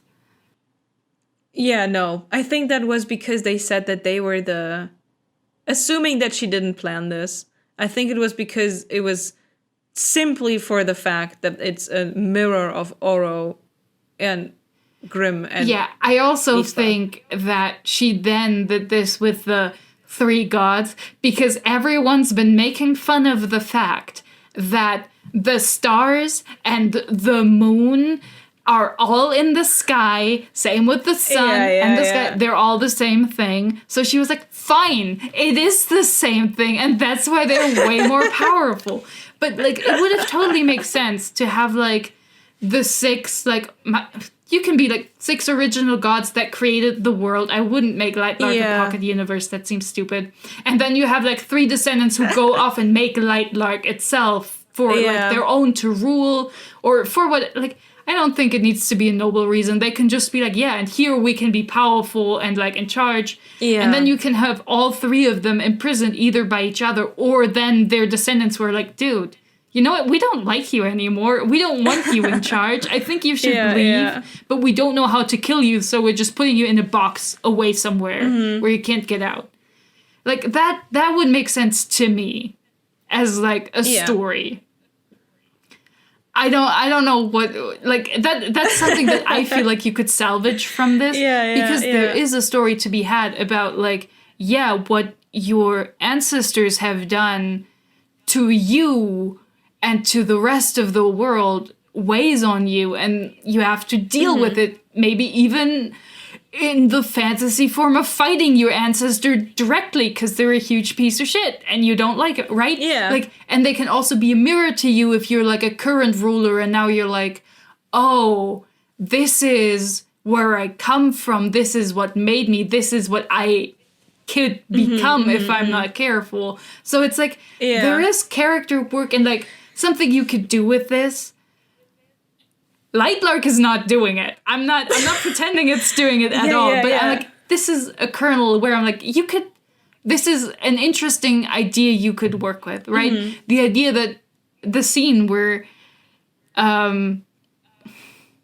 I almost called her Lila for some reason, where Isla looks at Lark and is like, oh, this is me, like, this is the worst version of me I could be. You know, it's like, oh, we are the same.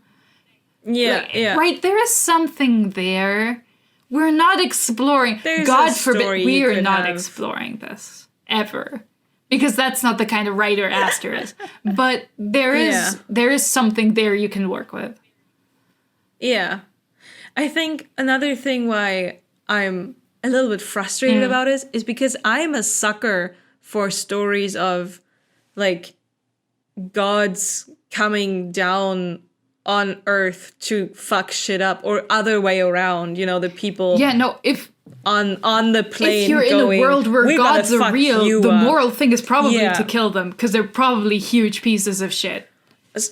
Because I love those kind of stories. Huge fan. So I feel like, we could have had something here.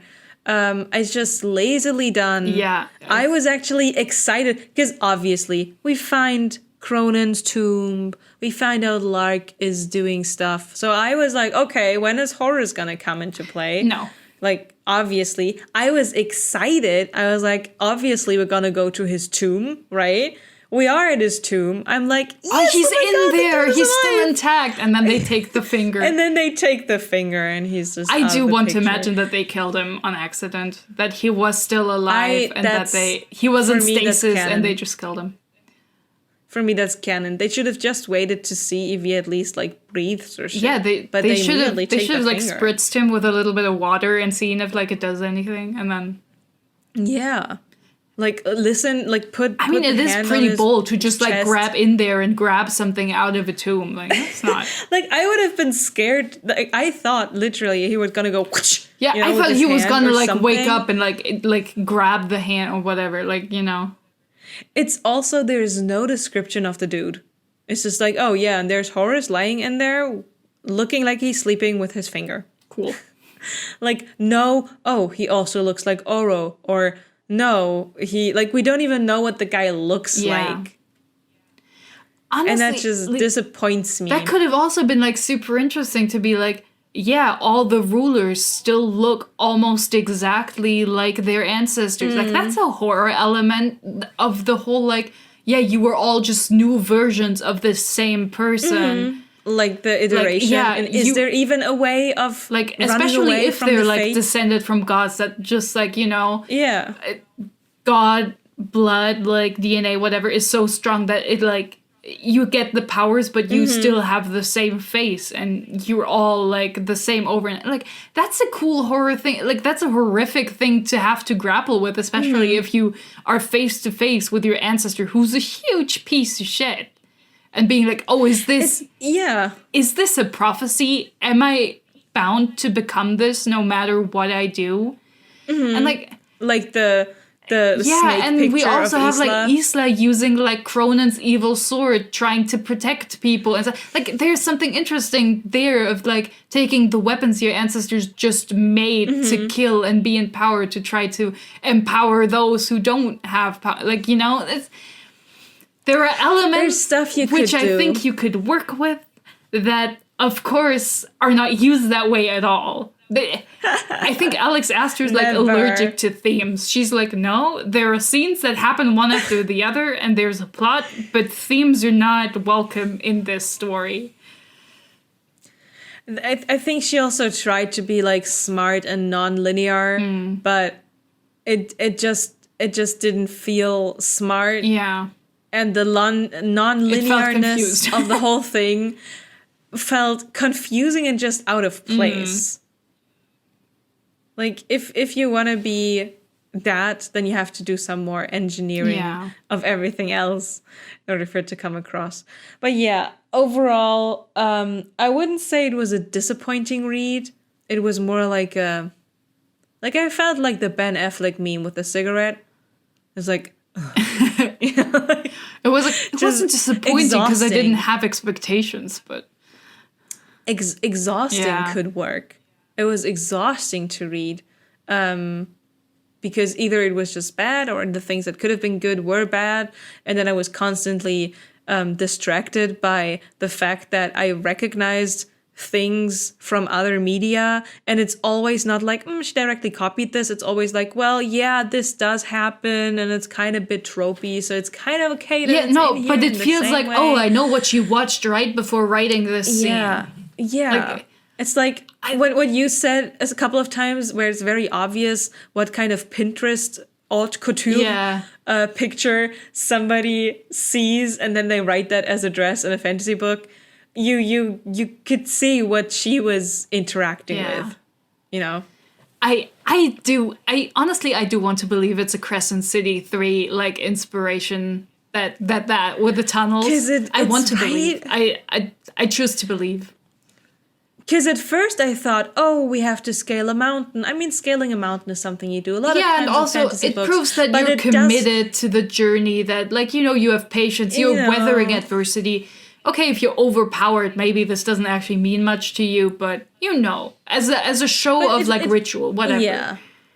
And at first I thought like, maybe is this a Silver Flames thing? Because they also have to scale a mountain. But then I was like, no, the context is different. Yeah. And it's like, it's just also a mountain, Yeah. right? But going into the mountain, having With these, then you were like, is this the trials cave of there. lovers? having the water there, it's like, It feels so, and I think that's the thing that hits where you're like, I feel like she just saw this, because a lot of these things aren't thematically or like context-wise the same, but just the visuals are so obviously the same yeah. that it just feels like, oh yeah, she saw this. She knew she needed a scene that connected some parts, and then she saw this and was like, oh yeah, we could use this. It is not the same, and you could prove it. I'm not gonna say like, oh, this is plagiarism. No, it's just obvious inspiration. Like, obviously, you can't prove this, but it feels so It clear. feels very. And the thing is, it would be half as bad if she had. I mean, she has a style of writing. Yeah. It's recognizably hers. But I feel like if she had a little bit more of a voice as a writer, it Yeah. wouldn't feel that bad. But it feels like the kind of stuff you write down when you're unsure about the plot of your story. So you just go, write that down. Sometimes you're like, oh, I actually have an idea for a cool sentence. So you use some fancy words. You make a little bit of purple prose in between.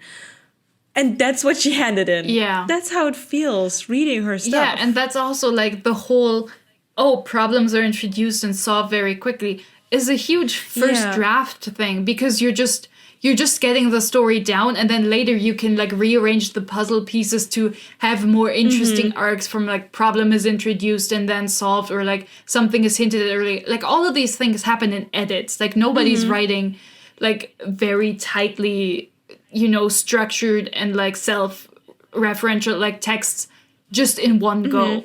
No, this happens over like several like rounds of editing, Iterations. which this book didn't have because it needed to be out 1 year after the last one. So it was probably written in like 2 or 3 months. Quite frankly, I was actually very proud of myself. I found a typo, or like they missed a word. They missed the verb in a sentence. But that was the only one I caught in the book. And I was like, oh, actually, it took me out a little bit, because it was during one of the scenes where Grimm is so honest. It's the scene where he's like, I want to have a child with you. And he talks about like how in a different universe, maybe there's somebody who has this happy state, and he would wish to have that too. And there's a verb missing that says it is like that. But yeah, I feel like the editing in this book was similarly bad to the others. so at least either that's her editor is consistent. not. Yeah, either her editor is not good, or she and her editor have a sort of mutual agreement on how the books should look like, which is not good. Or like she does have an editor, but like she doesn't have time to really implement any of the suggestions that come from there. So it's just like, it is what it is, you know. Yeah. But really, it doesn't feel like it got any substantial like editing at any point. It doesn't, right? That's the thing. I'm just looking at it. I feel like they didn't work on this much. I feel like they just wrote it down and shoved it out. Yeah. To be fair, I think if Aster would write the scenes more out and be more elaborate, we would be quickly reaching the Crescent City 800-page problem. Yeah, but where she just... I think if she took more time and reorganized stuff, I think she would... Like, if she just had, one pass of, deep editing, I think these books could be so much better, immediately. Yeah, I agree. Because every round of edits does less substantial changes and has less of an impact. So your first few rounds are so important, and that didn't happen. I refuse to believe it happened.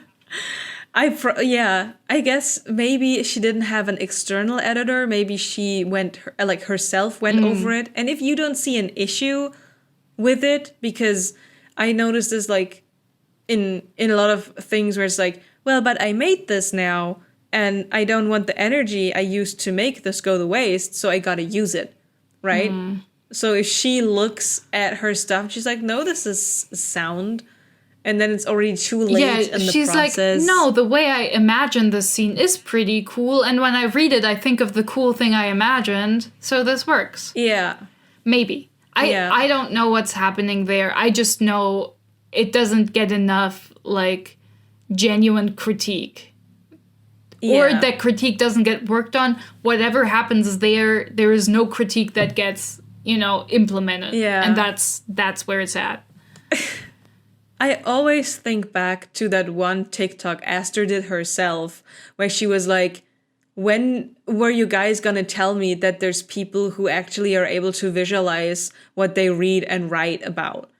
And that's also something people sometimes mention in reviews, and I feel like that's so paramount to judging her writing, because it's so noticeable that not every author has to have the perfect visual imagination of conjuring things, but the fact that she's unable to visualize anything and she only goes off visuals she sees on Pinterest or wherever on a trip she does, that speaks volumes on the thing is though that I bet you there are authors who have aphantasia who can still write compelling stories. Where girl, this you need to do more.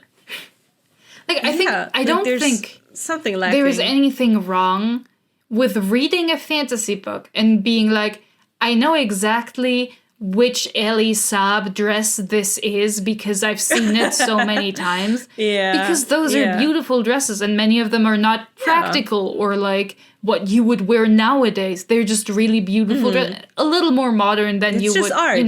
That would be totally fine. But the problem is often that it doesn't really fit into the rest of the world building much. It's just an out of context pretty dress, which is the problem. Yeah. I think that's the problem. You can't just, or it feels weird if you cherry pick. Yeah, I don't know. Appearances that obviously, much. You can't say that much because we've talked about how there's not that much editing going into it. And as somebody who is writing themselves, I understand that often your first draft doesn't read the way you imagine it or you would want it to be. But it does read Alex Aster herself doesn't read much or doesn't understand why she likes the things she does read. Because so much of it feels out of context, disconnected elements that she likes because they keep coming up, but they're not implemented correctly. They don't work in the complex machinery that a story is that works, if it does work, you just look at it from the outside and you're like, wow, that's amazing. But the moment it stops working and you look in the back, you're like, oh, it's because none of these elements fit together. It's not working. I totally agree with you. This thing of what you said with she doesn't really completely understand why she likes something. I think it's completely fine. There's this culture or this notion that you always have to be able to defend something that you like, or you know, kind of be able to give a list of XYZ. And it's completely fine to just like things and to also just create things that you like. But if you want to like further your craft, if you want to learn and if you want to better yourself, then being analytical with the things that you like and also analytical with the things you don't like is essential. Yeah. You can't, like, you're not going to progress if you don't. How could you possibly write a compelling enemies to lovers if you don't understand which element of it makes it compelling to you? It doesn't even have to be compelling to other people or compelling to people who don't like that trope, but it needs to make internal sense in your story, and for that you need to understand how it works. And I feel like this is something that most people who read a lot learn automatically in the same way you learn grammar of your native tongue without understanding the grammar as a concept. You just know that some sentences sound wrong. You can feel it. Even if you can't explain it, if you don't know what, like, you don't know the names of the different words, you don't know what a verb is, you don't know what a grammatical case is, you don't understand this. Yeah. But you still know it's wrong. The same way I feel like a lot of readers have a feeling for when tropes or anything they like is implemented correctly or incorrectly.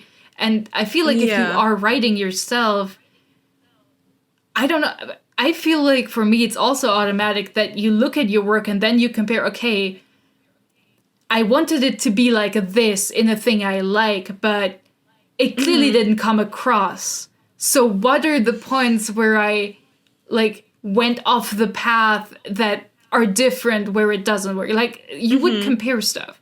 At least I would assume people do. Like, you need to be analytical with your own work and others' work to be able to see, like, what. Yeah. So I feel like she doesn't do that. Which feels rude to say, being like, I don't think you understand what you read. But, like, that's, right? Like, it's just... And I mean, if you're not an analytical genius, like I'm certainly not, like, go out and consume media from people who are.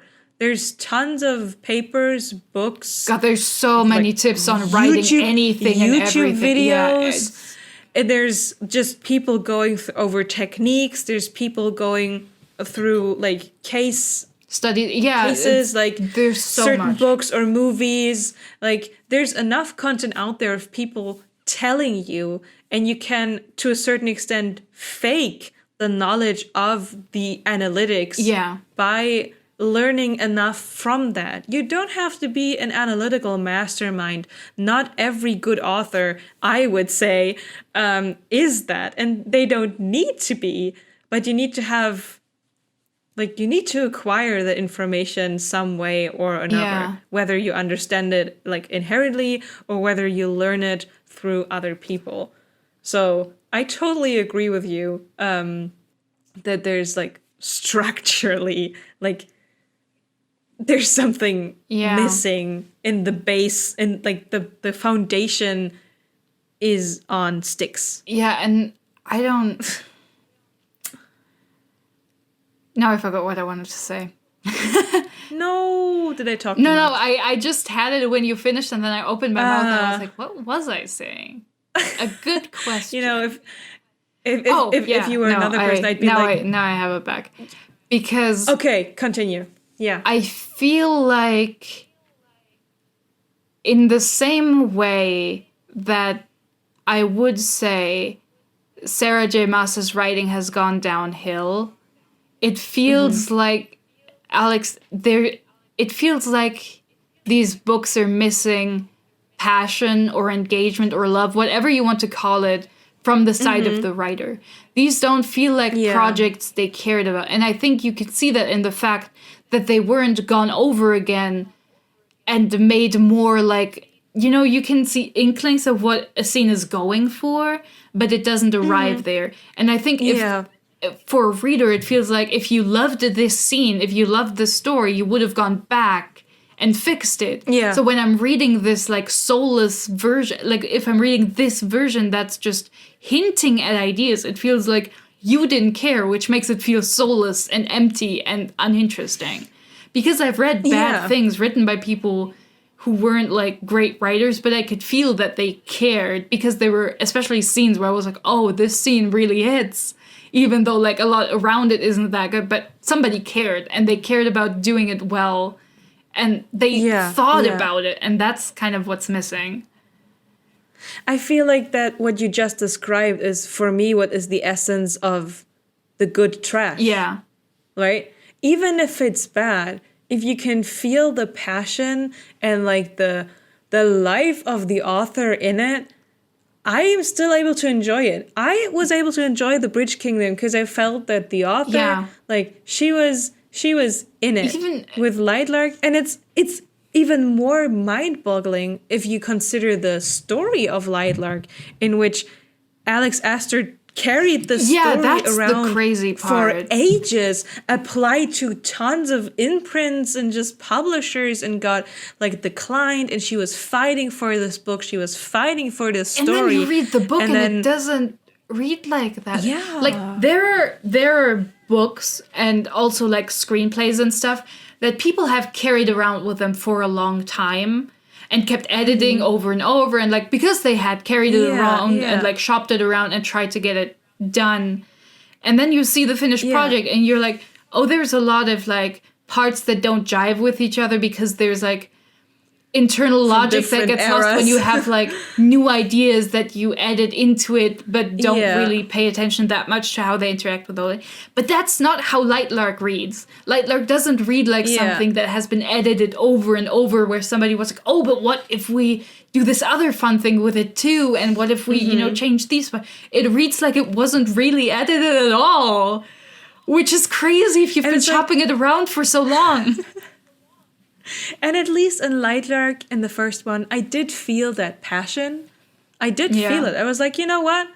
I can see it. This is the dream of somebody who was in their teens and who wanted the story to get out, and it took until their 20s. There is a childish enthusiasm for all the fun elements from other book series that she was really into.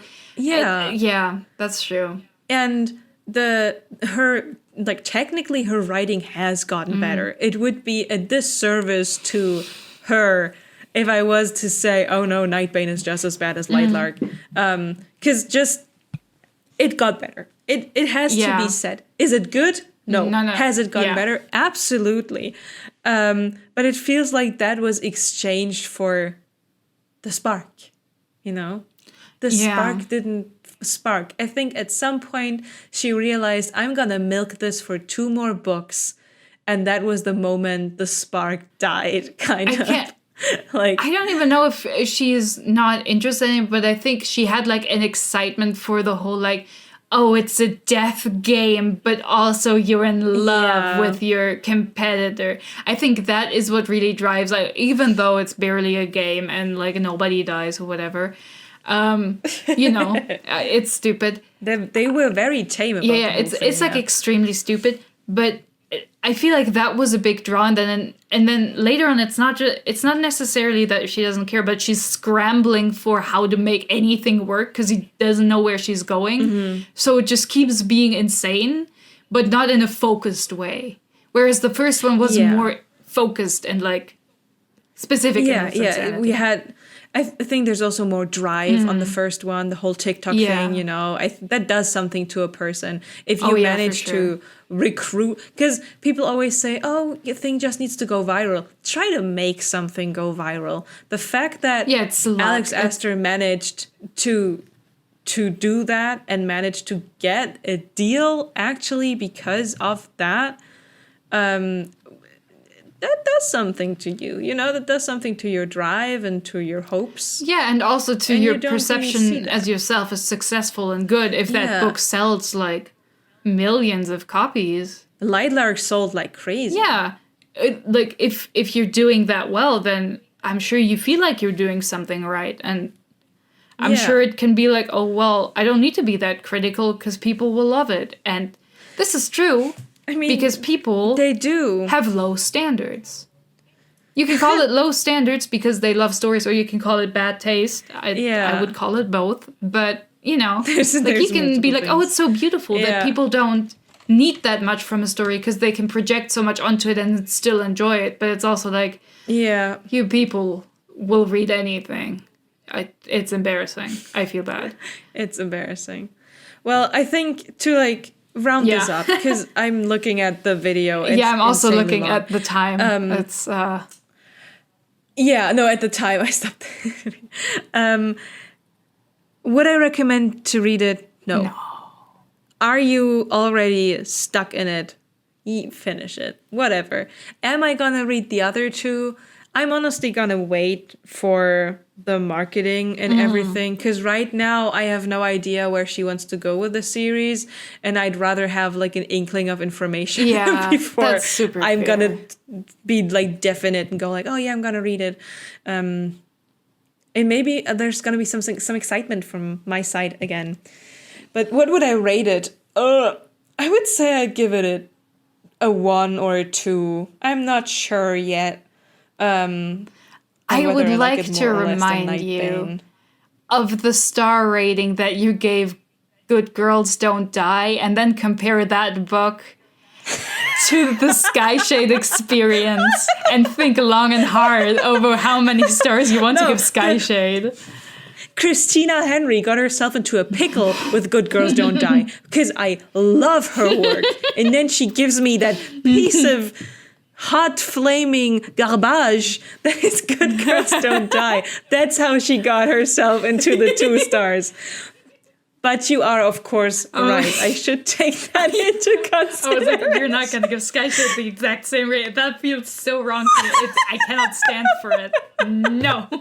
No, you are right. You are correct. Also, I would hate to see Skyshade do better on Goodreads than it actually is. So yeah, 1 out of 5 stars. I read it for the homoerotic subtext. Let's just say like, I am You know, now a dedicated Oro Grimm enthusiast. You I mean believe in it. Grosch? I'm a truther. It is going to happen. Wait, Isla we dies have and they to- like bond over it, and that's great.